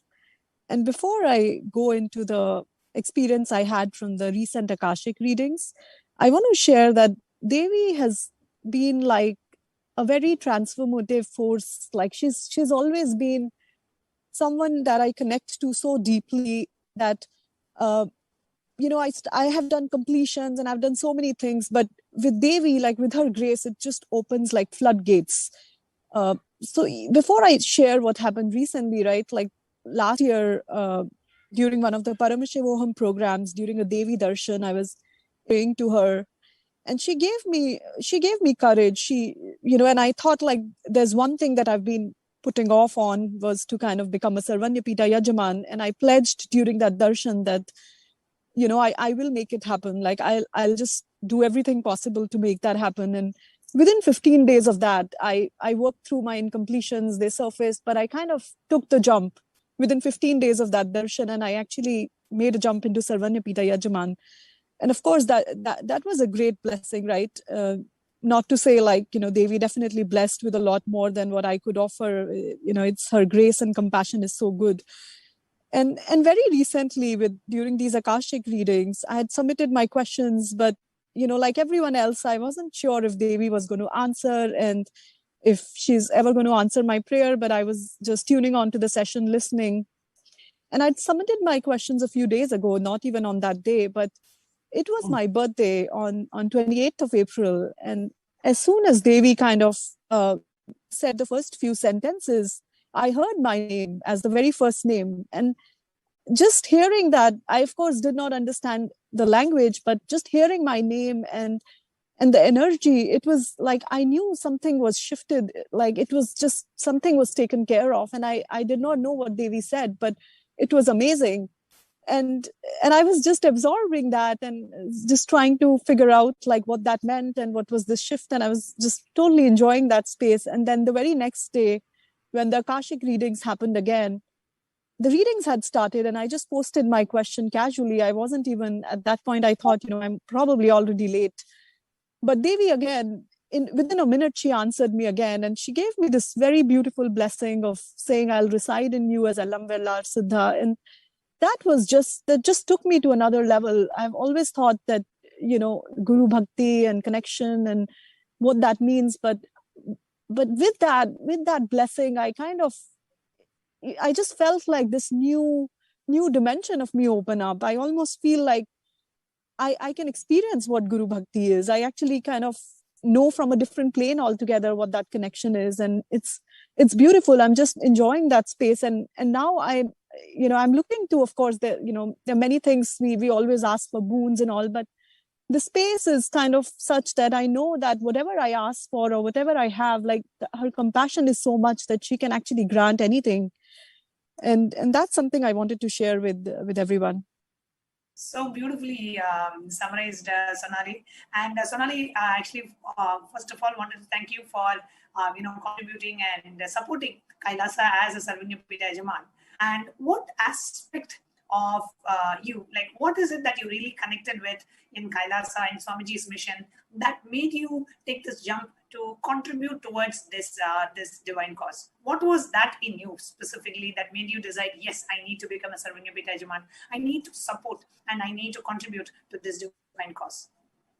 Yeah, I think the very, very first thing that kind of clicked with me was when I attended my IA in December 2016. That was my very first connection where I really kind of met Swamiji and attended a full 21-day program with him. At that time, there was a full day on, how Swamiji has been contributing towards Sanatana Hindu Dharma and everything that he's been trying to do. And the fact that, he mentioned that he's just here to make a statement to the world that Sanatana Hindu Dharma is real. I think that one sentence struck me and that just stuck with me forever. And I always wanted to stand up for his mission and do something in whatever small way we can, right?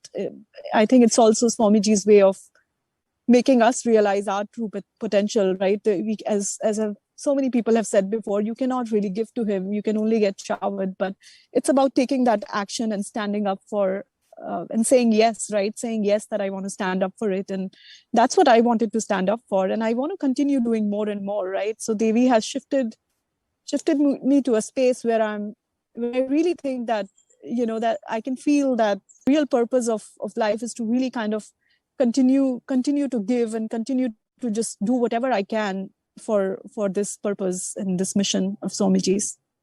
So beautifully shared, Sonali. Thank you so much for coming live and sharing. And let me ask Pranaprema if you would like to have ask Sonali anything. Yes, I just have one question for you, Sonali. First of all, thank you so much for coming live for our viewers. And I just wanted to know, what was the space shift that you had after you became a Sarvanyupita Yajaman? What was your cognition shift that you had about wealth and abundance? Because it's not like everybody has that wealth ready-made to offer it. It is a space that you carry. And with Swamiji's blessings, once you create the space, he manifests through us. So what would you like to tell our viewers? What was the space shift that you had when you manifested Sarvanyupita Yajaman? Yeah. So for me, the biggest space shift was from being this person who was kind of insecure and trying to hold on to the wealth, thinking that it will be used for something, and kind of having that insecurity or fear inside me that would prevent me from taking that jump, and this fear of being judged, and fear of what will people think, and am I crazy? Like, with that, from moving from that fear to actually moving to a space where I am, where I don't really, where wealth happens, but I don't feel very attached to it. I think that has been the biggest shift for me. I don't have to worry about wealth. I don't have to think about it. It's just another thing in my life. It's not something that I worry or fear about. Amazing. Thank you so much, Ma. Thank you so much for joining the show today. It was really inspiring how you are holding Swamiji and his mission and how you're supporting it. Really, thank you so much. Thank you so much for having me, Ma. Thank you, Sonali.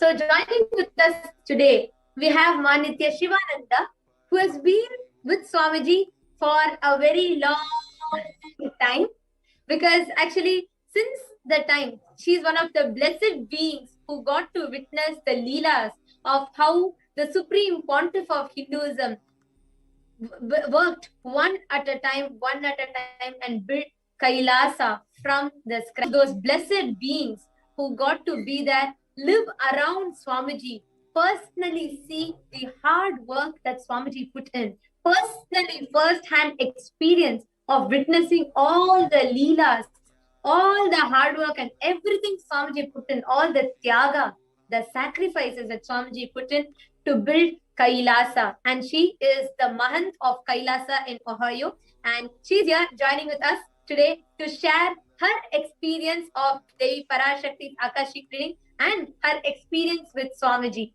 Nithyanandamma. Nithyanandamma, am I audible? Can you hear me? Yes, you are. And would you like to start with introducing your name, where you're from, and also how long you know Swamiji for? Yes, Ma, it's a pleasure to be here sharing with you all. I've known Swamiji from 2004. And it's not a long time. For me, it's like a lifetime, So such a pleasure journey. And it's practically experiencing the living enlightenment. That's how I feel. And he takes you through all steps. I know where I started from and where I am now. And practically every step of the way, Swamiji guides you. And whether you are close by him whether you're living next to him or you're so 10,000 miles away or miles away, his energy guides you. That is my experience. I am in Ohio, Kailasha, Ohio. It's a beautiful temple gifted by Swamiji. It is the first temple that was gifted to the humanity outside India. So we are such, and the deities there, the main deities, Nithyanandeshwara and Nithyanandeshwari, are practically, carved by Swamiji. He himself. Wow.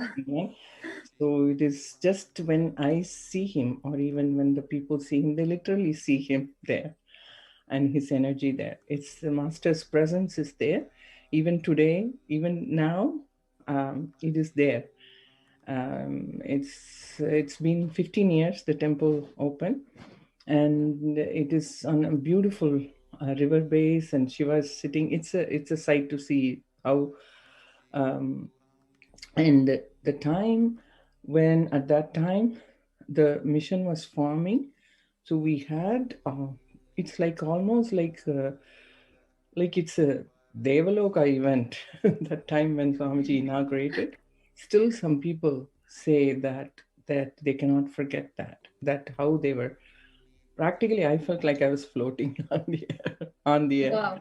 It was like that, and with the serene looking, and such a beautiful thing. So, we have come a long way from that. All of us have grown who stayed with Swamiji, especially I feel like I have experienced how, as a human being, I have grown from all the, what do you call, the samskaras, or your incompletions, or whatever your patterns, and step by step how he took us as a Nijavatara. It's like living Wow. Krishna now. Living with Krishna. Absolutely. Yes, and you know how I read that how people will feel Krishna no matter where he was. That's how it is. We can be living in US, but still everything is happening for us here. It's as a temple, and the temple. I was born and raised in the temple environment. My parents owned a 100-year old temple, but I did not know the context and also how to live with that.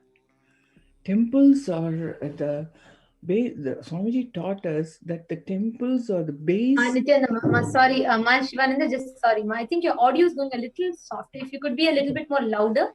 Okay. If you can just talk a little bit more closer to the mic or a little bit more louder, everyone will be able to. Can you hear me now, Ma? I increased the volume. This is a little better, yeah. Okay. So, temples are our base for enlightenment. When we go to the temple, we feel that we are living with the living entities. Deities were just when I used to go to the temple, I go and pray and come back. But not now like that. They're just living entities. It's only Swamiji taught us that. All that. And now it is Akashic reading. Swamiji has Devi, and he is answering all questions. Mom, what else do we want in this life? Right? Wow. True. Telling us what to do. How can I lead my life? And he gives you the strength to go through. A lot of people, especially in the coronavirus time. And he took us through last year. The whole virus time, we didn't even know how it went. 3 months lockdown, nobody knew how it went. Sitting in front of the computer, he took us through some process with Paramashivoham.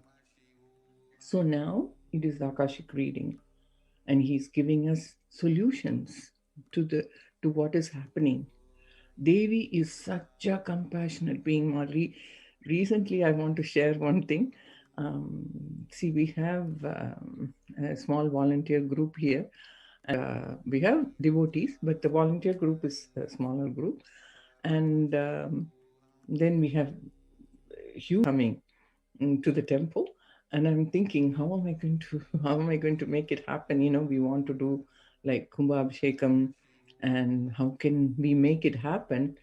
I was like almost, then I said, why should I fear? I should ask Devi for blessing, right? So I write to Devi, and I don't even know whether Devi will answer. I was just praying, and sure Devi answers, and I don't know whether you all saw it, such a big blessing. When I got that blessing, something like I had so much energy. I don't know where it came from. All that energy, I can do this. Make it happen. See, like Bhagavad Gita, in Bhagavad Gita, Krishna says, you do the work and I'll make it happen. I'll take care of the results, right? That's literally happening in our lives. I'm sure you all experienced. I am experiencing through temple. So you just have to say yes. And I have been saying yes to Swamiji whenever he gives me and that is what expands me every time. I share with the volunteers how when you say yes to the master, how it expands you. And he takes care of everything. You don't need to worry about how the process is going to do, how much result I'm going to get. Nothing. You don't have to worry about it. You have somebody backing you up all the time and looking over you. Literally, ma. Whether I'm driving a long distance by myself, which I never did before, or doing anything, I see why I have to fear. He's with me. Why I just have to do the step and he's doing it, right? So so that's what it is, ma. Basically, that's all I can express, because it's a journey of I'm not saying there is no difficulties or anything. Difficulties come, Absolutely, ma. Actually, ma, Shivananda, ma, actually, you being in the US, and when you're seeing how this, like how even for this level, even when you drive your car at that speed, you don't have a fear because you know he's there with you. Now, talking with this, how do you feel about when he is doing this such immense humanitarian effort for protecting people from COVID-19? What is your view on this? What is the experience on this? See, ma, the experience is, the mother, how the Prakriti, mother, Parashakti, is, she has created this, and she is coming in his form to warn us and to tell us how to save ourselves.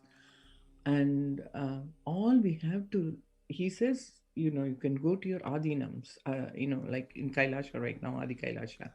For people in India, you go there. I have made a ship and I am there to save you.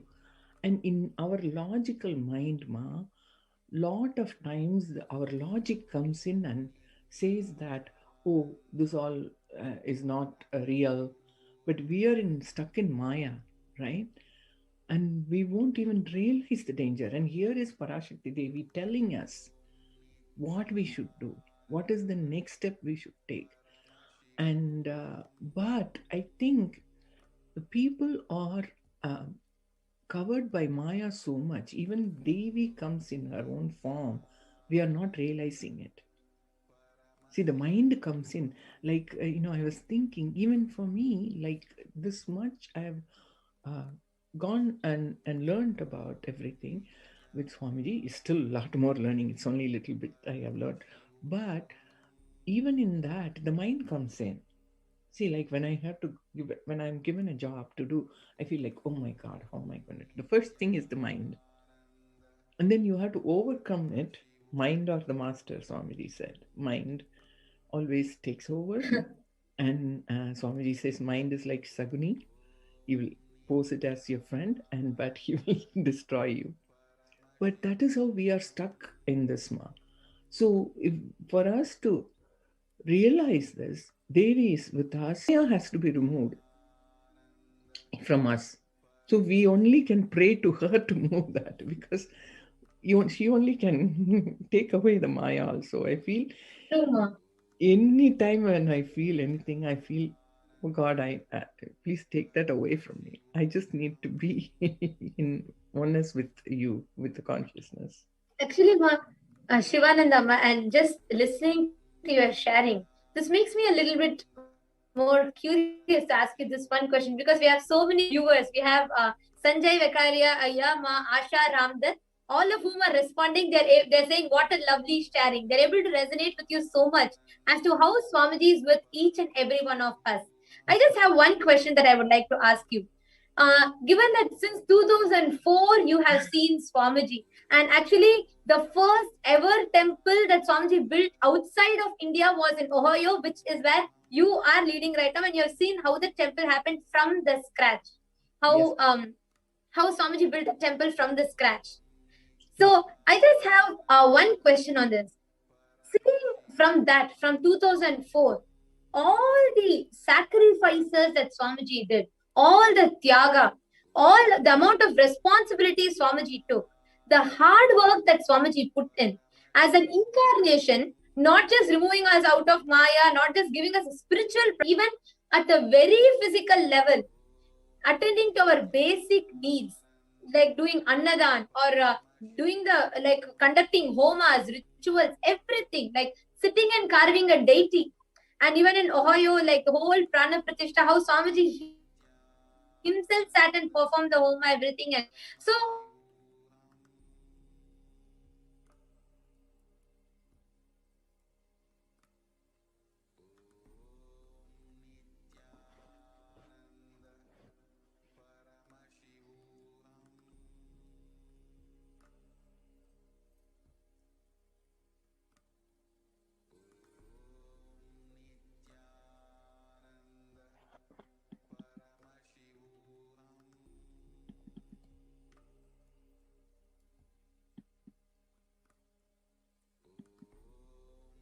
first ever temple that Swamiji built outside of India was in Ohio, which is where you are living right now, and you're seeing how the temple happened from the scratch. How Seema, so I just have one question on this. Yes.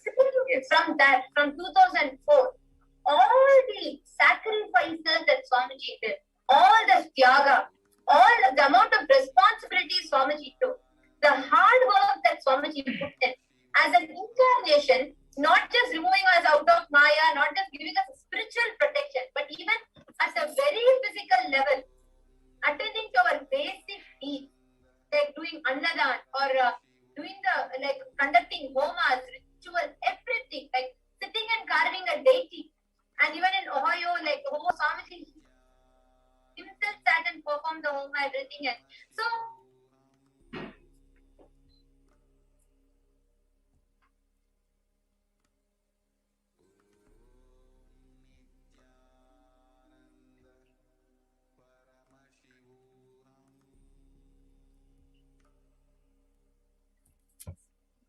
yes, sorry for the technical glitch. Looks like our audio broke up in between. Yes, Ma Shivananda, you can go ahead and now share, Ma. Yes, Ma. See, how even to bring the temple.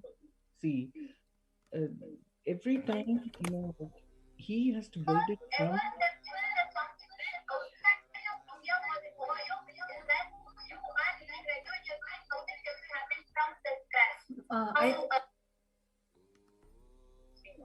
So I just have one question on this.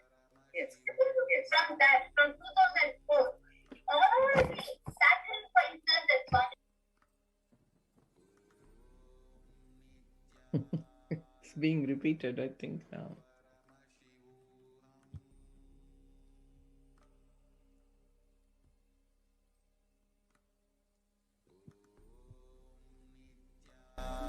Nithyananda Paramashivoham.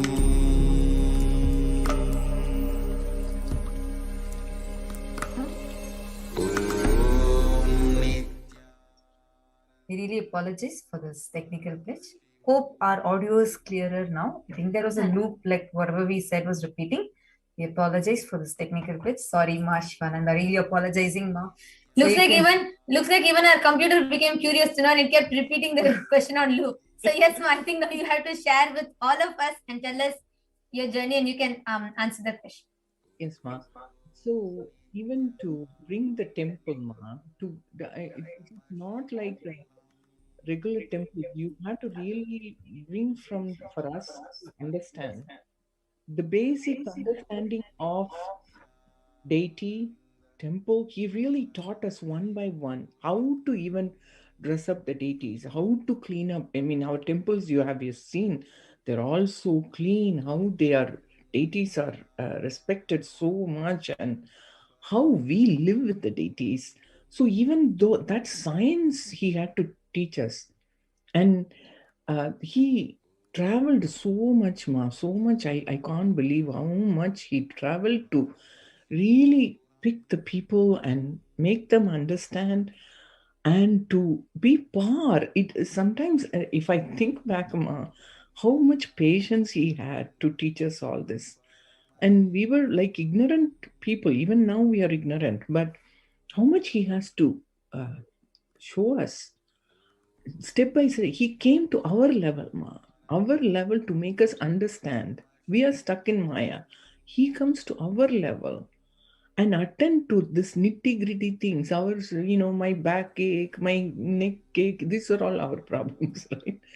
But he took care of that with the minute level and took us. I mean, I have traveled with him. Even everywhere he will teach us awareness. And he will, he'll say, I have to, and how he inspires us, only totally his inspiration, ma, that is keeping me going every time. I don't see anything as a problem. I only see as a solution. Everything. How he has his hard work. And anytime I say, I'm working a lot and I feel, no, I'm not even working a minute amount what Swamiji does. I'm like little ant while he's like a big elephant or more, right? I'm not even doing that. And I'm sure all of you feel that. Where is our work? Nothing compared to him. And how he has to work with our stupid minds. Sorry to use the word, but it is, our mind is so powerful, and he has to bring us back sometime and attend to it, the silly things, and how he has raised us, each individual. Now he has millions of followers. At that time, he raised, handful of people. But look at now, he has millions of followers, and he's raising them. He's showing them that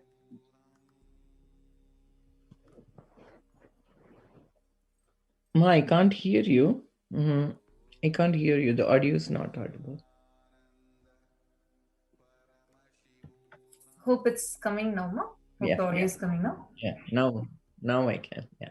Sorry, actually, just like how so beautifully you were sharing, right? Like from, even starting from a deity, how he had to teach, like how even that minute level, one by one at a time, training them, putting so much of hard work, doing sacrifice of everything else, just focus just for saving humanity. Today, this large ship that he has built, the conscious ship he has built, just to save the lives of so many, literally to save humanity. He is the only hope for humanity.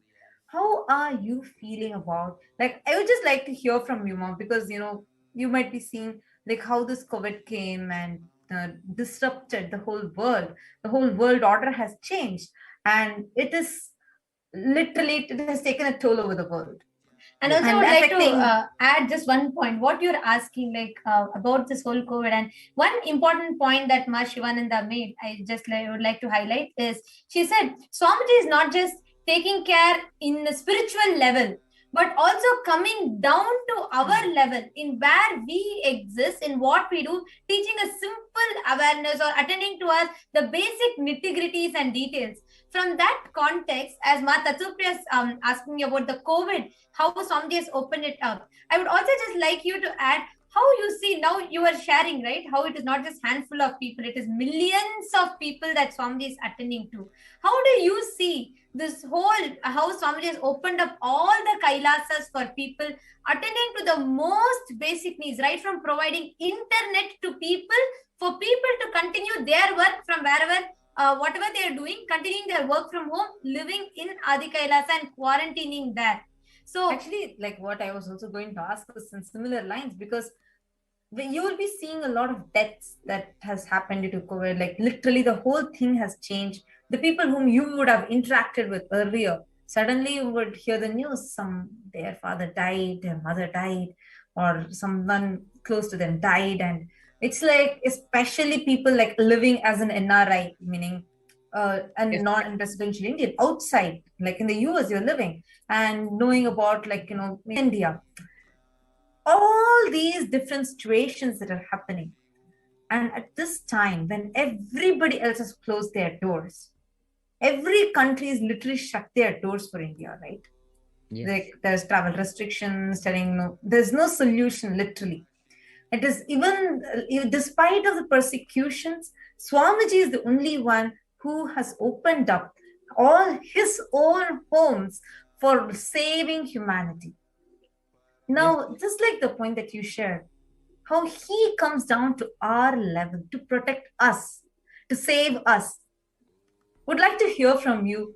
How do you see this whole like scenario that's happening right now?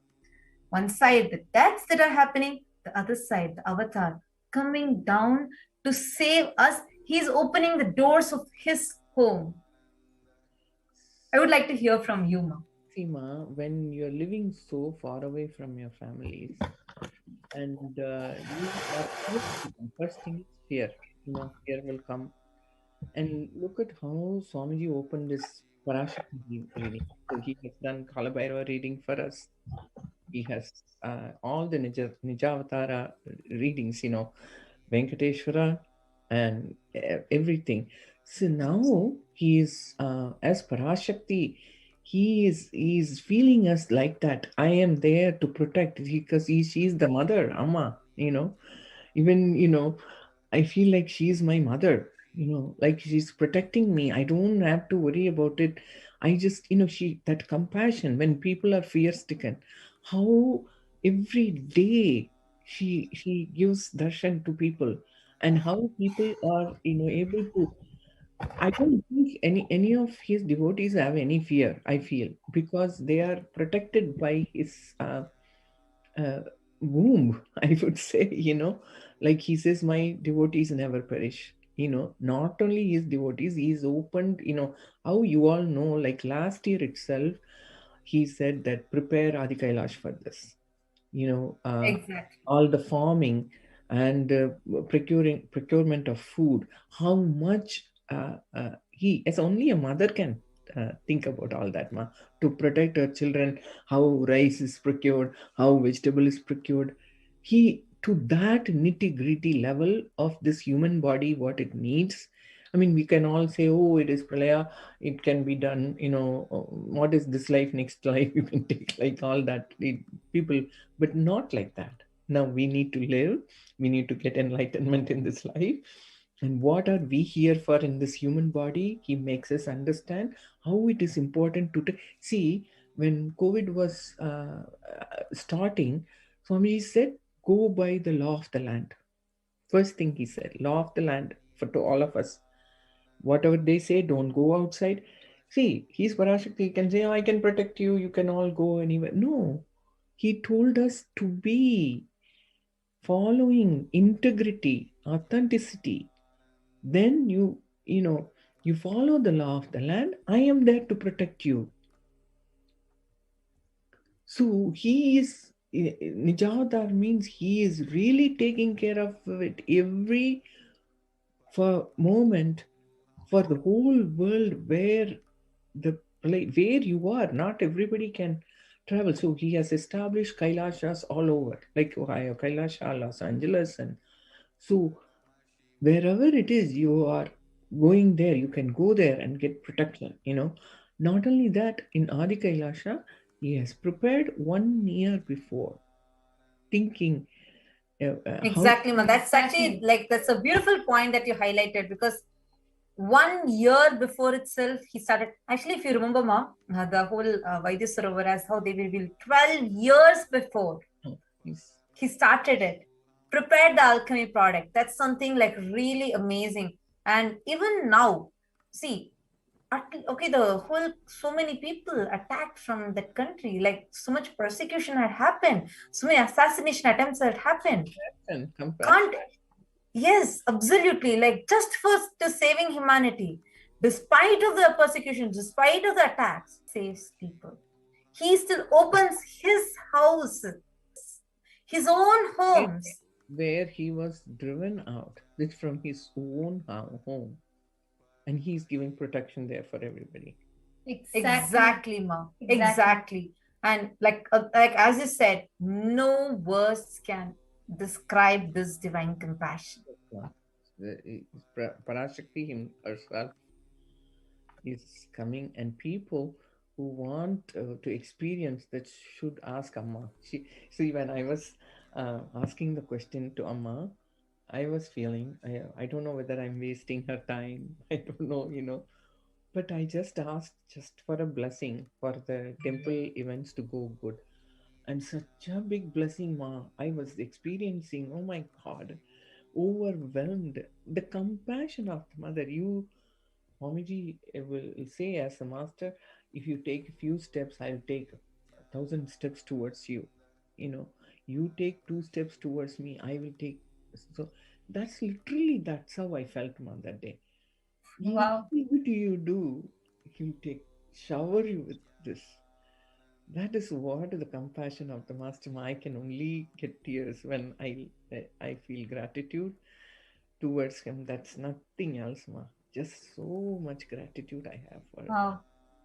hats off. Thank you so much. Actually, it ma. is so beautiful just listening to this. And we have so many viewers on YouTube who are commenting that how much they're able to connect to what you are sharing. We have even Sanjay Vekaria here who had actually commented saying, like how you are saying, Krishna was available and how Krishna made himself, manifested himself to attend to 111 Gopika and each one. Like that, now somebody is making himself available to attend to all of us.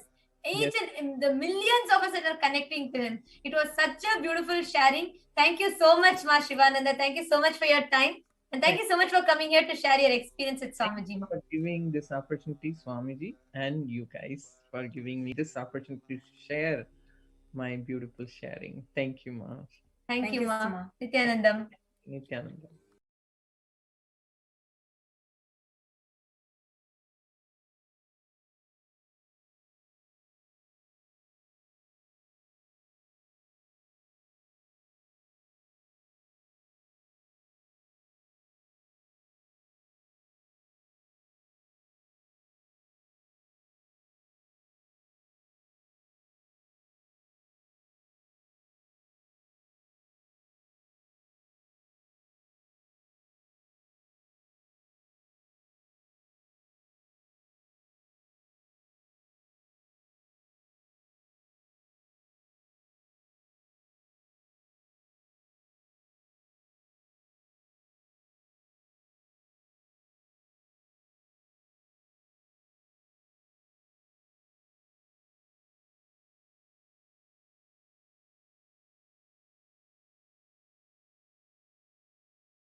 Nithyanandam.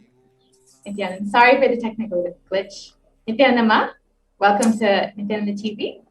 Nithyanandam, thank you so much for having me. It's such a blessing and an honor. Sure.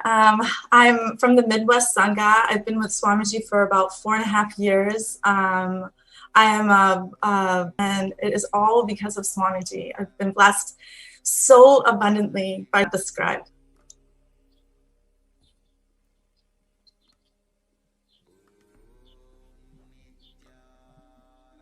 That's wonderful, Ma. And can you share, I'm sorry, I missed what you had said. Can you share a little bit about your backgrounds and what you do? Sure. So I work with lots of different people. I work with plant medicine. I consult with people about different ways of improving their health and wealth abundance and how to improve their life by taking a spiritual approach. I call myself a spiritual entrepreneur because I really enjoy dabbling in many different things as long as it's to benefit humanity. This is my mission, my goal, and it is all because of Swamiji. Every single bit of it, every step. That's beautiful. Yes, So Mom. how did you get connected to Swamiji, Ma? Wow, that's like a love story. Such a beautiful love story. Swamiji just enriched my life so beautifully. I saw him on a YouTube video in November of 2016, and from there it was just incredible. I just had to meet him. I just had to be in Vidadi, and I made it happen the following year.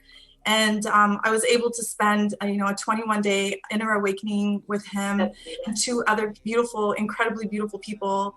And so many of them I still have the beautiful connections with, and we speak often, very often. Such a beautiful, beautiful space. He uprooted me, uplifted me out of my life. I really strongly believe it was a very low vibrational space, and just knew that I needed to be in another space altogether. Wow. So uprooted and shifted me out, shook my life around.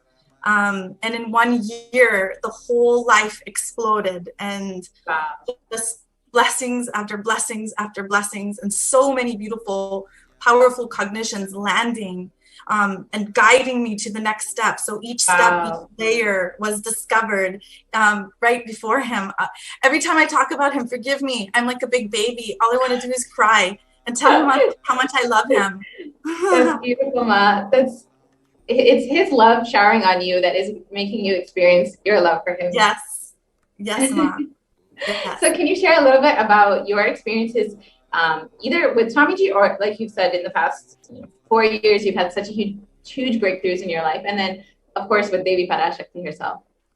So with Devi Parashakti, I didn't have a direct or, a comment or a question answer. However, just like Ma Corina says, it's the same thing.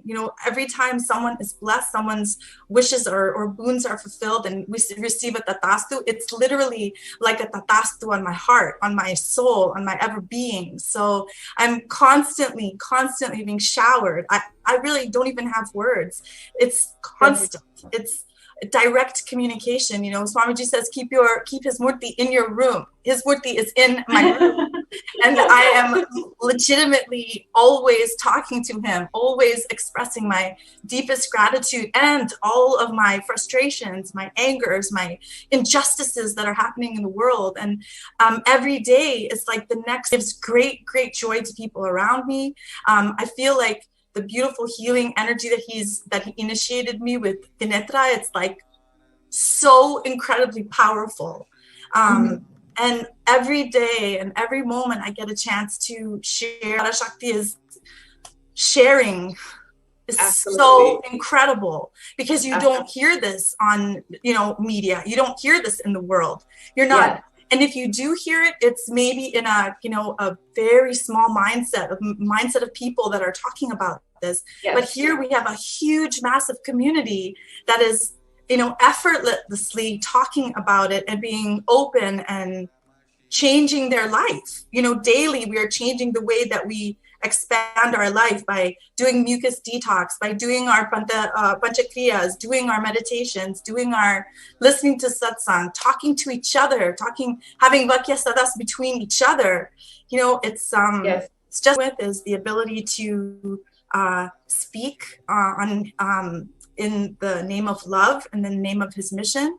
And he also has empowered my heart to become full, incredibly full, so I can share my love for people and humanity.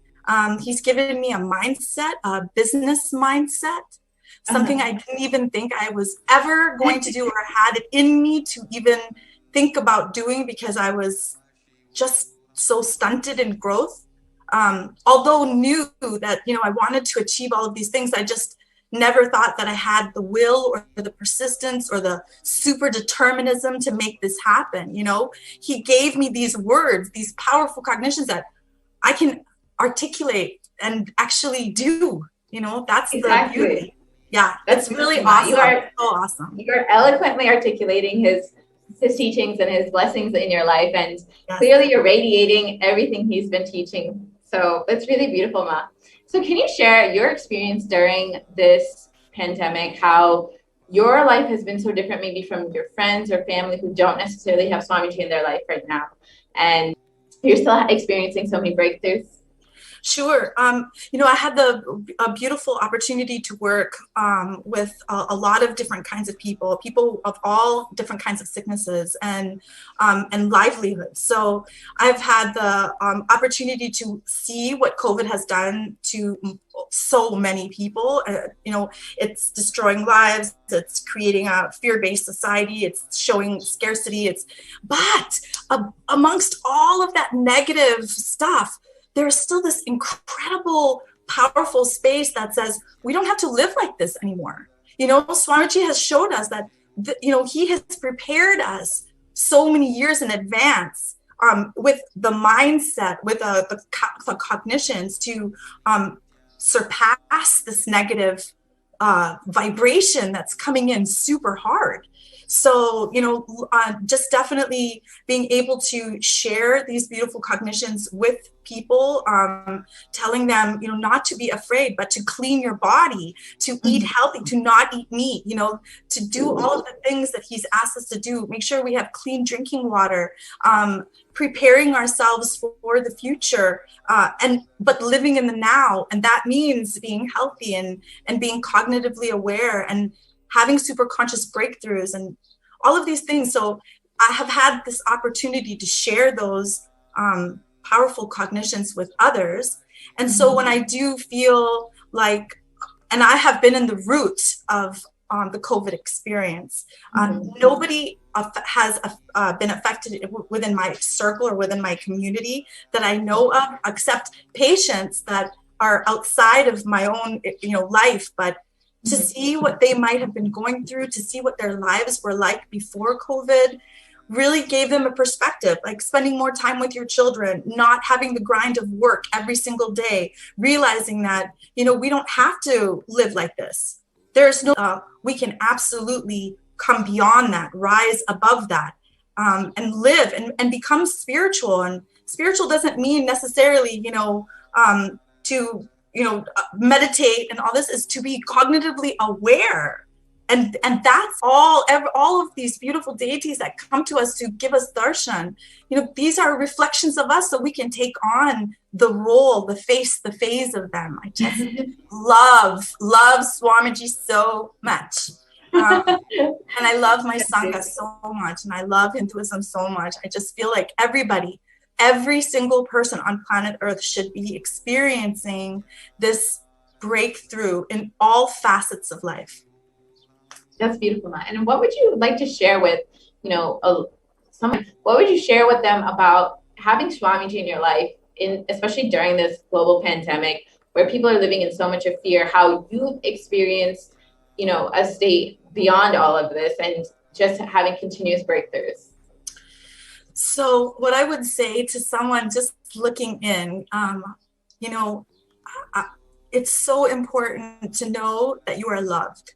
You are loved beyond your even wildest imagination. You are so loved by Cosmos. You're so loved by the Divine Mother. I'm not really, going into a personal aspect of, just having a relationship with my own mother. Don't really have a relationship with my own mother. So there's many things that I think in my life that attributed to some of my incompletions, but for real,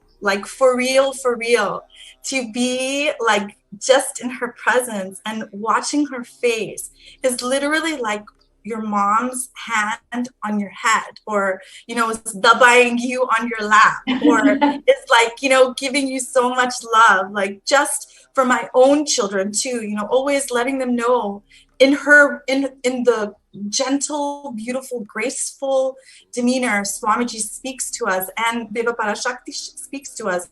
I do and replicate the same thing in my own life. My children are a direct reflection of who I am. And so that in itself, I'm sharing everything that he's sharing with me, I'm sharing with my children, whether or not completely in. I'm invested 100%. And eventually it'll get to this phase that the people around me and then the new people that are coming in and people who are watching now just know that you are intensely loved. You are immensely loved. Your heart is in the palm. I just learned this really cool cliche. It's in the lap of luxury. I feel like Swamiji is so beautiful. Just know that you're loved. You may not have a relationship with your family. You may not have a good job. You may not have the best health. You may not have, but if you just believe that you are loved, all of those things will change. Absolutely. And can you share a little bit about, seeing this, how Swamiji's been showering love on every single being, not just devotees or disciples, but anyone. Devi has been blessing any being who's asking or wanting to receive the blessings, and just opening herself up day in, day out, tirelessly attending to people. Swamiji's opened up his own homes, accepting everybody, giving them not just spiritual guidance and protection, but literally physical protection. How does this make you feel when you see his immense compassion? It absolutely blows me away. And I posted it on Instagram all the time. I'm a social media junkie right now, and I'm all about sharing all of this knowledge. And when I saw and heard that Swamiji had opened up his adinams to people, anybody for, triple quarantine, that's huge. That's not like little, that's massive. That's like what billionaires and millionaires should be doing right now. That's what our government should be doing right now. This is what people who have lots and lots of money, because people who don't have lots of money are still doing things like that too. We're still giving to people, but Swamiji, he's prepared this. He's been talking about this for like 3 years, I think.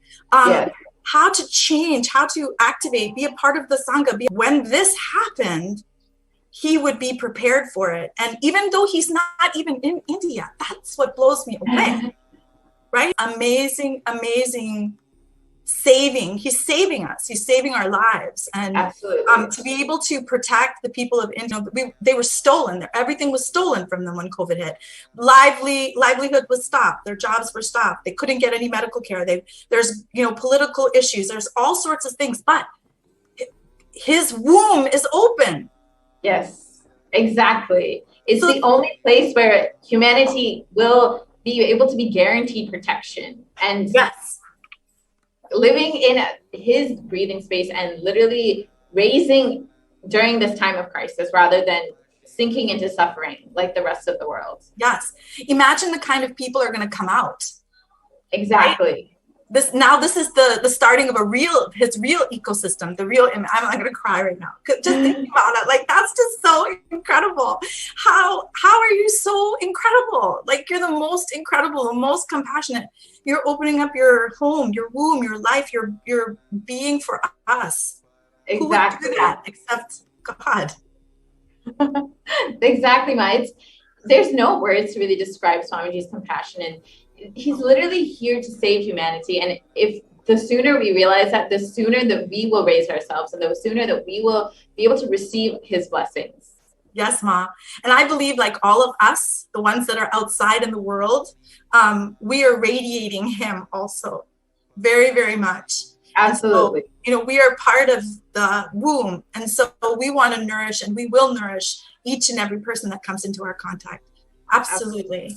Absolutely. Exactly, Ma. And can you share a little bit more about, you know, a specific experience that you might have had either in the past few months during this whole pandemic, or even since you've met Swamiji in the past 4 or 5 years, how, you know, maybe a specific breakthrough or blessing or boon that Swamiji's given you?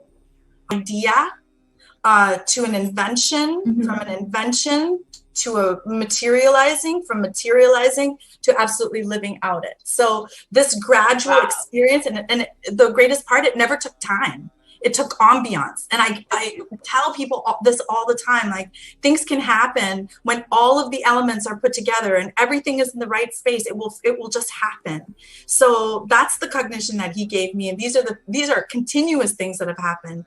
A new job, a new idea that raised out of that. Then now I resigned from my company that I used to work with for, you know, literally 4 years. The moment that he came into my life, I was introduced to a new company. I had a new breakthrough.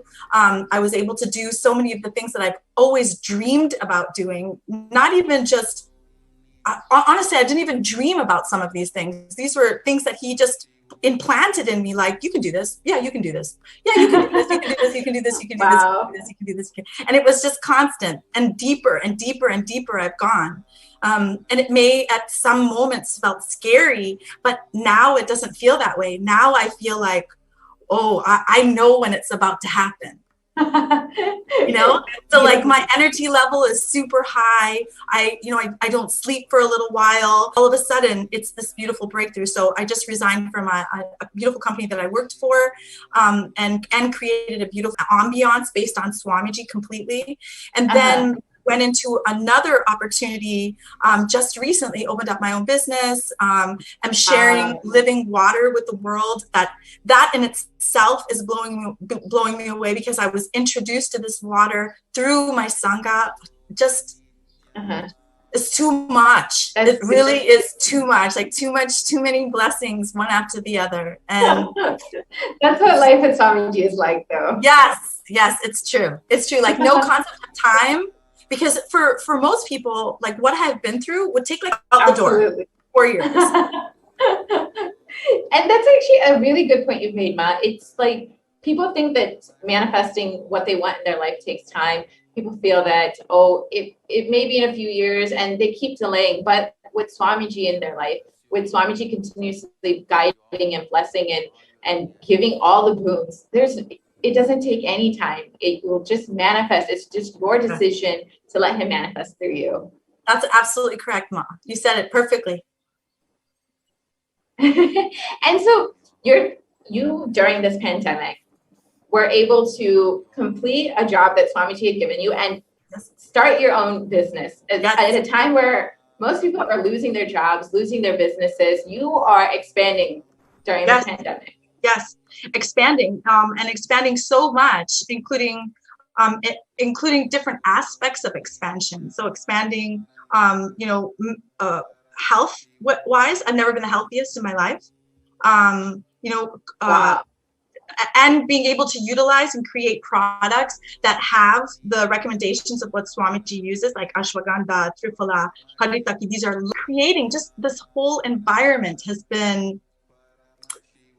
It's just so enriching, Ma. It's just too good. Like, that's beautiful. You're able to create this spirituality, but even in your job, you're able to live this lifestyle and share it with the world. Yes, absolutely. I mean, I don't. People think maybe I'm a little crazy sometimes, but crazy is good. Crazy is wild. Crazy is adventurous, creative, inspiring, enriching. All of those things.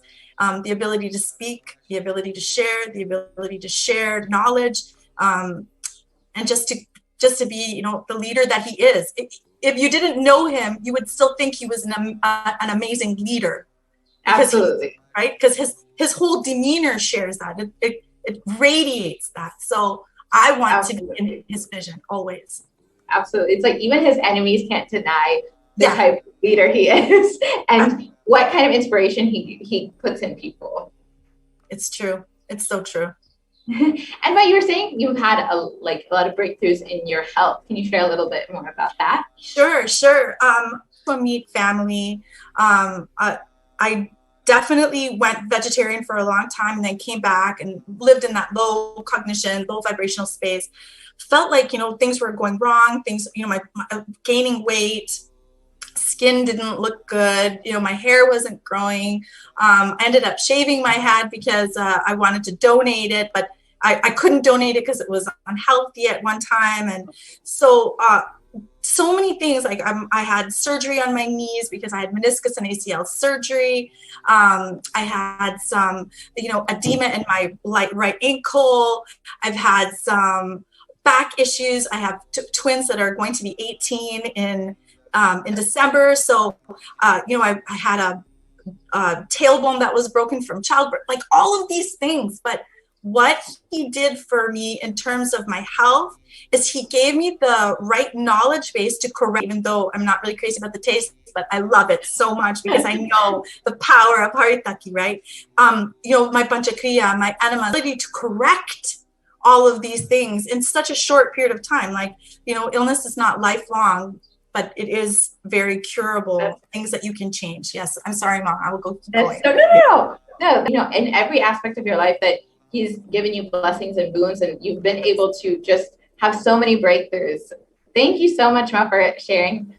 And we really appreciate you coming and joining us and sharing your experiences and blessings and boons with everybody.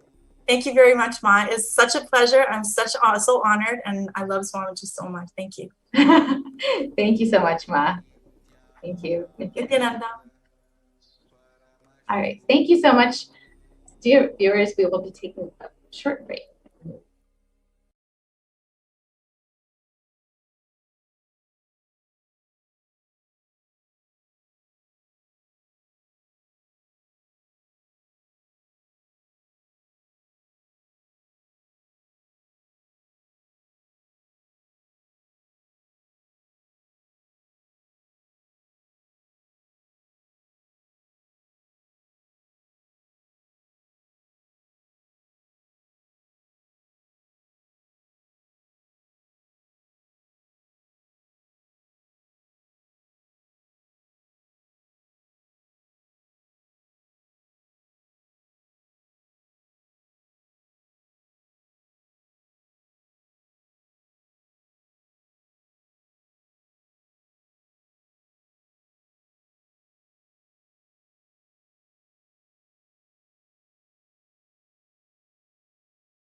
Nithyanandam.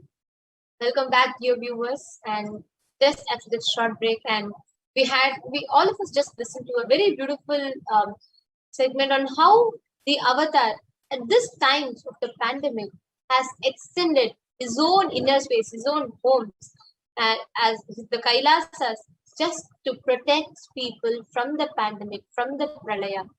Now, during this times of Pralaya, humanity at large has been going through a lot. The Pralaya has taken a toll on humanity, be it mental health disorders, be it the economic downfall in so many countries, the economic crash down in so many countries, and be it people struggling with relationships, people struggling with health, mental health, physical health, people struggling with careers. In every, it has affected the whole humanity at large, where thousands are in dire need of a solution. During this whole pandemic, the whole Pralaya, what humanity needs, what people need is just someone, some healing, someone to usher the future, someone to heal, and someone to show them their path, show them the solutions. Of course, who else but the Cosmic Mother can heal thousands of people, seeing her own children suffer, seeing so many people go through it. As the avatar, the supreme pontiff of Hinduism took it upon himself, manifesting the divine Cosmic Mother to attend to each and every one of us every day, tirelessly sitting and attending to people asking questions about their past, present, future, people asking guidances about their career, their path, their lifestyle, their choices, people asking questions and blessings for their whole economic growth, people asking questions for them to be able to manifest desires,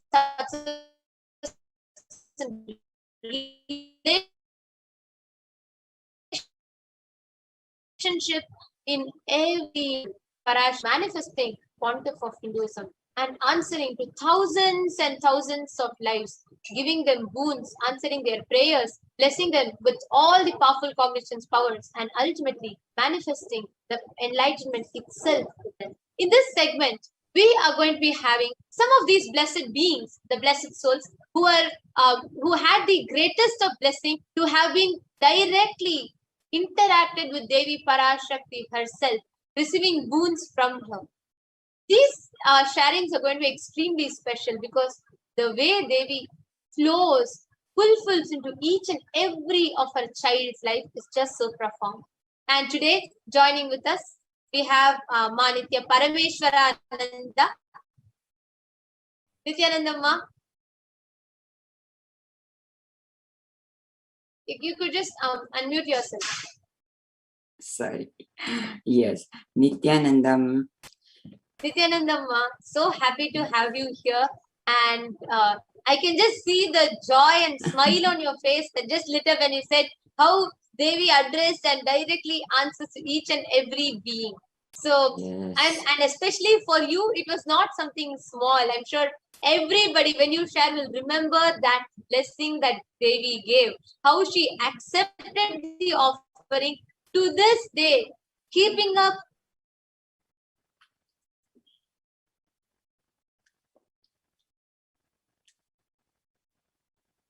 a little bit about where you are from, how long you have known Swamiji. Would you just want to introduce yourself?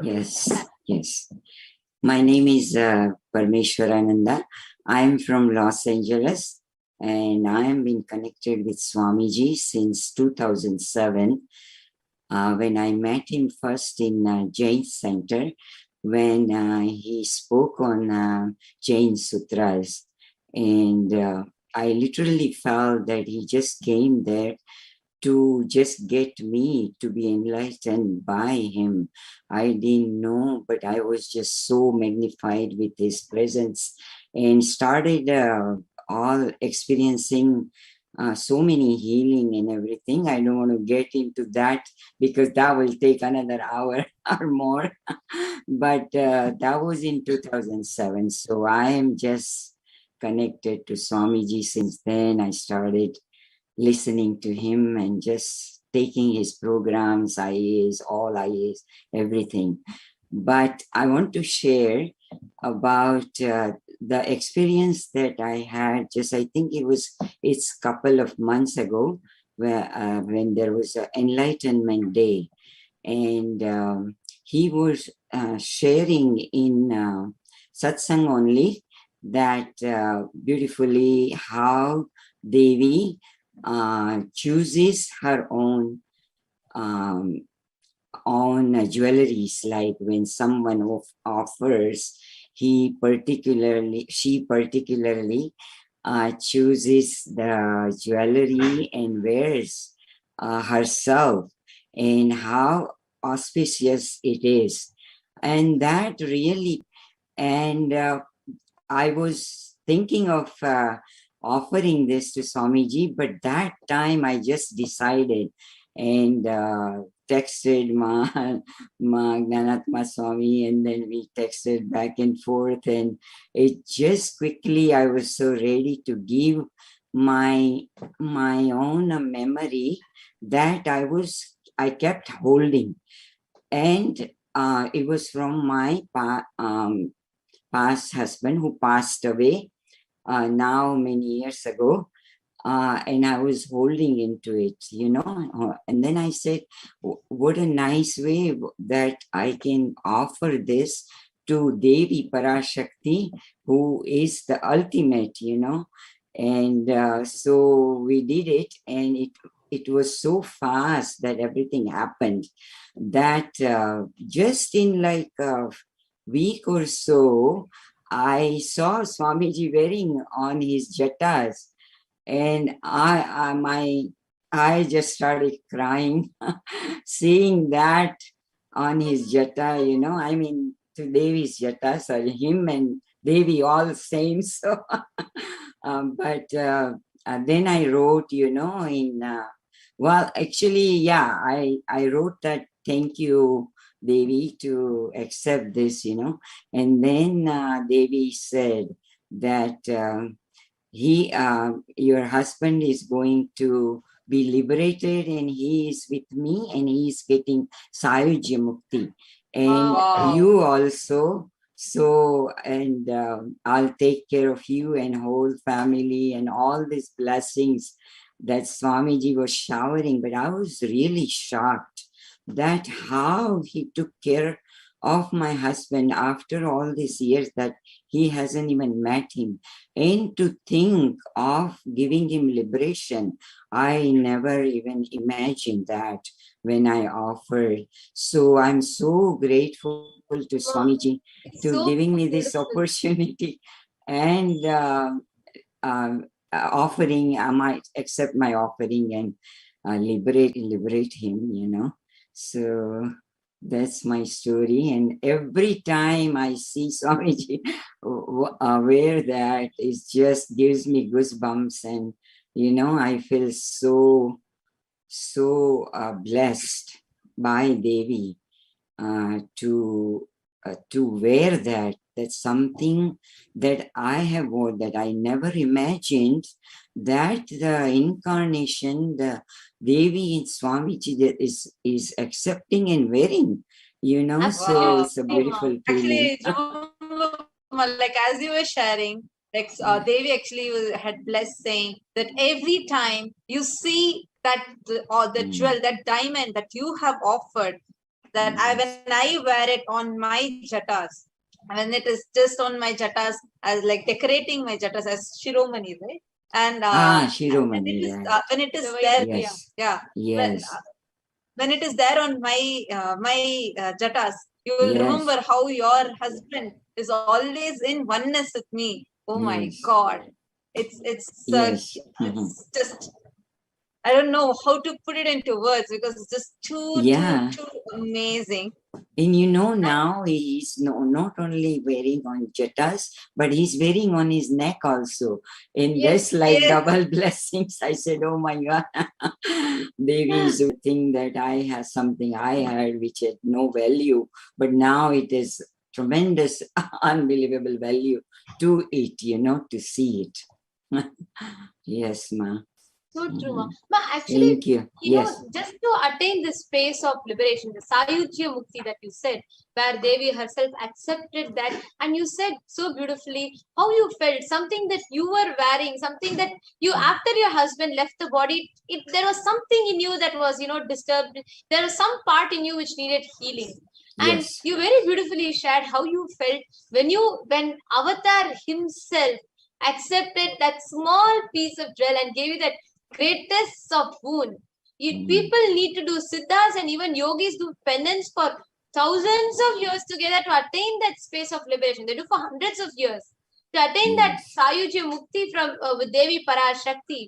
Here, Swamiji is just so compassionate, sitting and attending to each and every one of us.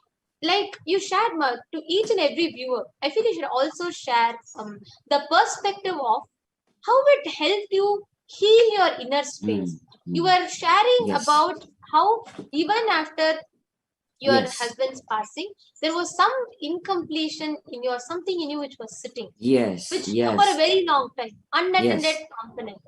And